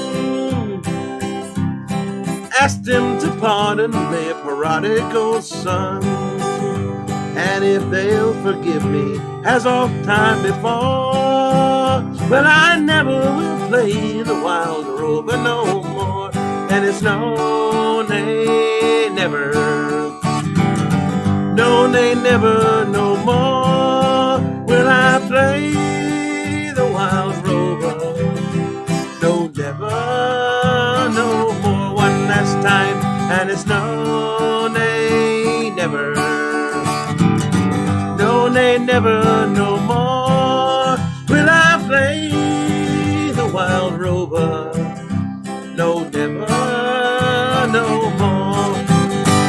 Okay, yeah, it's an Irish song there, like off the top of my head. You know, the Wild Irish Rover.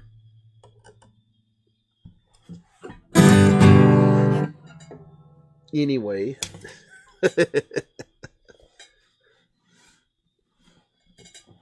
James says, is this Elvis? No, a little too white for Elvis.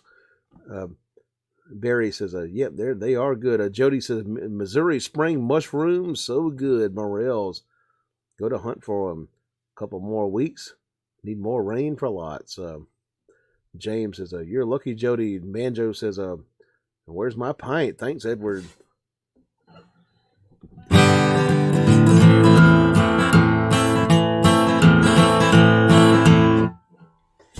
Sebastian says, great job, man. I have old VHS family tapes of my family from around 1990, and they must have played that song a dozen times throughout the party on tapes. Brought me back there. Cool. Like, I wish my fucking family had played Irish like type of tunes. Like, my folks like fucking play like bluegrass and stuff. That must have been cool. Yeah, like my old man like brought me to Bill Monroe shows and stuff. I kind of would have liked to have seen some Irish stuff when I was a kid.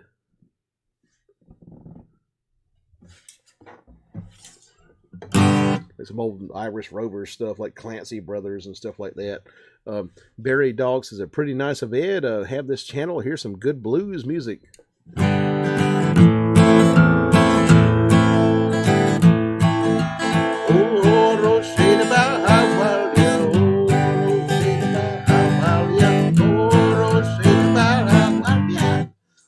I don't know the words. Too Irish.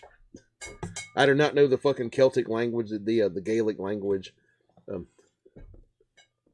See, James says, Ed, don't you dare touch that shine. Your eyes are glazed over again. Whatever. Shit in one hand and wish in the other and see what happens. Sebastian says, my bunch played lots of old bluegrass too. My first on stage performance was when I was 3 years old at a bluegrass festival. Pretty interesting mix here. Cool. I do know they had bluegrass festivals up there in Canada. Shit. Who'd you get to see? Jody says, early in the morning. Oh, he okay.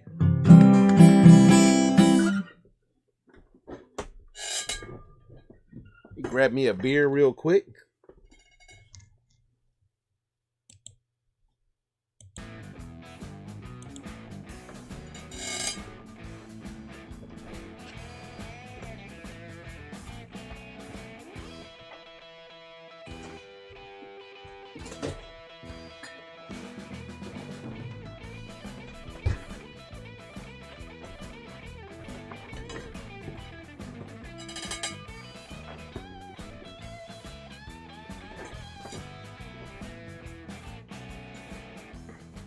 Where's my bottle opener?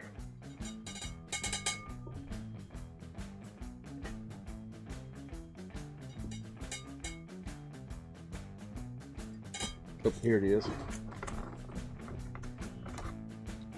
The Guinness belt buckle bottle opener.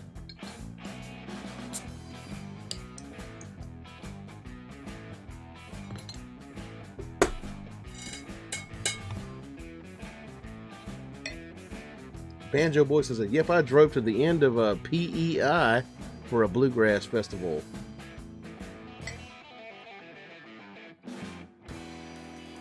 So down here we used to have what was called the fucking Adams Anderson bluegrass festivals, and these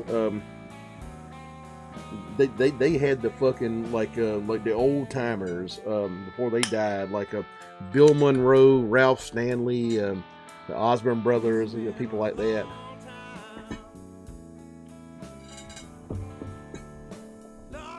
And yeah, we used to go see them with Mac Wiseman. I sat at a table with Mac Wiseman all goddamn day and talked to him.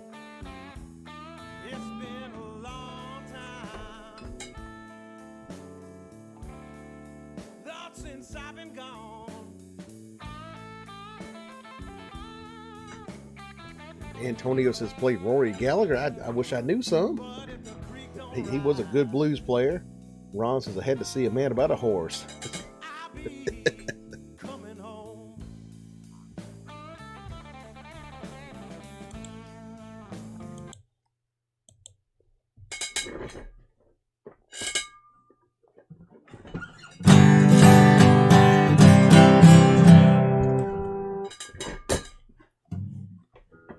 How much of this song can I sing before I run out of words? As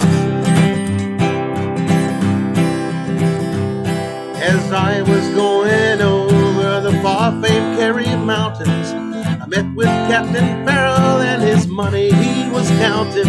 I first produced me pistol, then produced me rapier, saying stand and deliver, for you are a bold deceiver. Push a ring, dum-a-doo-dum-a-die. Whack ball the daddy-o, whack ball the daddy-o, there's whiskey in the jar. I counted out his money and it made a pretty penny. Put it in me pocket and I took it home to Jenny. She sighed and she swore that she never would deceive me. The devil take the women, for they never can be easy. Push a ring, dum-a-doo-dum-a-die. Whack for the daddy-o, whack for the daddy-o, there's whiskey in the jar. Some can find a light, carriages are rolling. Others take delight in the Harley and the bowling. I take delight in the juice of the barley, counting pretty fair maids in the morning, white and early. Push a ring, dum-a-doo-dum-a-die. Whack for the daddy-o, whack for the daddy-o, there's whiskey in the jar. Push a ring, dum-a-doo-dum-a-die. Whack for the daddy-o, whack for the daddy-o, there's whiskey in the jar.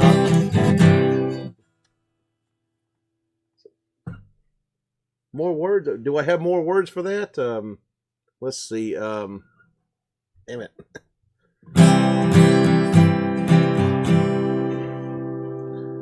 If I can find me, brother, I can find a station in Cork and Killarney. And if he'll go with me, we'll go roaming in Kilkenny. I'll treat him better than me old Miss Sporting Jenny. Push a ring, dum-a-doo-dum-a-die. Whack for the daddy-o, whack for the daddy-o, there's whiskey in the jar. Push a ring, dum-a-doo-dum-a-die.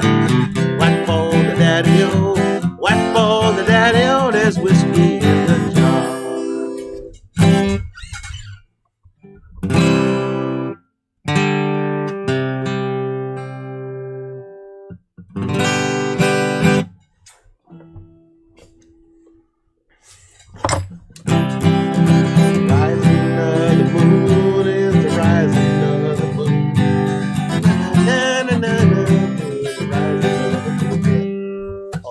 Irish songs. You know, I don't know the fucking words to them. Banjo Boy says, great choice, my friend. James Laura says, this sounds like I could be Irish.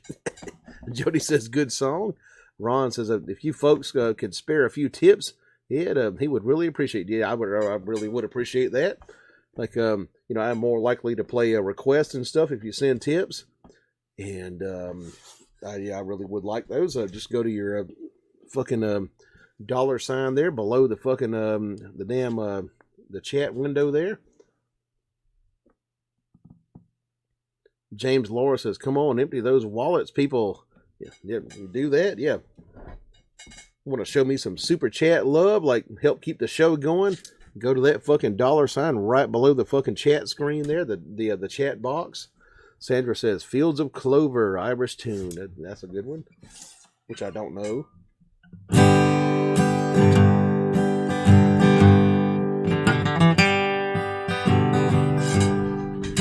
my love in the gasworks wall. Dream a dream on the old canal.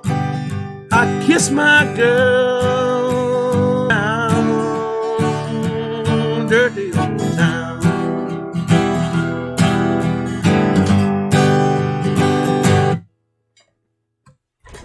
Like bits and pieces I know, like of Irish stuff. James Laura says, someone buy a rattlesnake shot for $20. Yeah, $20 super chat. I will do a rattlesnake shot. That is one bourbon, one scotch, and one hit of absinthe in the same fucking shot glass. I would appreciate that a whole lot. Barry Dog says, the state I live in, every time I take a crap costs me $25 just to flush that dang old turd down. Yeah, I think every state's like that. Have to pay a bunch of fucking property tax every year for other people's kids to go to school and shit. Fucking bullshit. Right.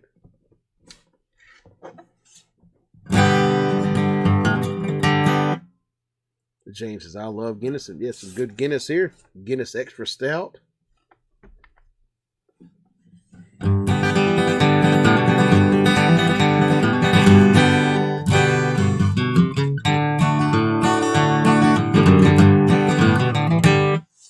Sandra says, how about tap dancing? I watched two brothers professional tap like buskers do. Damn. Jody says, shot? We'll do a shot. Who was that fucking person that I fucking like a lot who did professional tap dancing? Who was it? Damn it. It's a blues singer, actually. The fucking blues guitarist.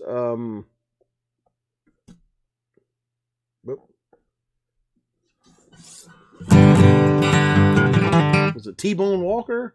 I believe he tap danced.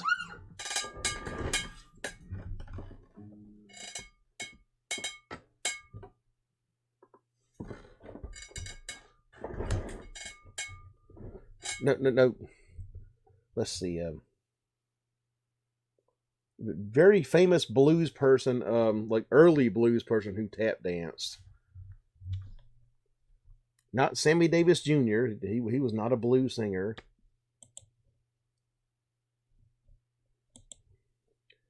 Okay.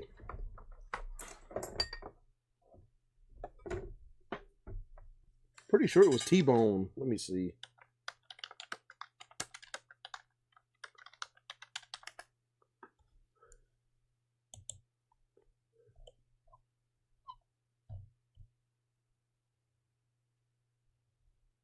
Right.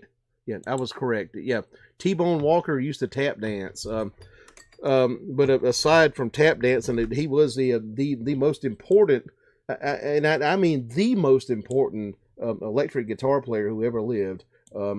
Like everyone who came after him who played a fucking electric guitar, like was inspired by him, including Jimi Hendrix, B.B. King, like all those people like that.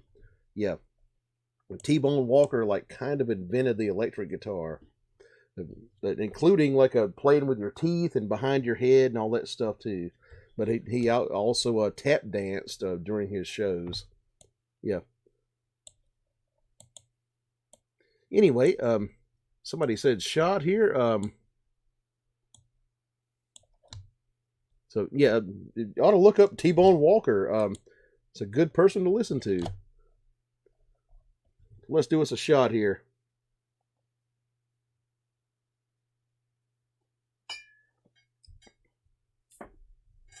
All right.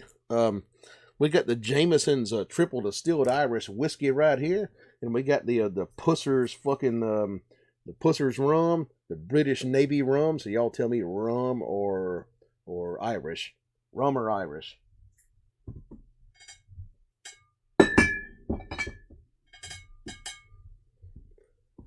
James says the Candyman can, cause he mixes it with love. Banjo Boy says sprinkle it with the dew. Ron says was Albert King inspired by him too? Everybody, like pretty much everybody. Yeah. Chuck Berry named him as like his favorite fucking guitar player. BB King also said so. James Law says that he should have been a billionaire. He should have been, but yeah, he unfortunately wasn't. Jody says he's great. I watch old videos of him. He was so weird too. Like when he played guitar, he would hold the guitar like this, like up here like this. But he is the most influential guitar player of all time. Like electric guitar player. Yeah, like really. Banjo Boy says, educated T-Bone. Thanks, Edward. James Laura says, Jamie is, Jody says, Irish. Sandra says, me too, Jody. Like his history on music. James Laura says that they used to rip musicians off, and I think they still do. The music industry still rips musicians off. I can guarantee you that.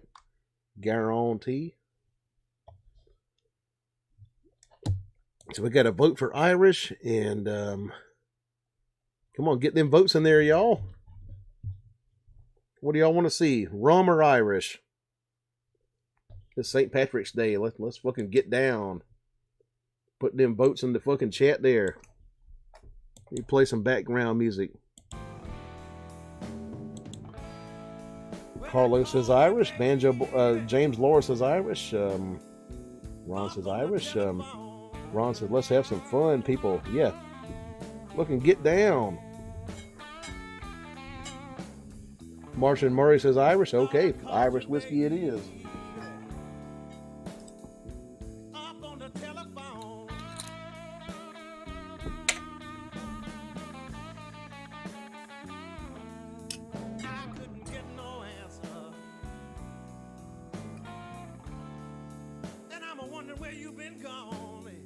Barry says, drop that shot in your beer glass. I never liked drinking beer and whiskey like it mixed. I never was into that. But anyway, okay, some Jameson's Irish whiskey.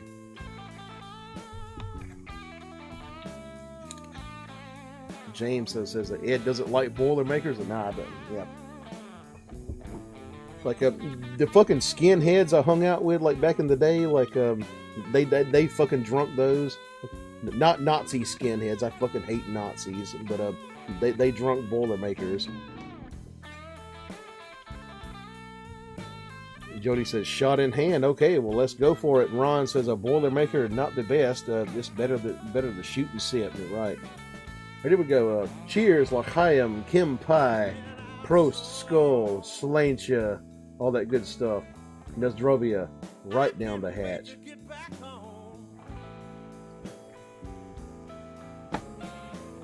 And I'm gonna step outside real quick. Take care of some fucking man business. I'll be right back.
Okay. All right.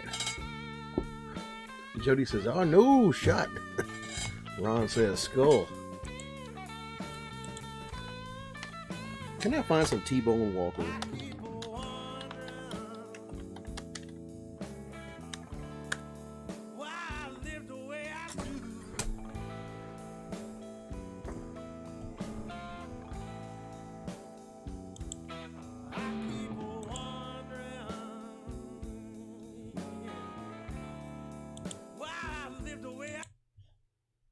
Excuse me for a second here.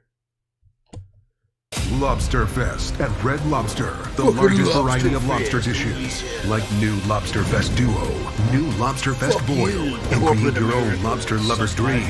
It's the one, the only Lobster Fest for limited time. In the blues, the musician tells a story and lives a story through his music. It's my pleasure to introduce a gentleman from Los Angeles, California, one of America's foremost exponents of big... Now, he was he lived in fucking Los Angeles, but he was from Texas. He's kind of a Texas bluesman, but he kind of like defined the fucking Los Angeles sound. City blues. T-Bone Walker. Just one of the most fucking influential guitar players of all time, electric guitar players. Influenced Hendrix, Chuck Berry, B.B. King, all these people. He's a composer, an arranger, and a musician extraordinary. The fabulous... Okay, shut the fuck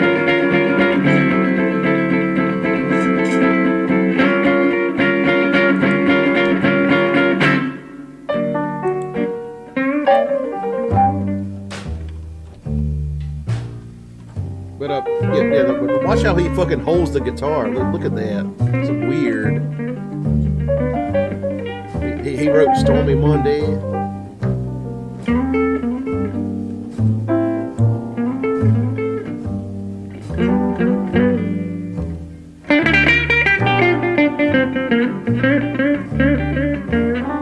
See that Chuck Berry? Yeah.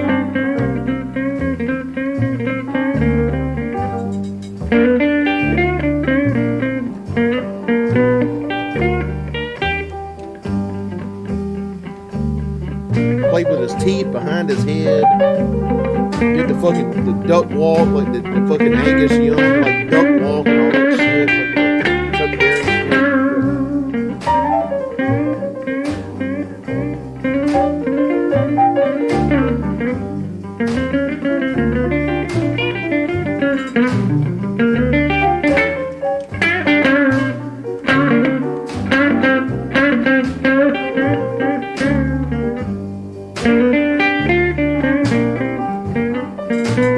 Probably gonna get burned for this, like content ID. Hey, baby,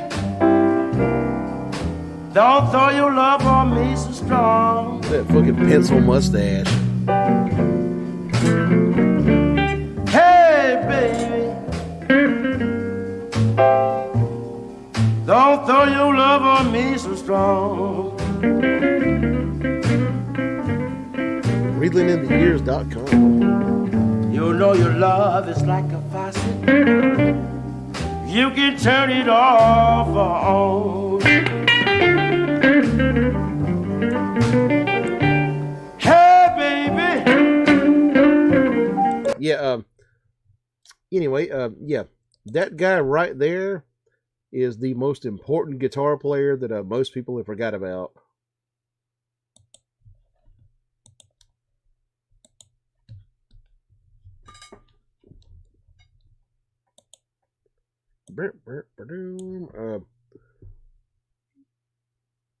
Ron says a stark contrast to what? He leaves me a link here.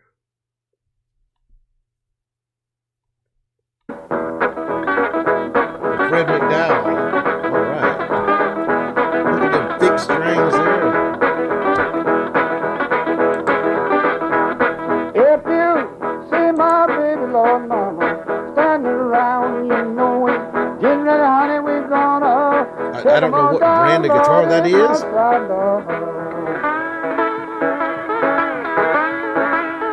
Mini humbuckers.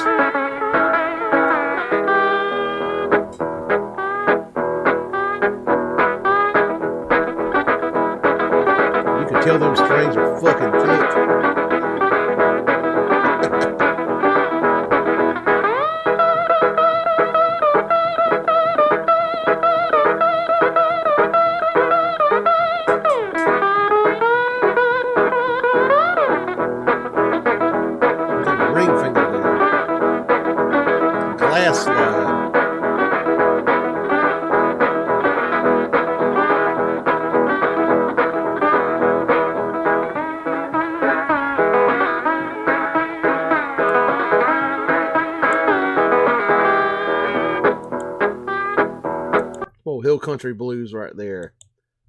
That's some good stuff from northern Mississippi.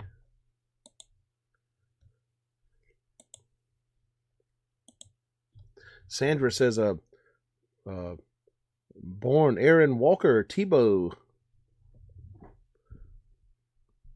And Barry says, what's the Chuck Berry song he talks about playing with his ding-a-ling? It's called My Ding-a-ling. Ron says, T-Bone, huge strings. Oh, yeah. The thick strings there. James Laura says, are those bass strings? And not just thick-ass fucking strings.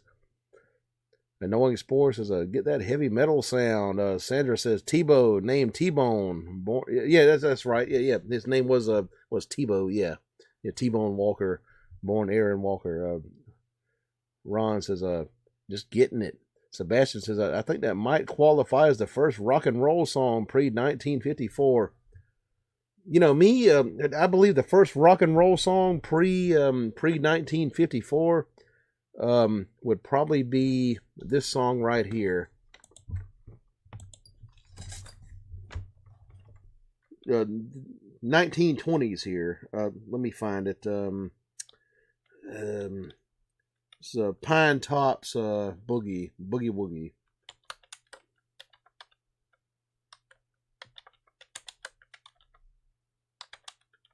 The first song ever called a Boogie Woogie, actually. 1929 Hits Archive, Pine Tops Boogie Woogie.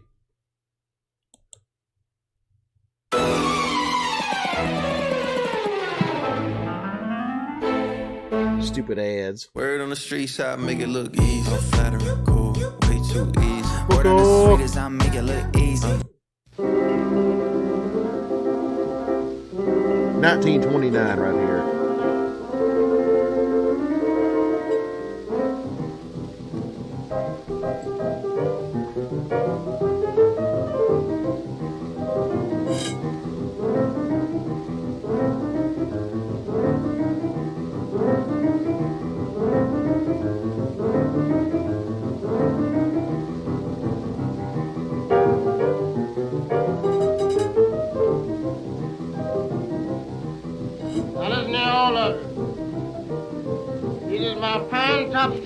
Yeah, just like put a fucking drum set behind that. Everybody dancing just like I That's a rock and roll song. It says Boogie Woogie, like the first Boogie Woogie put on record. And when I say hold yourself, everybody get ready to stop. And when I say stop, don't move a peg. Dance tune, right? And when I say get it, he's calling the fucking tune, boogie woogie. right? Hold yourself now. Boogie. Style of this fucking style of piano playing, the Boogie Woogie piano, came from East Texas, actually.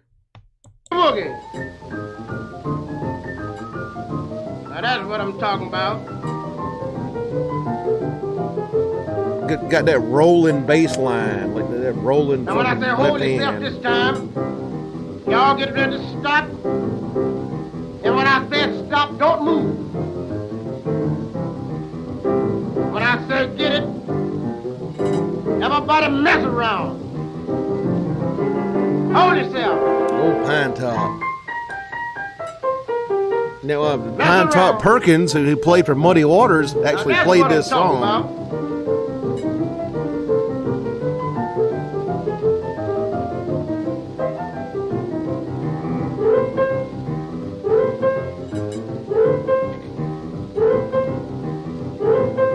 Fucking rock and roll 100 years ago.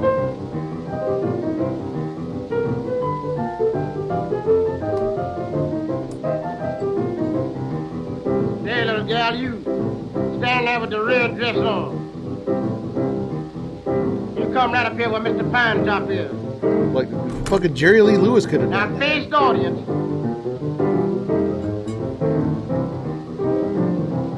And when I tell you to hold yourself, you get ready to stop. And don't move a peg. Anyway. And when I say... Sebastian says, wow, I totally hear that. This is very ahead of its time for 1929. Yeah, it's just old boogie woogie. It came from East Texas, like just guys like in juke joints, doing like rolling bass lines, and like playing in fucking like turpentine camps and shit like that, like in Texas. And Carlos says Tutti Frutti. It kind of is Tutti Frutti. Ron says Tebow is shortened was T-Bone. Right. Yeah, Tebow Walker. Ron says a good old boogie woogie. Jody says, you missed my song. Go back and you play. Wait, what you talking about there, Jody? Let me see. What you got here? Mama Thornton. Okay, Big Shaky Mama Thornton. J.B. Lander, Doc Ross, and John Lee Hooker. We all got a little thing, we call it the Down Home Shakedown. So I'm probably gonna get content ID'd for this. So y'all send me them super chats. So I'll make like some kind of money on this fucking on this show here. So that is Big Mama Thornton, the writer of You Ain't Nothing But a Hound Dog, that made Elvis Presley kind of big.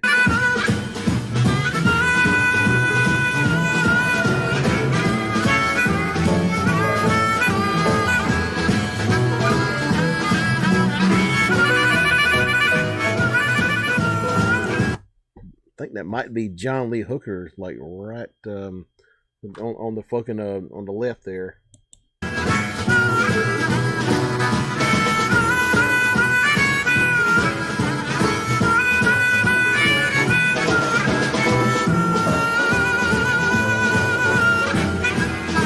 People fucking playing actual fucking music. God damn.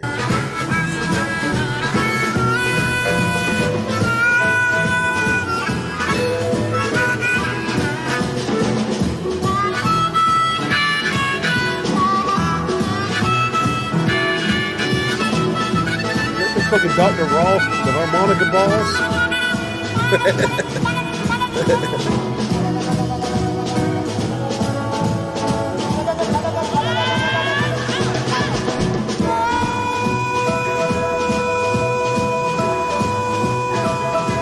I wish people still play like that, like shit like that, you know.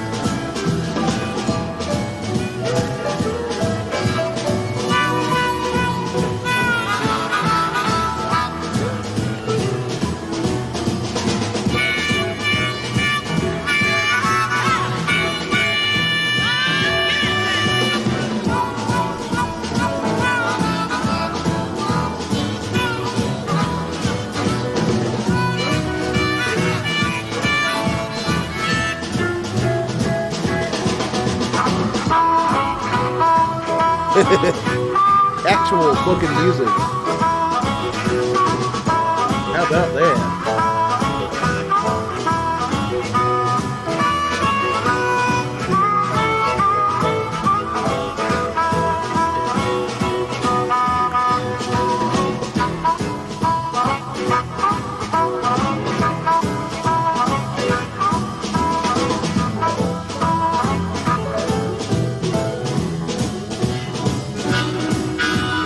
That looks like John Lee Hooker right there.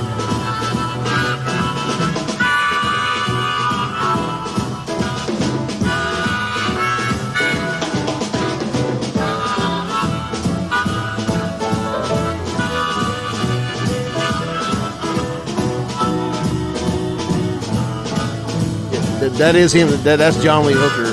Yeah. Big old forehead.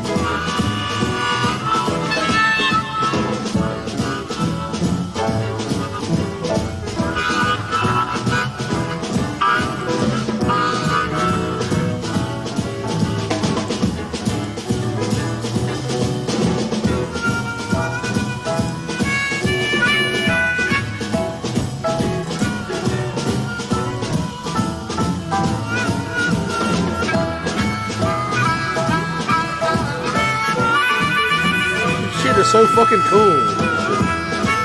All these people are like they're more talented than anybody like you've ever been in a band with. fucking awesome. I wish somebody would like come to my fucking show and play harmonica like that.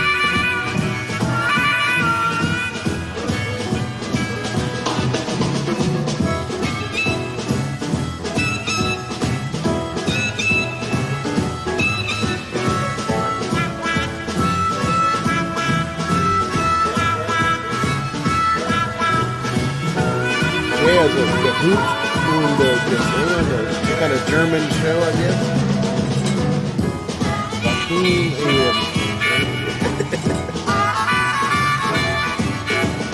American folk blues.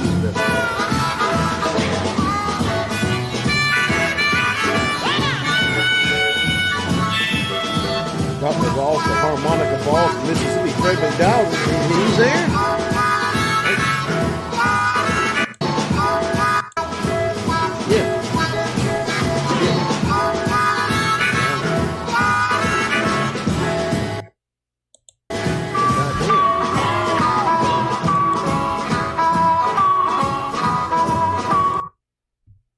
Anyway, yeah, actual music, folks. Hope y'all enjoyed that. Sebastian says there's such a strong sound and essence to this stuff.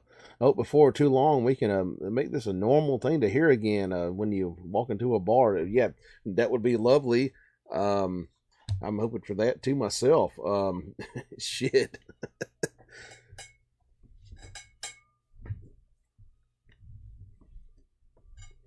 Ron says, hell yeah, good shit. Carlos says, Sandra says, I recently purchased 2 harps, an A and a D, just a beginner player. But yeah, I hope someday we can all walk into a fucking bar and hear some like actual music being played by human beings. I'm kind of I don't know, like, you know, kind of cynical on that, negative on that. Like I don't think it's going to happen, but I hope so. Sebastian says, I find it so sad when I encounter young folks of my age, 20s, who don't even know one song from the 70s bands, or let alone these older artists. Well, I mean, when I was in my 20s, like it was kind of happening then. Like, actually, yeah. So, yeah, it kind of sucks. Like the music kind of dying like these days. Carlos says Sandra Sue. Ron says too many people like brain rot music, and pretty much, yeah. Sebastian says I can't relate to my generation, they're all lost. I mean, my fucking like millennial generation like kind of sucked. I mean, you know, we had like a certain amount of rock and roll. Like you know, I'm kind of like an older millennial, so I experienced like grunge and like 90s stuff. But like a lot of people my age like have no idea what rock and roll is. Like it's like rock and roll. Like, you mean like fucking Jet, right? Black Dahlia Murder. I don't know. I feel for you. Yeah, it sucks. Yeah. Ron says, tell your mom she raised you well. If that's the case. Jody says, I play all types, but old school music, I find lots of live music. Sebastian says, with the enhanced innovation and electronic based stuff, it has basically devolved instrument derived composition. Pretty much, yeah. Most music these days is fake, computer based, you know, auto tuned, all that stuff. Yeah. I kind of feel sorry for people who grew up in this kind of time. I mean, I did get to hear like some real stuff like from back in the day, like fucking Nirvana and stuff like that. But like even I'm fucking young for rock and roll. Okay, but my stuff was like Kurt Cobain.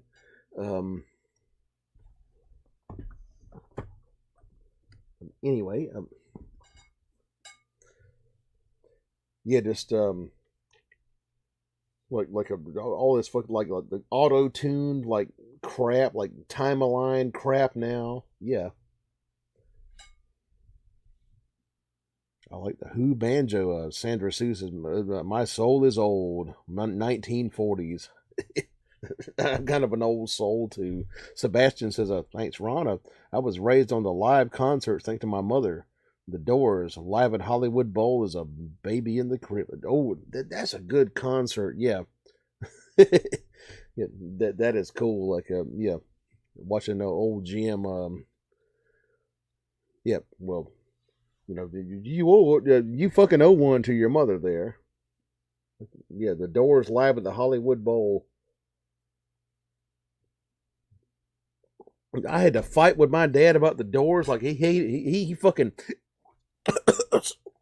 God damn it, choking.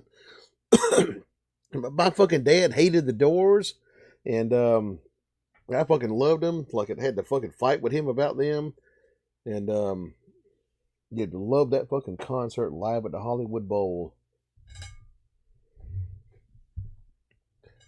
He was a fucking 70s guy. He fucking hated the 60s stuff. Annoying Sports is stuff like a Radiohead with some of the better stuff. That's the stuff. Sebastian, Banjo Boy says Ed needs a great drummer. Yeah, well, I got one now. Barry says, I try to play the guitar, mostly make up my own stuff, but don't think many of that much anymore. Ron says, she moonshined and had great taste in music. Your mom is awesome. Sebastian says they brought in auto tune around 1998, and that's pretty much when things got started to go downhill rapidly. From what I can gather, I wasn't living yet. Okay, yeah, like the most obvious like auto tune song was Cher. Back then, like Cher singing, let's see, what's it called? What's that stupid Cher song? God damn it! Hang on.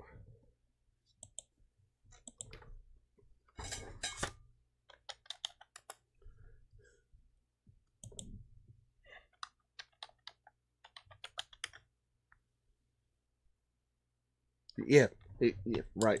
Do you believe in love? Yeah, right. Banjo Boy has it. Do you believe in love and love? That was the first fucking obvious auto tune song. Yeah.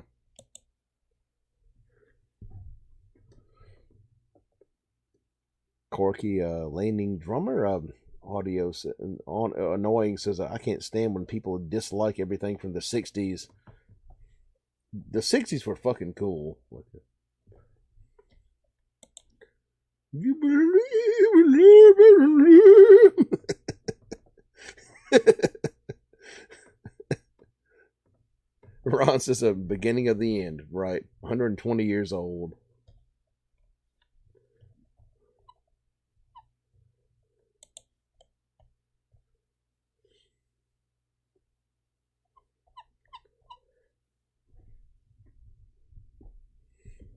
Sandra says the corned beef is ready. I like growing up. I had to fucking eat corned beef and cabbage, and I did not like it. I don't like cabbage or corned beef. Like just not a fucking thing I'm into. But I know it's a thing for St. Patrick's Day. It's kind of an Irish thing. Yeah. James says I like corned beef. You believe. What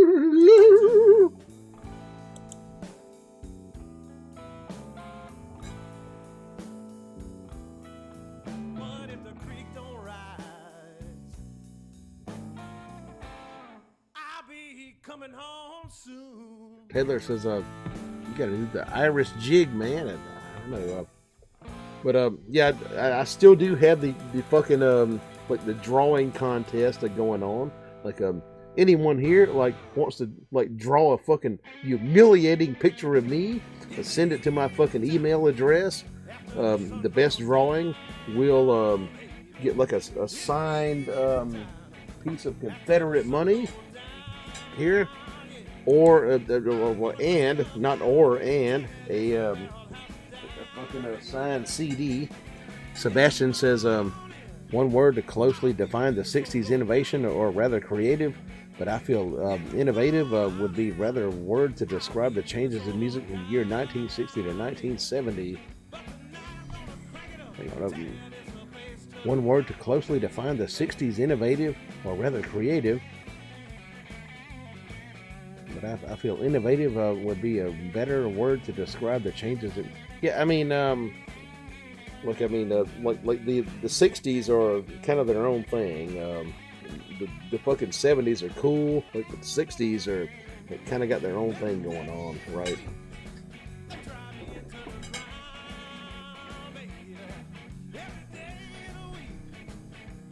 Folks in the old days that ever tried making liquor out of cabbage?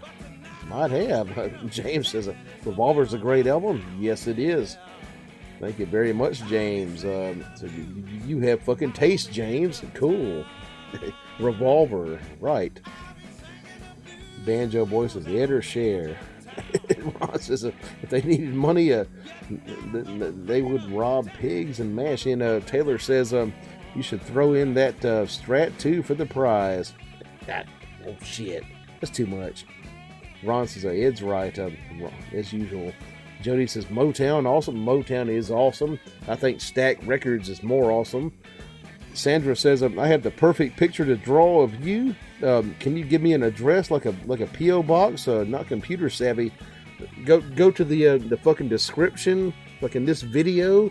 It's Edward Phillips roots at gmail.com. And you can draw a picture and send it to that email address.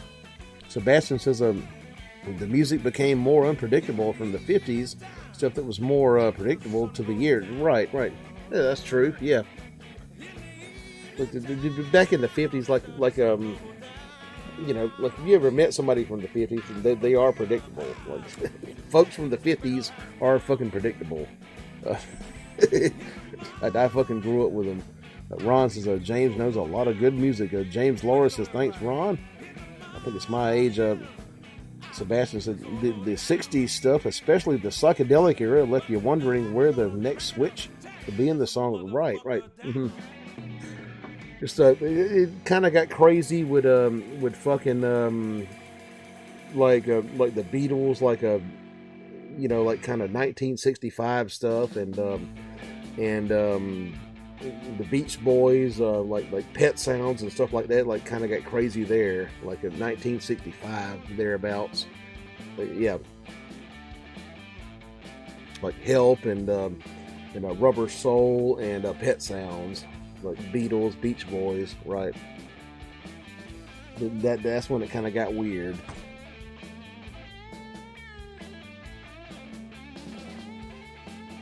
Give me a beer here.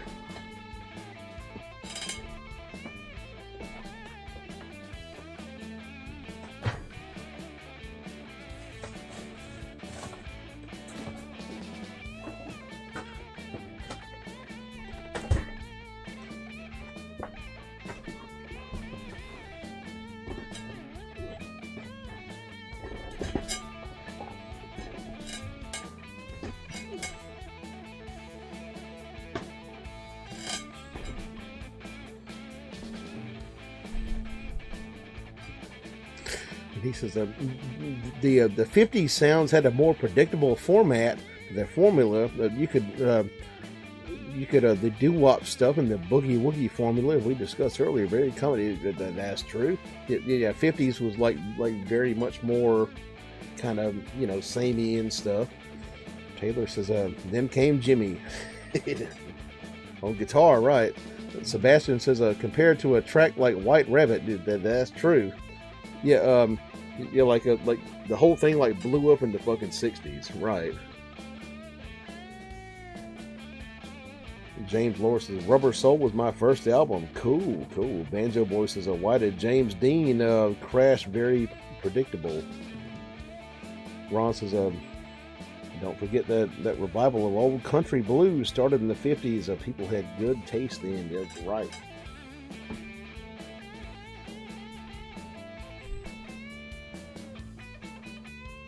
But yeah, I mean, like in the fucking 50s, like you know, stuff was like still like kind of roots music based, and the Beatles came out, and that kind of changed everything. Beefcake says that's a cool hat. Yeah, just a good old pimp hat here.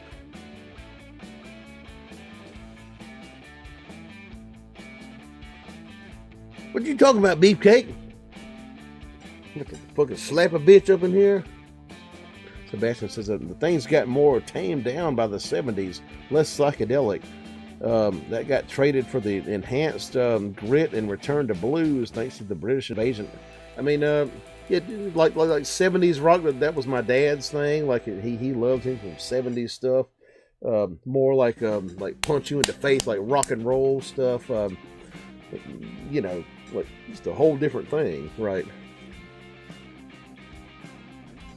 Yeah, they kind of stopped being psychedelic then. James says, I like the feminine girls from the old days. Taylor says, you got to think about the generation. We're the kids and grandkids of World War II. They had it great and could experiment. Yeah, probably. Now me, look, I'm the fucking kids of the boomers, and I fucking hate boomers, by the way. I'm kind of like a Gen X millennial, more of like an old millennial myself. Ron says, hit him with a walking stick, Ed. Sounds about right. Beefcake says, how many years does it take for the police to let you go? You know, kind of depends. Ron says, corn beefcake. Carl says the early Beatles covered Motown hits, and they did. Yeah, that's right. Sebastian says 1971 was the middle point between the 60s innovation and the 70s grit. If you look into the list of albums that came out that year, 1971, kind of sounds right. Like fucking like Led Zeppelin's early stuff. The Beatles broke up. Jethro Tull had some good stuff in 1971. You might be right about that. Now, where the fuck did I put my beer? That might be right. That kind of sounds right. 1971. Yeah, 1970, 71. Like, you know, the Beatles broke up, and like music kind of like got more simple and stuff like that. Where's my fucking bottle opener?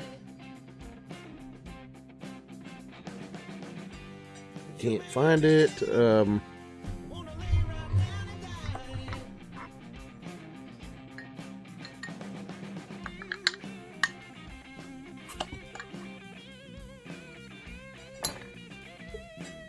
But if y'all will, give me 1 second. I'm going to step outside and take care of some man business. I'll be right back.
Jody says, other World War II vet, GPA teach me Johnny Cash. So that's pretty cool.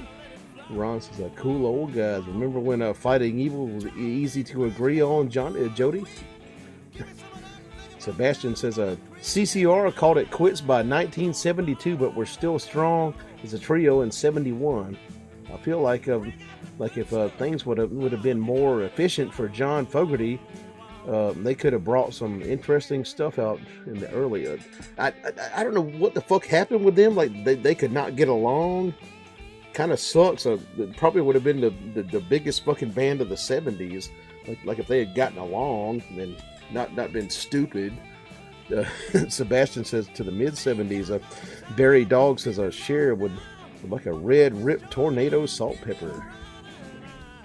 Sebastian says that he ended up going more into a country direction, but I feel he could have started a more aggressive group than Creedence sonically with more of a bluesier sound. Yeah, I don't know what happened with them. Like CCR, like just imploded. He wrote all the fucking John Fogerty wrote all the good songs, and they started fighting and shit, and just fucking imploded. It's kind of stupid. Like what happened? Like they could have been the biggest fucking band of the 70s. James Laura says, I think you can have some shine now, Ed. Your eyes aren't glazed over anymore. Okay. Annoying Sports says, Creedence was gone by 72. Well, it seems strange. Ron says, oh yeah, John Fogerty was a talented mofo.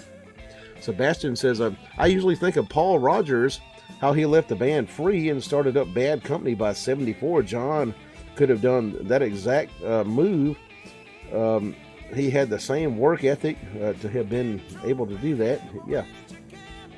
I don't know. I mean, who knows? Like CCR had so many fucking hits.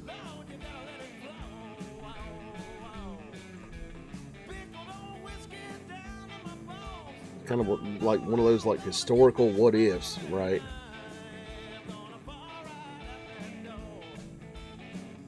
Annoying Sports says they have been playing since 1959. So it was a while. Jody says, Ron, yeah, educated men that knew when you had to fight.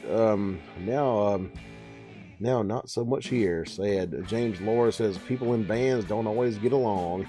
Right. Carlos says egos clashing. Ron says a college is a lie. Anyway,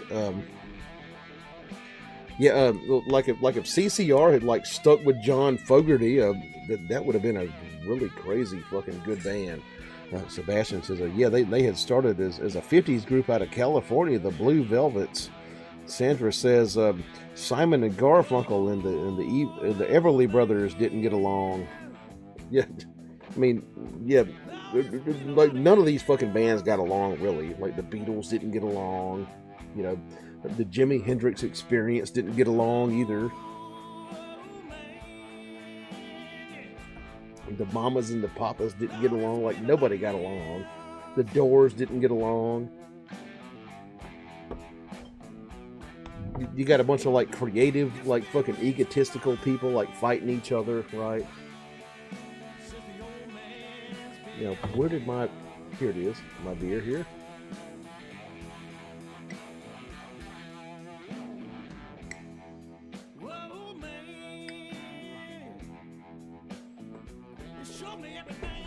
Sebastian says, then the label changed their name to Gollywogs in 1964, an attempt to advertise them as a British invasion type of group.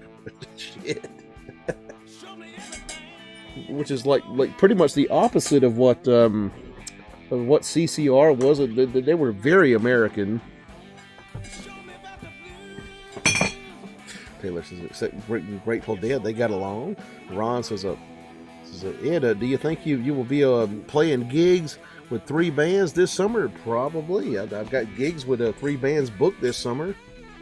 Annoying Sports says most of the Doors were okay. Mainly the drummer has a little different ideas. Sebastian says by 1967 they got the Creedence Clearwater Revival name figured out.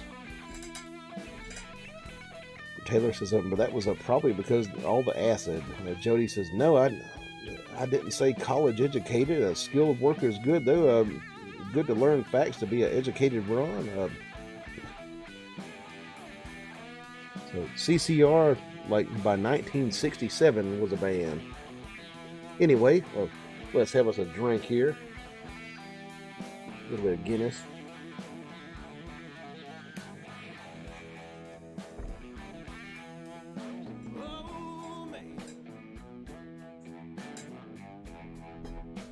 Sebastian says they weren't around very long, but neither were the Beatles as a group. I almost classify Creedence as the American Beatles just because of the amount of impact they had in such a short time. Well, like in America, the Beatles were around about 6 years, something like that. Britain like a little bit longer. Like CCR maybe, about 4 years. I'm not sure. But CCR was a fucking like a bomb fucking band, just songwriting wise, just writing hits and stuff. Not quite the Beatles. The Beatles were around longer, as far as having hits and stuff. Jesus Christ, fuck.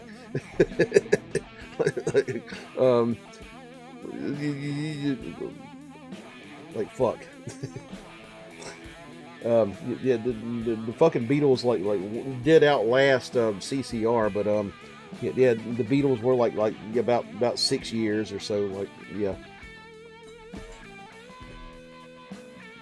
Sandra says plus the drugs and the drinking they did. Yep, that was fun. Ron says Sebastian is pretty right on there. James Laura says when I was growing up, everyone seemed to be on acid, even me.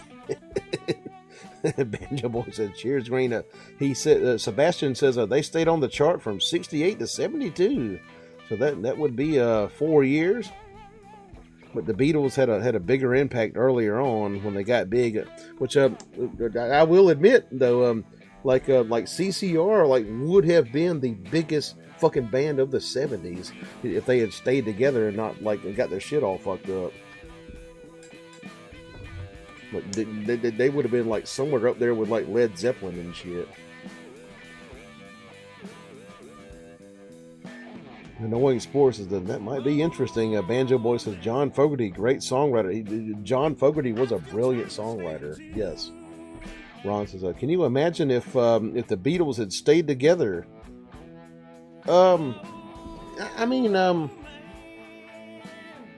They still had some fucking some vim and vigor left in them, but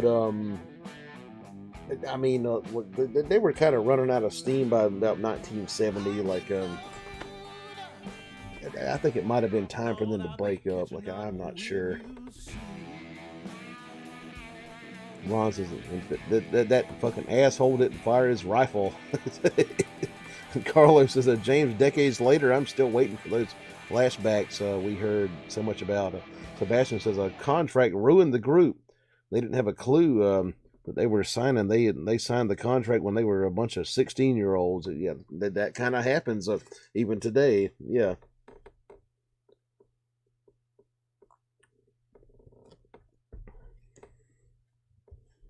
Sebastian says the Fantasy Records company and the owner at the time I owned all the songs. Yeah,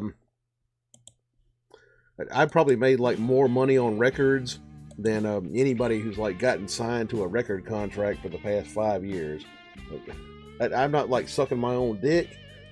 That's true. Probably. Like a fucking record contract. Oh, fuck you. Like real good, actually. You sign a fucking major label contract, you might be owing them money. You might be making less than you would make working at fucking McDonald's for the same year, right? I'm real glad I never signed a fucking major label contract. Yeah, I might be owing money.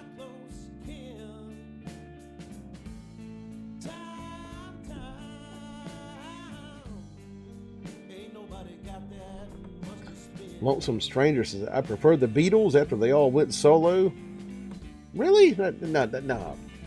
I mean, the fucking Beatles are my favorite band of all time. Okay, but the fucking solo stuff was not as good as the original Beatles stuff.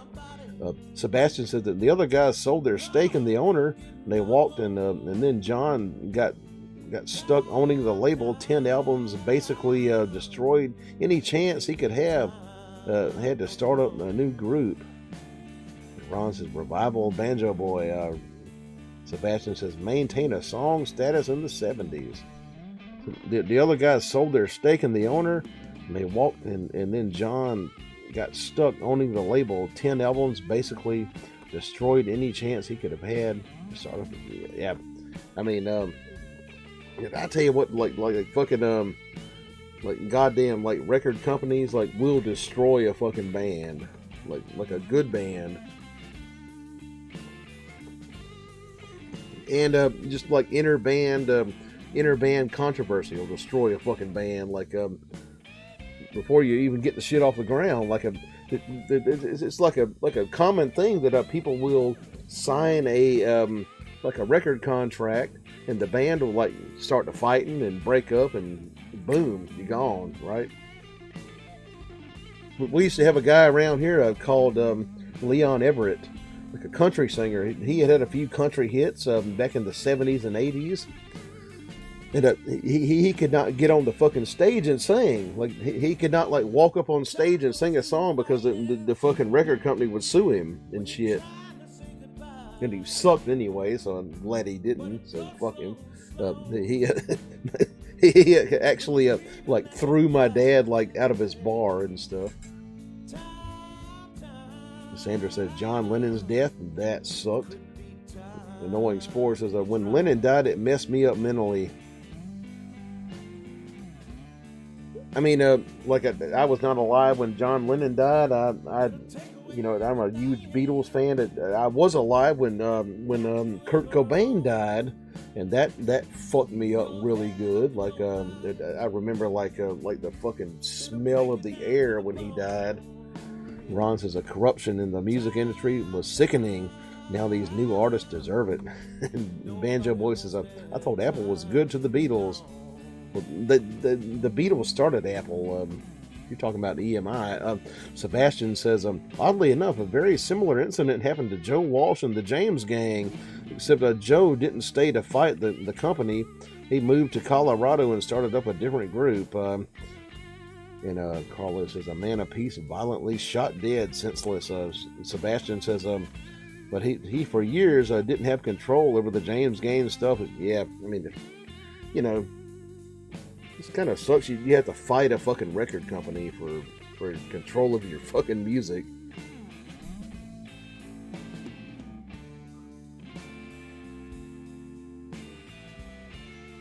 Fucking happened to everybody, right? Ron says, yeah, fuck him.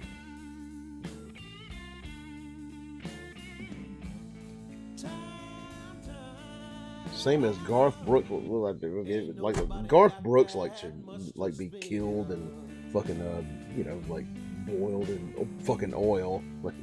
But Jody says, you mean Ron? Love musicians. Don't start as AI.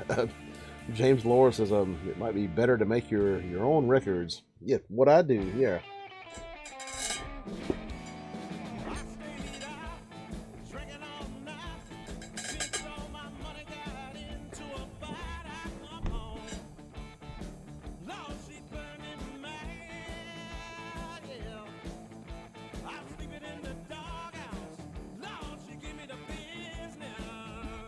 Ron says, modern musicians with contracts are barely musicians.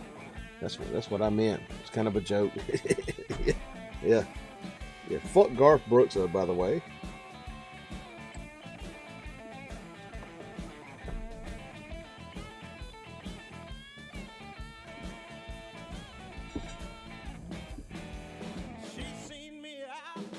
Jack of all trades, a master of none, says, beard to JB. Alrighty. Well, I'll make a note of that. Ron says, mocking him. You know, yeah, like still trying to get a action figure, like a figurine of fucking Garth Brooks or like what's his old motherfucking name, the guy from Genesis, Garth Brooks or Phil Collins. Like, can't fucking say these people's names. Send them to me, and I will sacrifice them to Sergeant Pepper or the devil or whoever the fuck. Sandra Roos says, okay, which is worse, record companies or the cops? I would honestly rather spend a day in jail than fucking like being beholden to a fucking record company. James Laura says in the future they might get rid of guitars altogether. They already have. Carlos says that any Ted Nugent licks head, I take tips. Annoying Sports is small record companies like in Nevada or something such as Sub Pop have been known to help bands out. Yeah, Sub Pop was pretty good. They fuck with Nirvana. Ron says, a good question, Sandra. Jack of all trades says, I was just calling out a friend that's supposed to be on the chat stream. Annoying Sports says, won't make huge amounts of money though. Let's see. Jace Borden sends $5. Can you do Stack of Lee? If you ain't done for the night, I will do that. Thank you very much for that. I appreciate that a whole lot. Thank you very, very much. Thank you for your generosity. We will do some Stack of Lee. All right.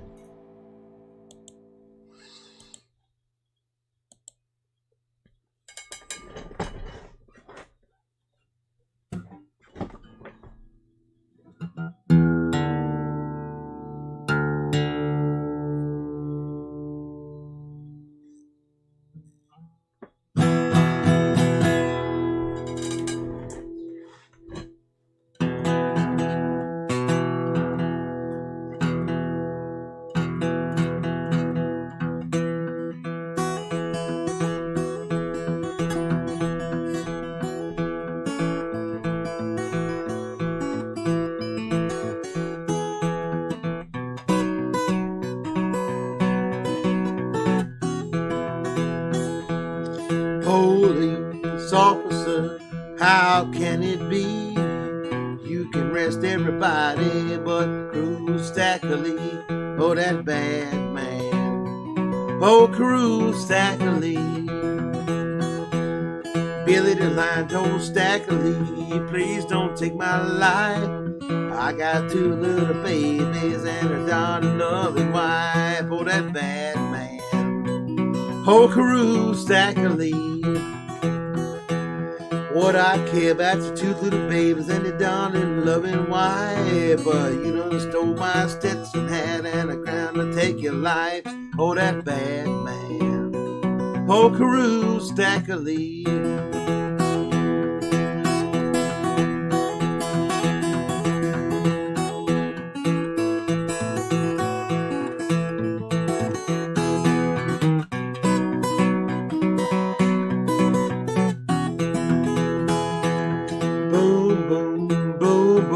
With a 44. When I spotted Billy the Lion, he was lying on the floor. Oh, that bad man. Oh, Cruz Stackley. Gentlemen of the jury, what do you think of that? Stackley shot Billy the Lion with a $5 Stetson hat. Oh, that bad man. Oh, Cruz Stackley. They all gathered round, hands held up high, and at 12 o'clock they was glad to see him die. Oh, that bad man. Oh, Cruz Stackley. Oh, that bad man. Oh, Cruz Stackley.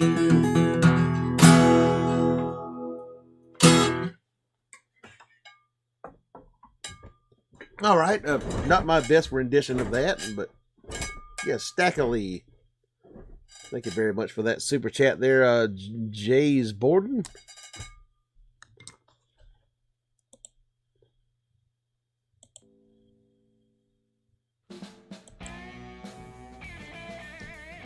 Ron says, I will send you this Garth Brooks figurine. I have one coming. All right.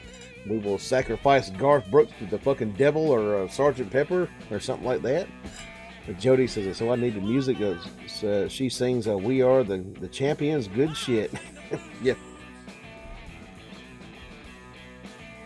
I guess sometime soon we will be fucking sacrificing Sergeant, sacrificing fucking, what was his name?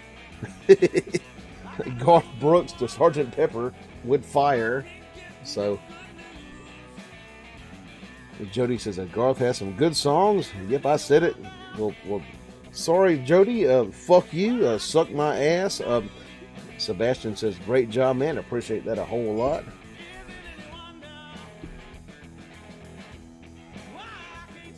Garth Brooks has no good songs. He is a fucking tool of the fucking devil, an evil fucking cunt who should be boiled in oil and have his fat sold for soap. And sorry, I'm getting worked up here. Fucking goddamn Garth Brooks. But yeah, but Ron is gonna send me some fucking some Garth Brooks figurines or an action figure or something, and I'm going to sacrifice him to Sergeant Pepper. Ron says, I couldn't get a Phil Collins anything. No one cares. James Kurt says, any data centers being built around you, Ed? There is an AI data center being built here. Yeah. Gonna suck, getting our power, cutting in and out and stuff. Yak Fishing says, Garth says his biggest music influence was Kiss. Odd, but makes sense. Yeah. He certainly ain't fucking country. Fucking cock-sucking piece of shit. Fucking Oklahoma goddamn piece of shit motherfucker. Sorry. Yak says, get him, Jody. Ron says, no, he doesn't. Ron says, I'm ashamed he was Canadian. But Garth Brooks was not Canadian. Was he? I believe he was from Oklahoma, right? Sandra says that the picture of you is a hound dog with a droopy eyes and your type of hat. We'll try and find your Gmail. Do you feel it? Okay, well, go ahead. Yeah, I feel it. Same with Celine. I don't think fucking, hang on. I don't think Garth Brooks is Canadian. I believe he's from Oklahoma.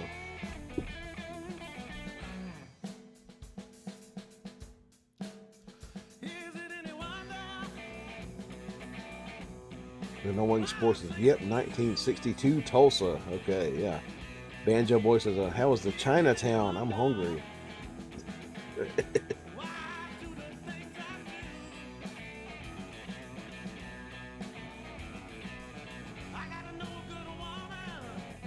But hey, Canadians, you can send me a figurine of Bryan Adams, and I'll fucking sacrifice that to Sergeant Pepper too.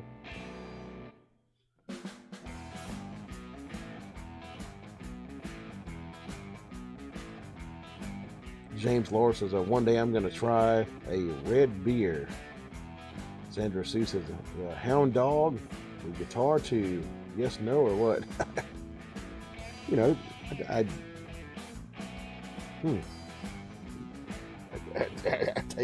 take fucking tips. One of my mom's brothers was from Tulsa. Seems actually okay, near Arkansas and Ozarks. Jody says, Ken Gray, that's who I was listening to. And Ron says, oh good Ed, he is your disgrace.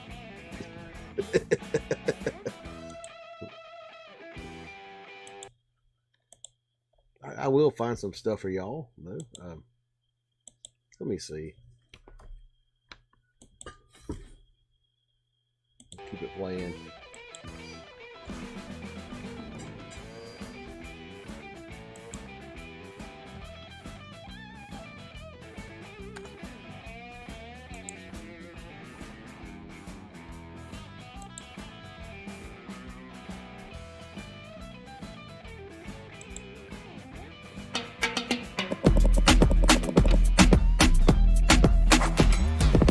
stupid fucking.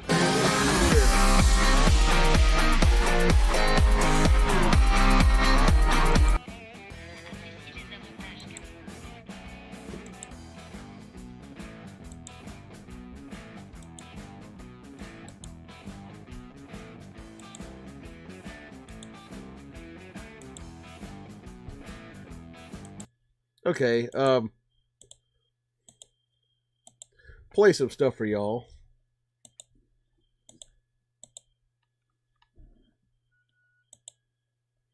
You know,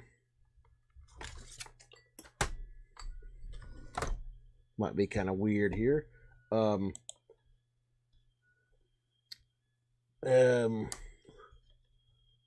These fucking people here are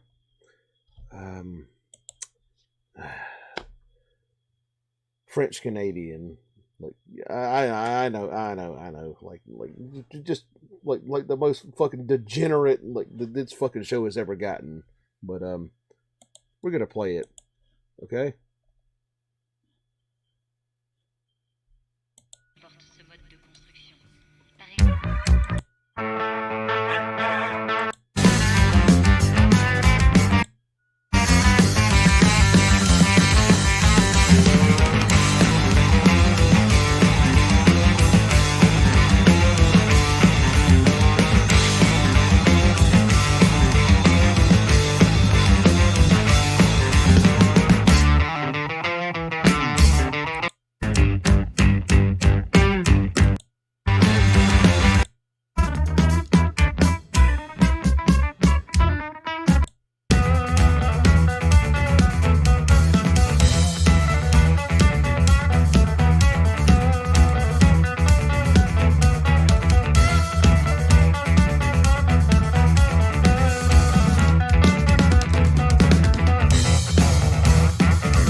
Band is called Engine de Poitrine, yeah, or something like that. Engine de Poitrine.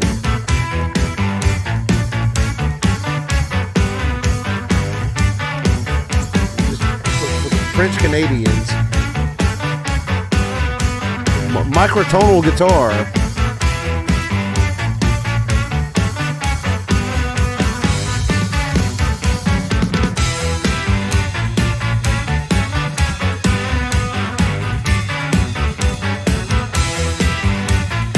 Math rock.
Anyway,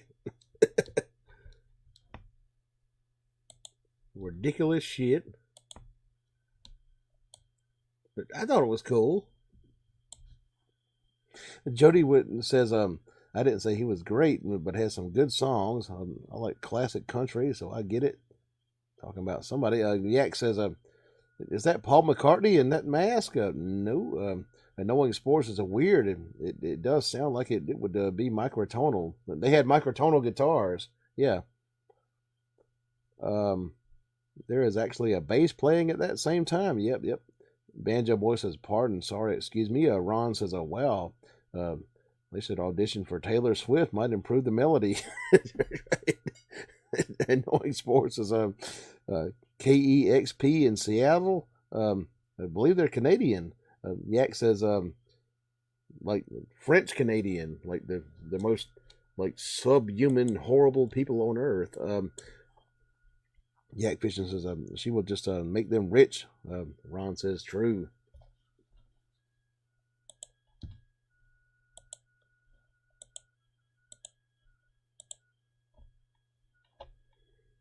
Ron says, oh, that explains it, Ed.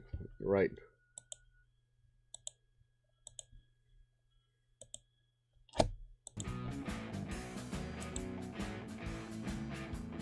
Sandra says, LOL.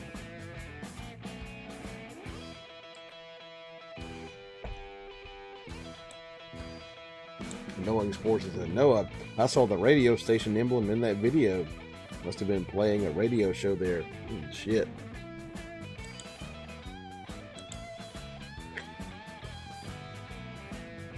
Knowing Sports says, figures. Jack of all trades says, beard to JB.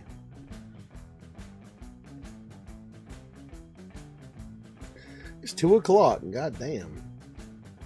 Goddamn.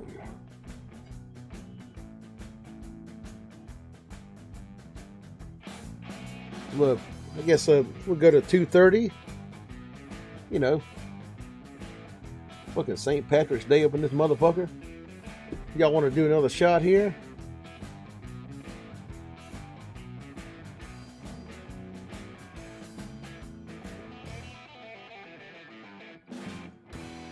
I just showed y'all fucking French Canadian music. You know, just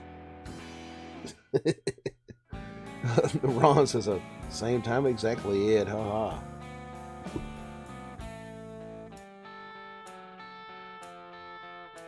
And Knowing Sports is we're really doing it, I guess. All right. Ron says, I was typing it when you said it. Okay. Well, shot.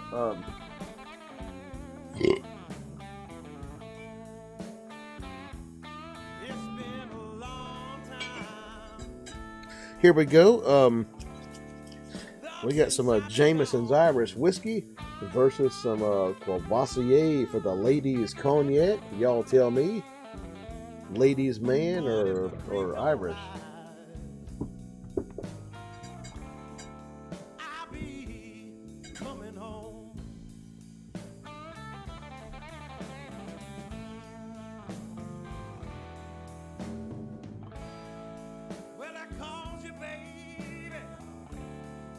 Jack says, Jesse Borden, I summon you. Knowing Sports says, I've never seen a band there, but been to Canada a bit.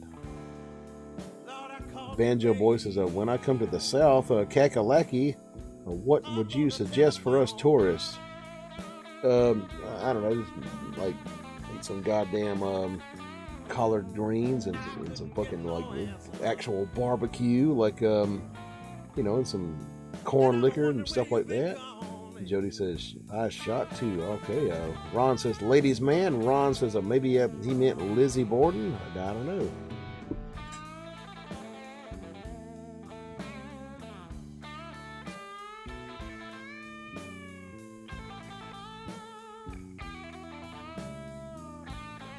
Jace Borden sends $2. Says, JB to Beard. We need some Leonard Skinner. Okay. Well,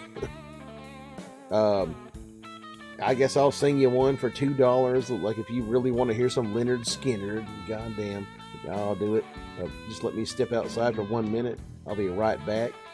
Hang on 1 second. Take care of some man business.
Okay,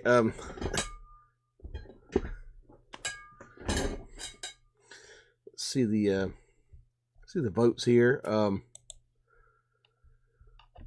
ladies' man, rum, cognac.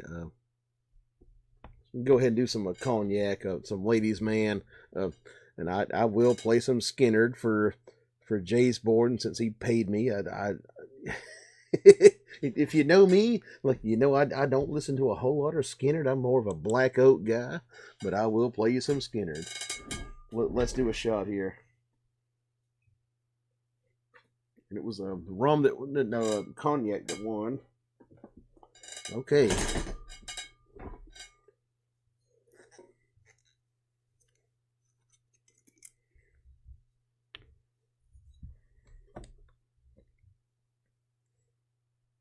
Jody says Kansas. Ooh, it's a lady. All right. Some cognac, some French cognac, some VS Courvoisier.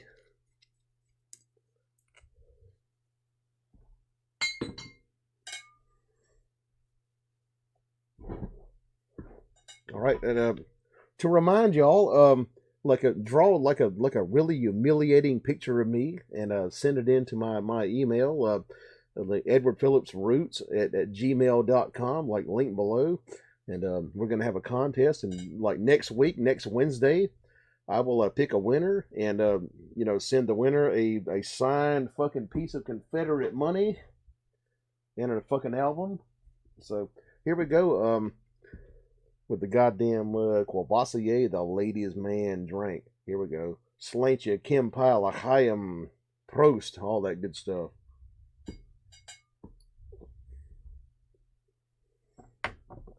Sandra says, where Dorothy lived, click, click, click.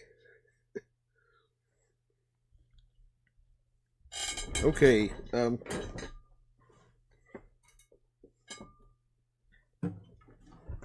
some Leonard Skinnerd, because somebody paid me to.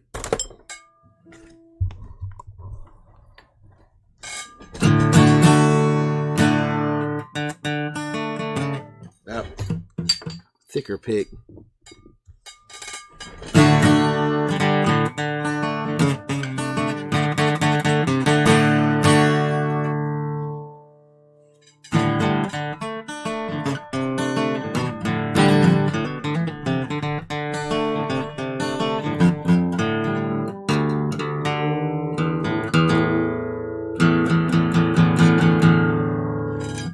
Tune down.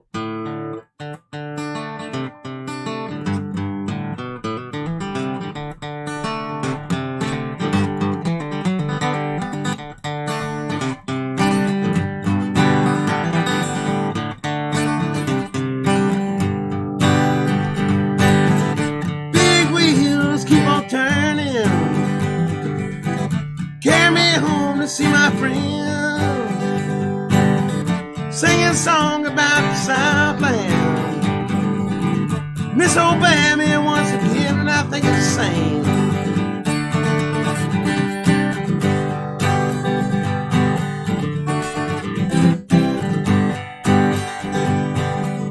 Heard Mr. Young sing about her.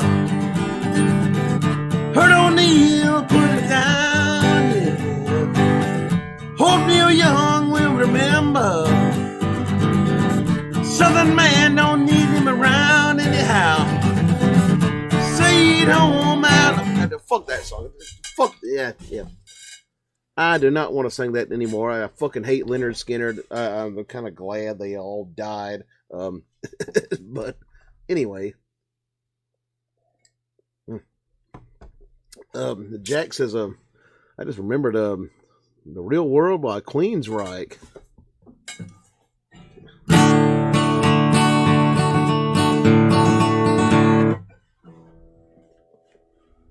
I mean, the gayest, fucking whitest band of the entire South. Yak Fishing says, later, folks, I got to be at the vet's in a few hours. Bedtime. Thanks for another good evening, Ed. All right, you have a good one. His heart is not in it. Right. Yeah. Fuck Leonard Skinnerd. You should all go out and listen to fucking Black Oak, Arkansas. Like Leonard Skinner was a stupid fucking band. Jody says Jody says I'm not gonna like you guys later in the day tomorrow, Ron. Jack of all trades says I just remembered it. Jace, it's a Real World by Queens Ryko. Yak says got to get Mish tested for neurological disorders and teeth cleaning, MRI type shit, and very damn expensive. Ron says Skinner sucks. Yeah, really, yeah. I really fucking wish that all the members of Leonard Skinner would die. Like they're all dead. So well, okay. But the current like living ones who are like sucking off the fucking the name of the band. Like Shorty Medlock or Ricky Medlock or whatever, they should all fucking die too. Like, sucking off the name of the band. Jody says, he does not, but you guys funny. Ron says, Black Oak guy? Yeah, I am a Black Oak, Arkansas guy. Yeah, the real Southern rock band. Right. Banjo Boy says, is there a Who song that works on guitar? A few, yeah. James Laura says, Yak has brain cancer. My cousin just died of that. Yak Fishing says, it happens, bro. He's my kid on the very end of Beyond. And nothing is more important than him. Cool it. Yeah.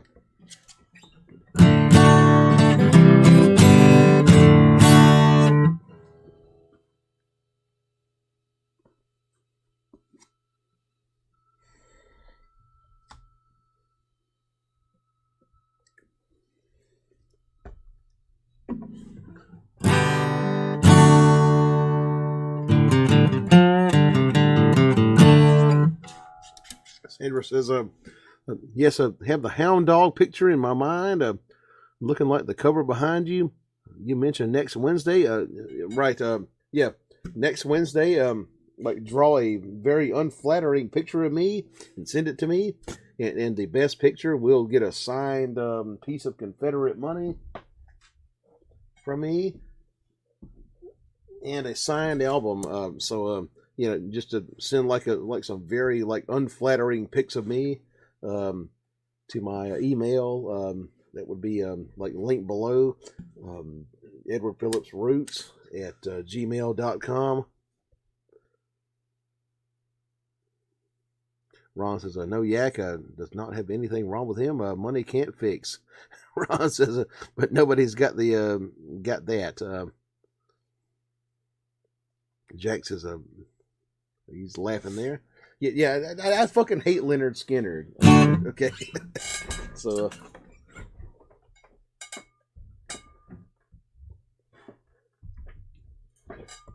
Sorry. Jace Borden sends $2. Says Skinner rules. Delbert McClinton. I've heard of him. I don't know none of his stuff. But thank you very, very much for that $2 there, Jace Borden. I appreciate that a whole lot. Thank you, man. But I am glad them fucking cocksuckers died in a fucking plane crash, and I hope they burn in fucking hell. James Laura says, sorry, I'm still in shock from my cousin dying. My mom died about 53 years ago, Yak says. Ron says, thanks, Jace. James says, sorry, Yak, that's awful. Like, fucking Skinner had some good songs, okay, but I'm just so fucking tired of hearing about them. Like, here in the Deep South, you have to hear about them all the time. Yak says, Dad died 2 years before that, but my dad died about 10 years ago this year.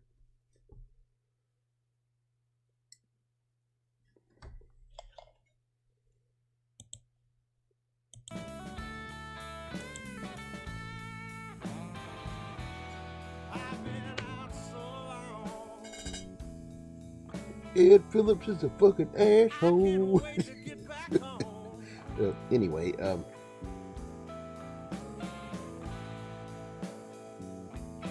because Dad's been gone 56 years now. My old man's been gone 10 years. this year. Ron says Ed Phillips is a funny asshole. Yeah, that's a good idea. Good description. A funny asshole. James says some people still worship Skinner. They do. Yeah. I know him. I met him. Dad died 8 years ago. Miss him. Yeah, mine died like fucking 10 years ago. I miss him too. James Laura says sorry about that, Jody.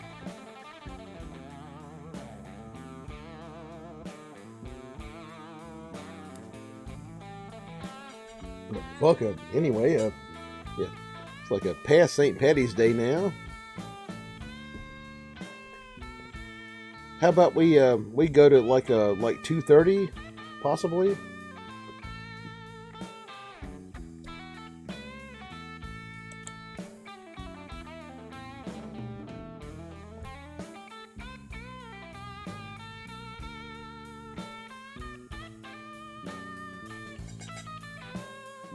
Taylor says a rattlesnake shot, $20. So $20 to get you a rattlesnake shot. The rattlesnake shot of doom, like with one bourbon, one scotch, and one hit of absinthe in a fucking shot glass. And knowing sports is 10 years of my life has been gone since 10 years ago. Banjo Boy says Ed Phillips can't skate and can't ski. No, I cannot. And knowing sports says, wow, I won't get much sleep again. Another productive week. Jody says, keep on drinking. Last song, then I'll be up late. I'll be up late this drinking night. Ron says, no, he can't. He can't. But I can do both. Like walking. Good liquor carry me down. Okay, we'll do that.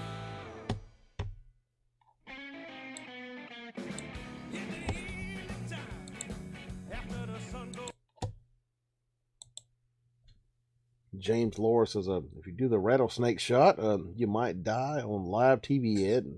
Maybe. Okay. We will do some Good Liquor Carry Me Down by Big Bill Broomsey and some blues music. And Sandra says, Delta Blues rules. Yeah, that's true. Yak says, any love for Danny Joe Brown, Ed? I don't know his stuff, really. Taylor says, what's the latest you ever stayed up on for? I'm not even sure.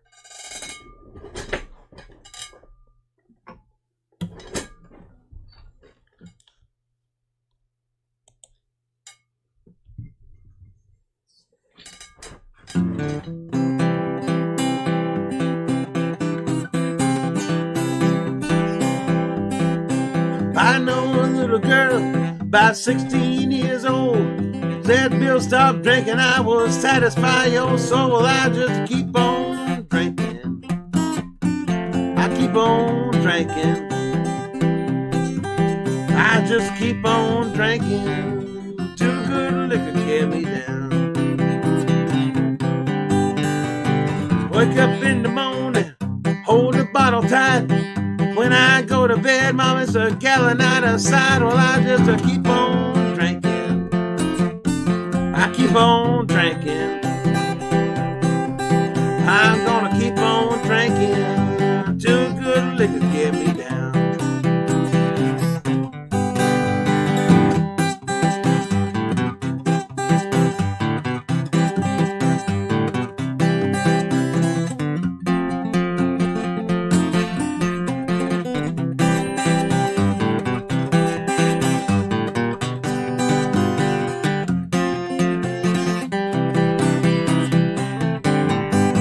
Well, my woman told me stop drinking and come on home. If you don't stop drinking, no woman, get your business home. But I just keep on drinking. I keep on drinking. I'm gonna keep on drinking. Till good liquor carry me down. Okay, yeah. Crappy guitar playing right there. So,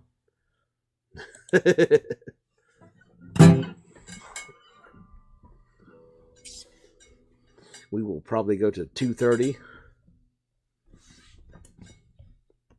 Anyways, let's see. So Jody says, lasted he been on here to 3:05 his time. Okay, yeah, 3:05 my time. Banjo Boy says, tell me keep on drinking.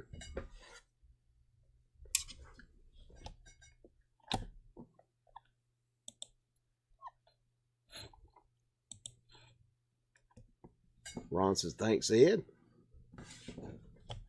Play some background music here.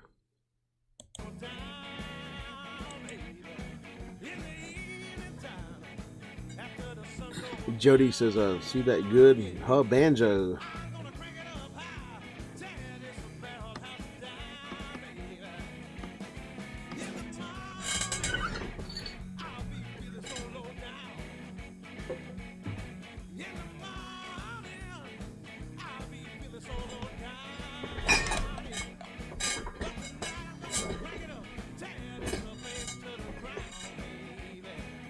Jody says, make him chat. Well, I'll chat.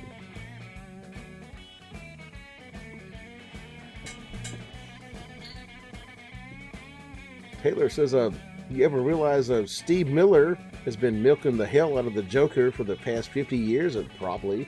I just realized that yesterday. Yeah, he has been playing that song for like fucking 900 fucking years. Yeah. Jody says, actually can't piss me off tonight. That's good.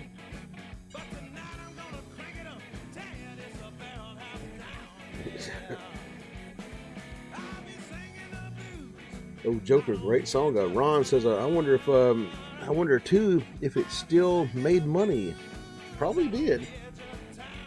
But yeah, fucking like St. Patrick's Day. Glad all of y'all showed up. Taylor says, if I ever met him and going to ask him, will he ever write some new shit?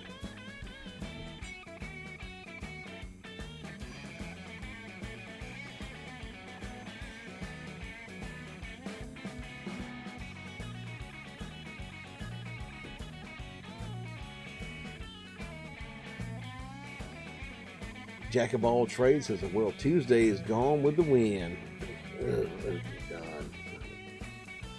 Ron says, you can ask D.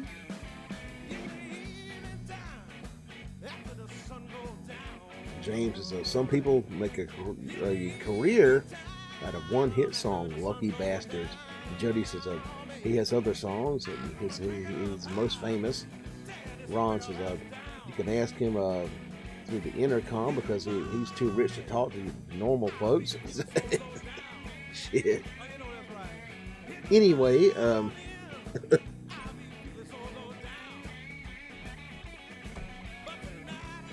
Sebastian says, a great show, Ed. Happy Irish People Day, too, and we'll catch you next time. Cheers, guys. All right, we'll see you next time, Sebastian. Probably a good time for me to get the fuck out of here, too, actually. You have a good one there, Sebastian. I'm gonna fucking close it out here. It's like 2:30, you know.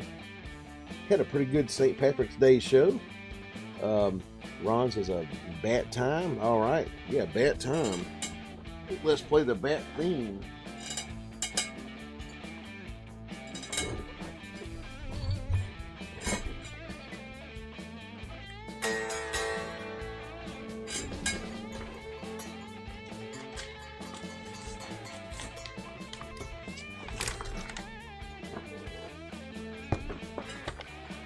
Well,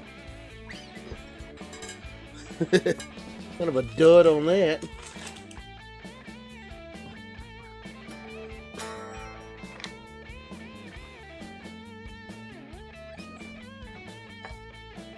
Sorry, y'all.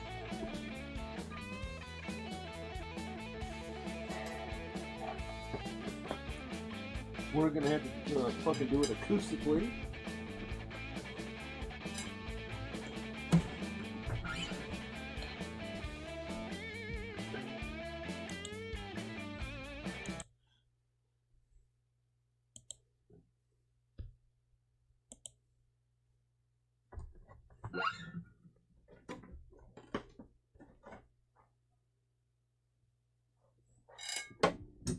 Or just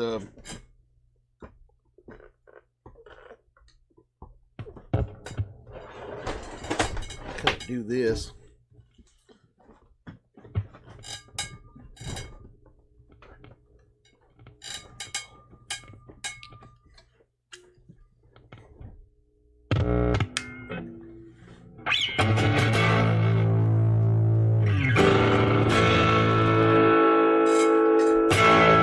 All right. See y'all next week. Person who draws a fucking bad picture of me, like a humiliating picture of me, and sends it into my email address, link below, Edward Phillips Roots at gmail.com.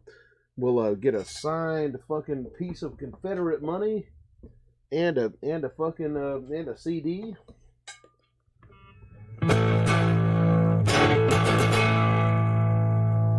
Let's close her out here.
Anyway, y'all.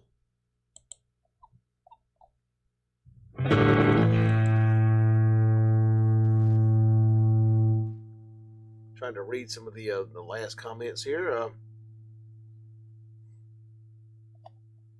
of course I can't. YouTube is stupid. God damn it.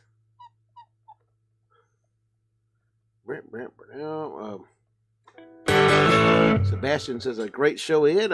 Happy Irish Pride Day to all, and catch you next time. Hey, you have a good one, man. Happy St. Patrick's Day to you.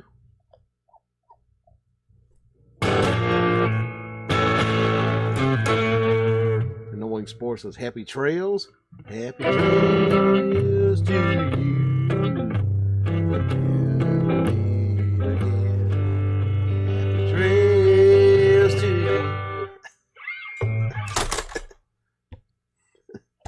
And Ron says, peace off, which I believe is my closing line. So, yeah, alrighty. All of you, love you. See you next week, probably Wednesday, a week from now. Like, y'all make them fucking humiliating drawings of me, like, so I can send you some prizes and stuff. Like, just send me a fucking crappy drawing of me, like, doing something like horribly or like humiliating or stupid. So alrighty, peace off.